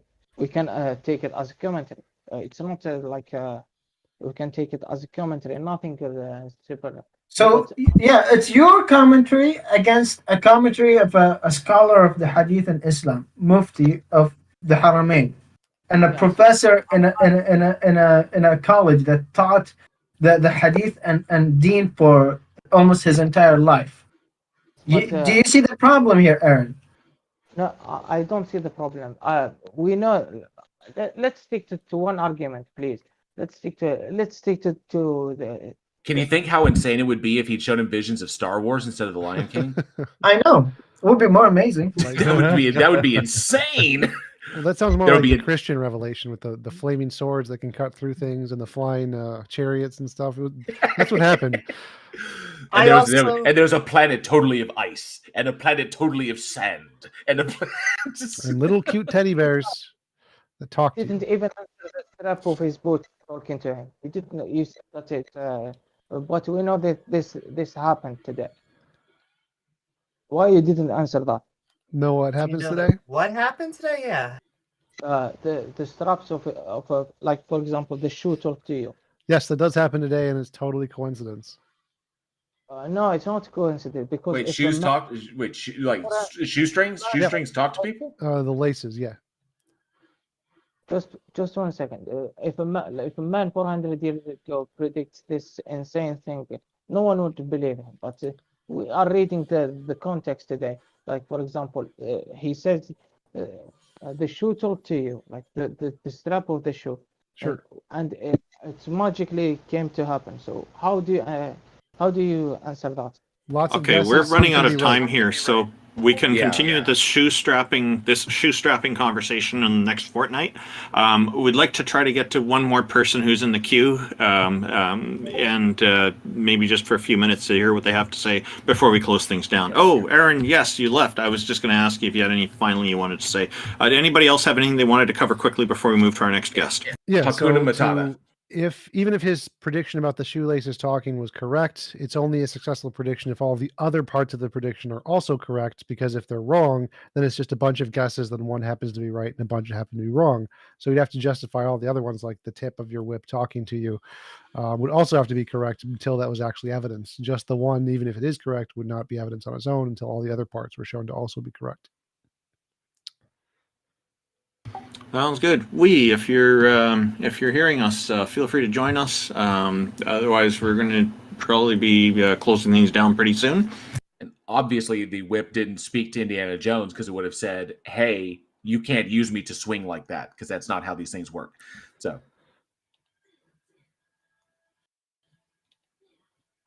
Well, I guess maybe what we'll do is move on with some final thoughts about the conversations today. Since we are pretty close to noon here, we've been running for almost 4 hours. Thank you to everybody for being here. Did Mubarak, since you're new with us, why don't you tell us if you had any final thoughts about today's episode and anything that stood out to you? Well, I liked a lot of the discussion we had and the people we talked to. And we have I noticed a problem, especially with the last guest, that they will use the ignorance of the other people in the panel, or the audience, of the language or of the topics, and they will just deny, even though that you present evidence to them. And he have a very, very weird interpretation of that hadith, because like most scholars, even modern scholars, I sent him a video that he could see if it's in Arabic, but it's a scholar that actually still lives, who knows about all this details that he want to present, that he's talking about like a miraculous thing in the future. So it doesn't make sense to use it as evidence of how Islam is true, if it's something that's gonna happen, it's miraculous, and it's gonna happen in the future.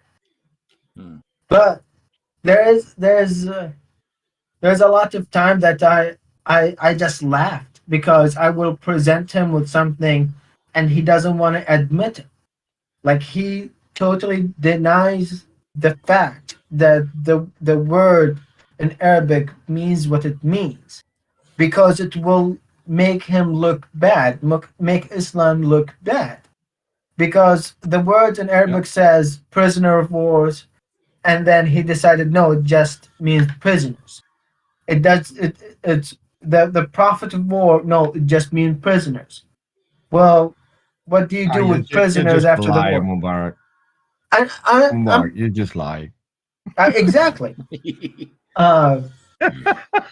And that's the problem, is that whenever you talk to them about something, and like for this subject especially, you introduced him to something and he's like, no, you're lying.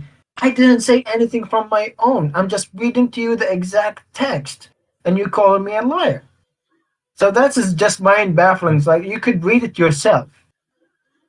But I'm going to make a prediction, Mubarak. We're going to get more Muslims in the future, and they will all call you a liar and full of hate. I think that I think that's true. I'm the son of God, so worship.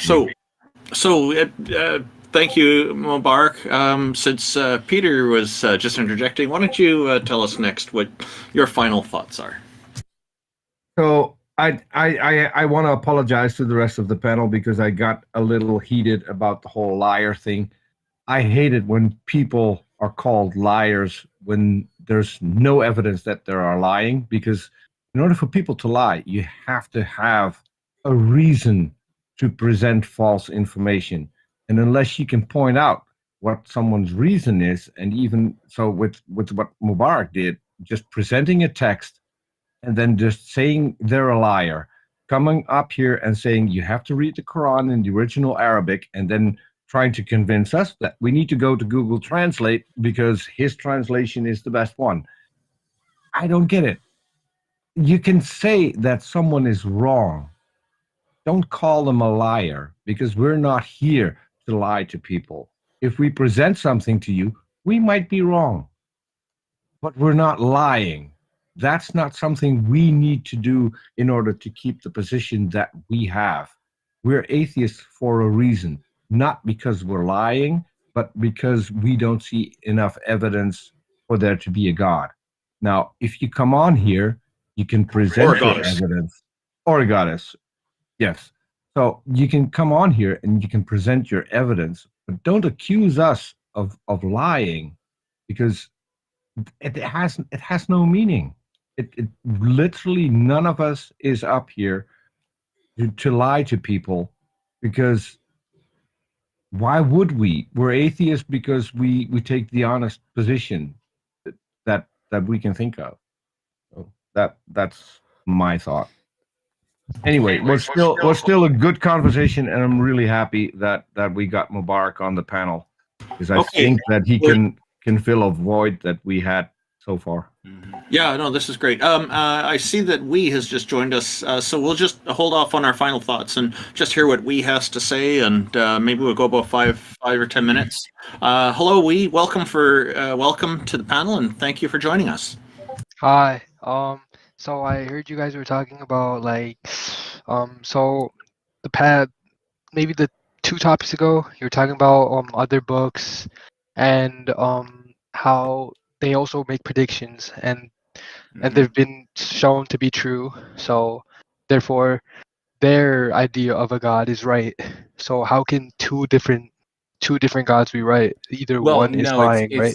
No, it's a demonstration that the logic doesn't work out. So, for example, if someone claims that evidence for their god is because a particular holy text made a prediction, that prediction came true, and that is sufficient evidence, by that logic, we can apply that to other holy texts that do the same thing. So it's a break in the epistemology, is what it is. So they basically say, I know my God exists because my book says it makes a prediction that comes true, but I reject that holy book.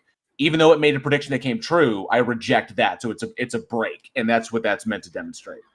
Also, I have a friend who's Muslim, and he keeps telling me that there's no contradictions in the Quran or Islam. So I don't even know what to say to that, because I'm not sure if there is. Well, there have been a lot of, if you search Google for contradictions in the Quran, same as searching for them in the Bible or other religious texts, there's usually many websites out there that will list what they are and cite the different verses that contradict with each other, so you can see for yourself and even double check with the books directly yourself and see that there are contradictions. And then there's also information in many religious texts that are just wrong. Like in the Quran, there's a part that talks about how fresh water and salt water don't mix. And then, of course, the apologists will talk about how it's not being, it's been taken out of context or being mistranslated or whatever. The fact is that it's in all these different English translations of it, and this is what we're seeing. So that leads me to think this one person who has an opinion about it versus professionals who've done translations, I'm going to side with the professionals who've done translations. I hope this is helpful.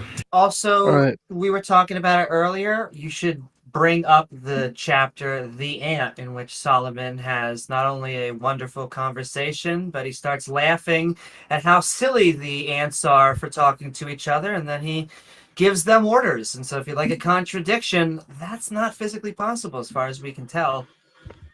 That's a good point. Sorry, go ahead, Wee. There was like what was it? There's also how there's like the suffix after the ant, which means it's like a female ant, so it's referring to every animal as a female. That's also what I heard. So it's like a she ant or she camel, and there's like stuff like that, which doesn't make any sense. So It sounds like more work needs to be done on these translations, really. So no, these are like literal Arabic translations too. So that's what they are. And then the apologists or whatever translators, they try to change the meaning so it doesn't look suspicious. That's what it is. So it's like halal if you're lying about your religion to. Yeah, I don't know how to explain it, but like. I'm just curious, if you don't mind me asking, should I put you in our list as a theist or an atheist, or? I'm like, I would say I'm like an atheist agnostic. Okay, I'll do that. Thank you very much. All right, thank you. Did you have anything else you wanted to share with us before we move on to our final thoughts? No, all right, I'm good. Thank you. It's a pleasure to have you up here. Thank you for joining us and raising these questions. Okay, so I guess TJump, did you want to? I was going to come to you next and ask, did you have any final thoughts about today, and did you want to let us know how things are progressing with your atheist church project? Yeah, sure. So today was pretty good. I like having someone who's educated in Islam to be able to chat with. That helps a lot. Atheist church is going well. I'm filing for 501c3, but it takes like 6 to 8 months for the IRS to actually approve it, which kind of sucks how long it takes. But looking for donations, because our goal is to buy an apartment building and offer affordable housing to people, so we can have a moral church that does what Christian churches should be doing, to hopefully inspire them to actually become less useless in society. So if you can, please subscribe to the Atheist Church, give donations so that we can outclass Christian churches and make a better religion, the atheist religion. Okay, thank you, TJump. I guess, X, did you have anything you wanted to share with us today?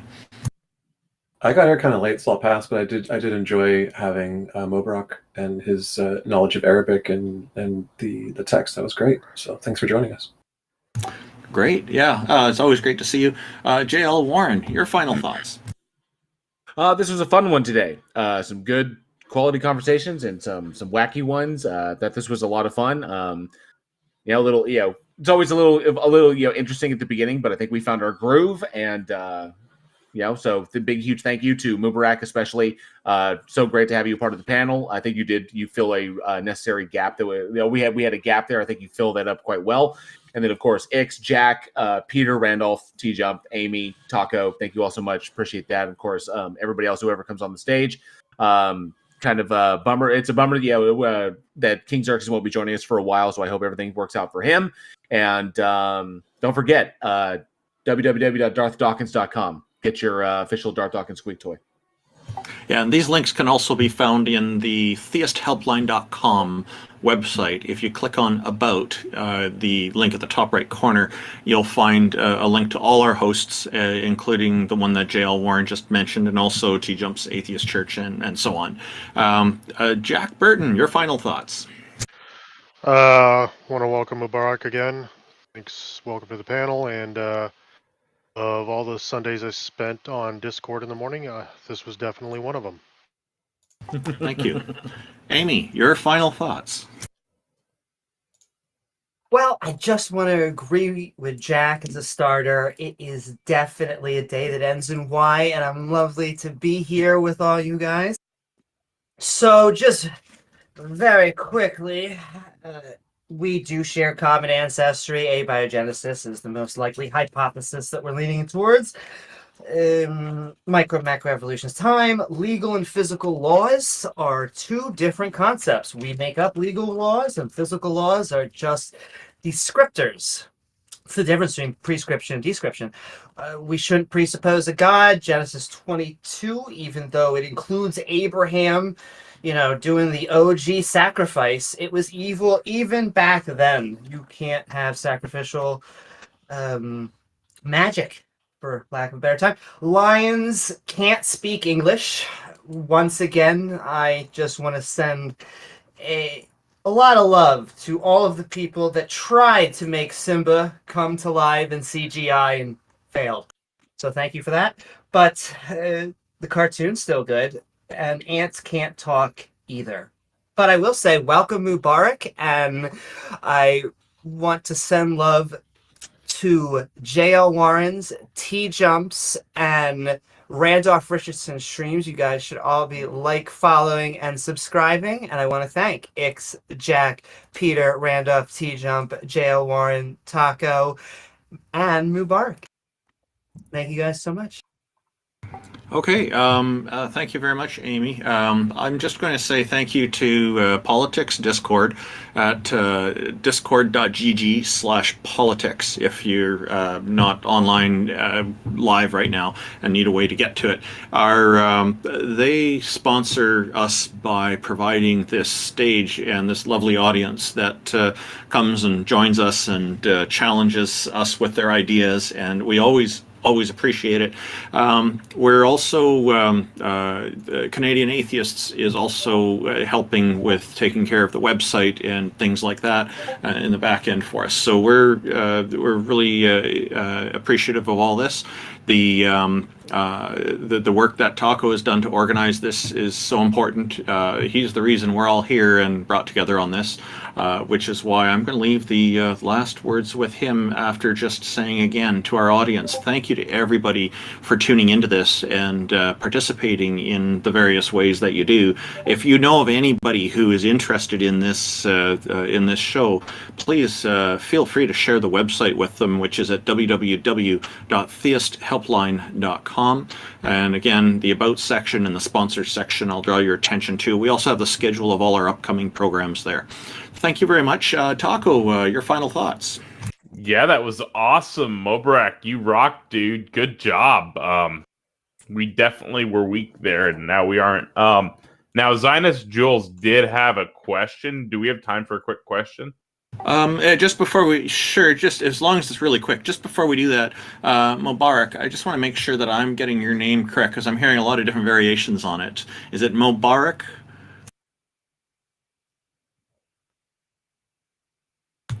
Yeah, it's Mubarak. Okay, thank you.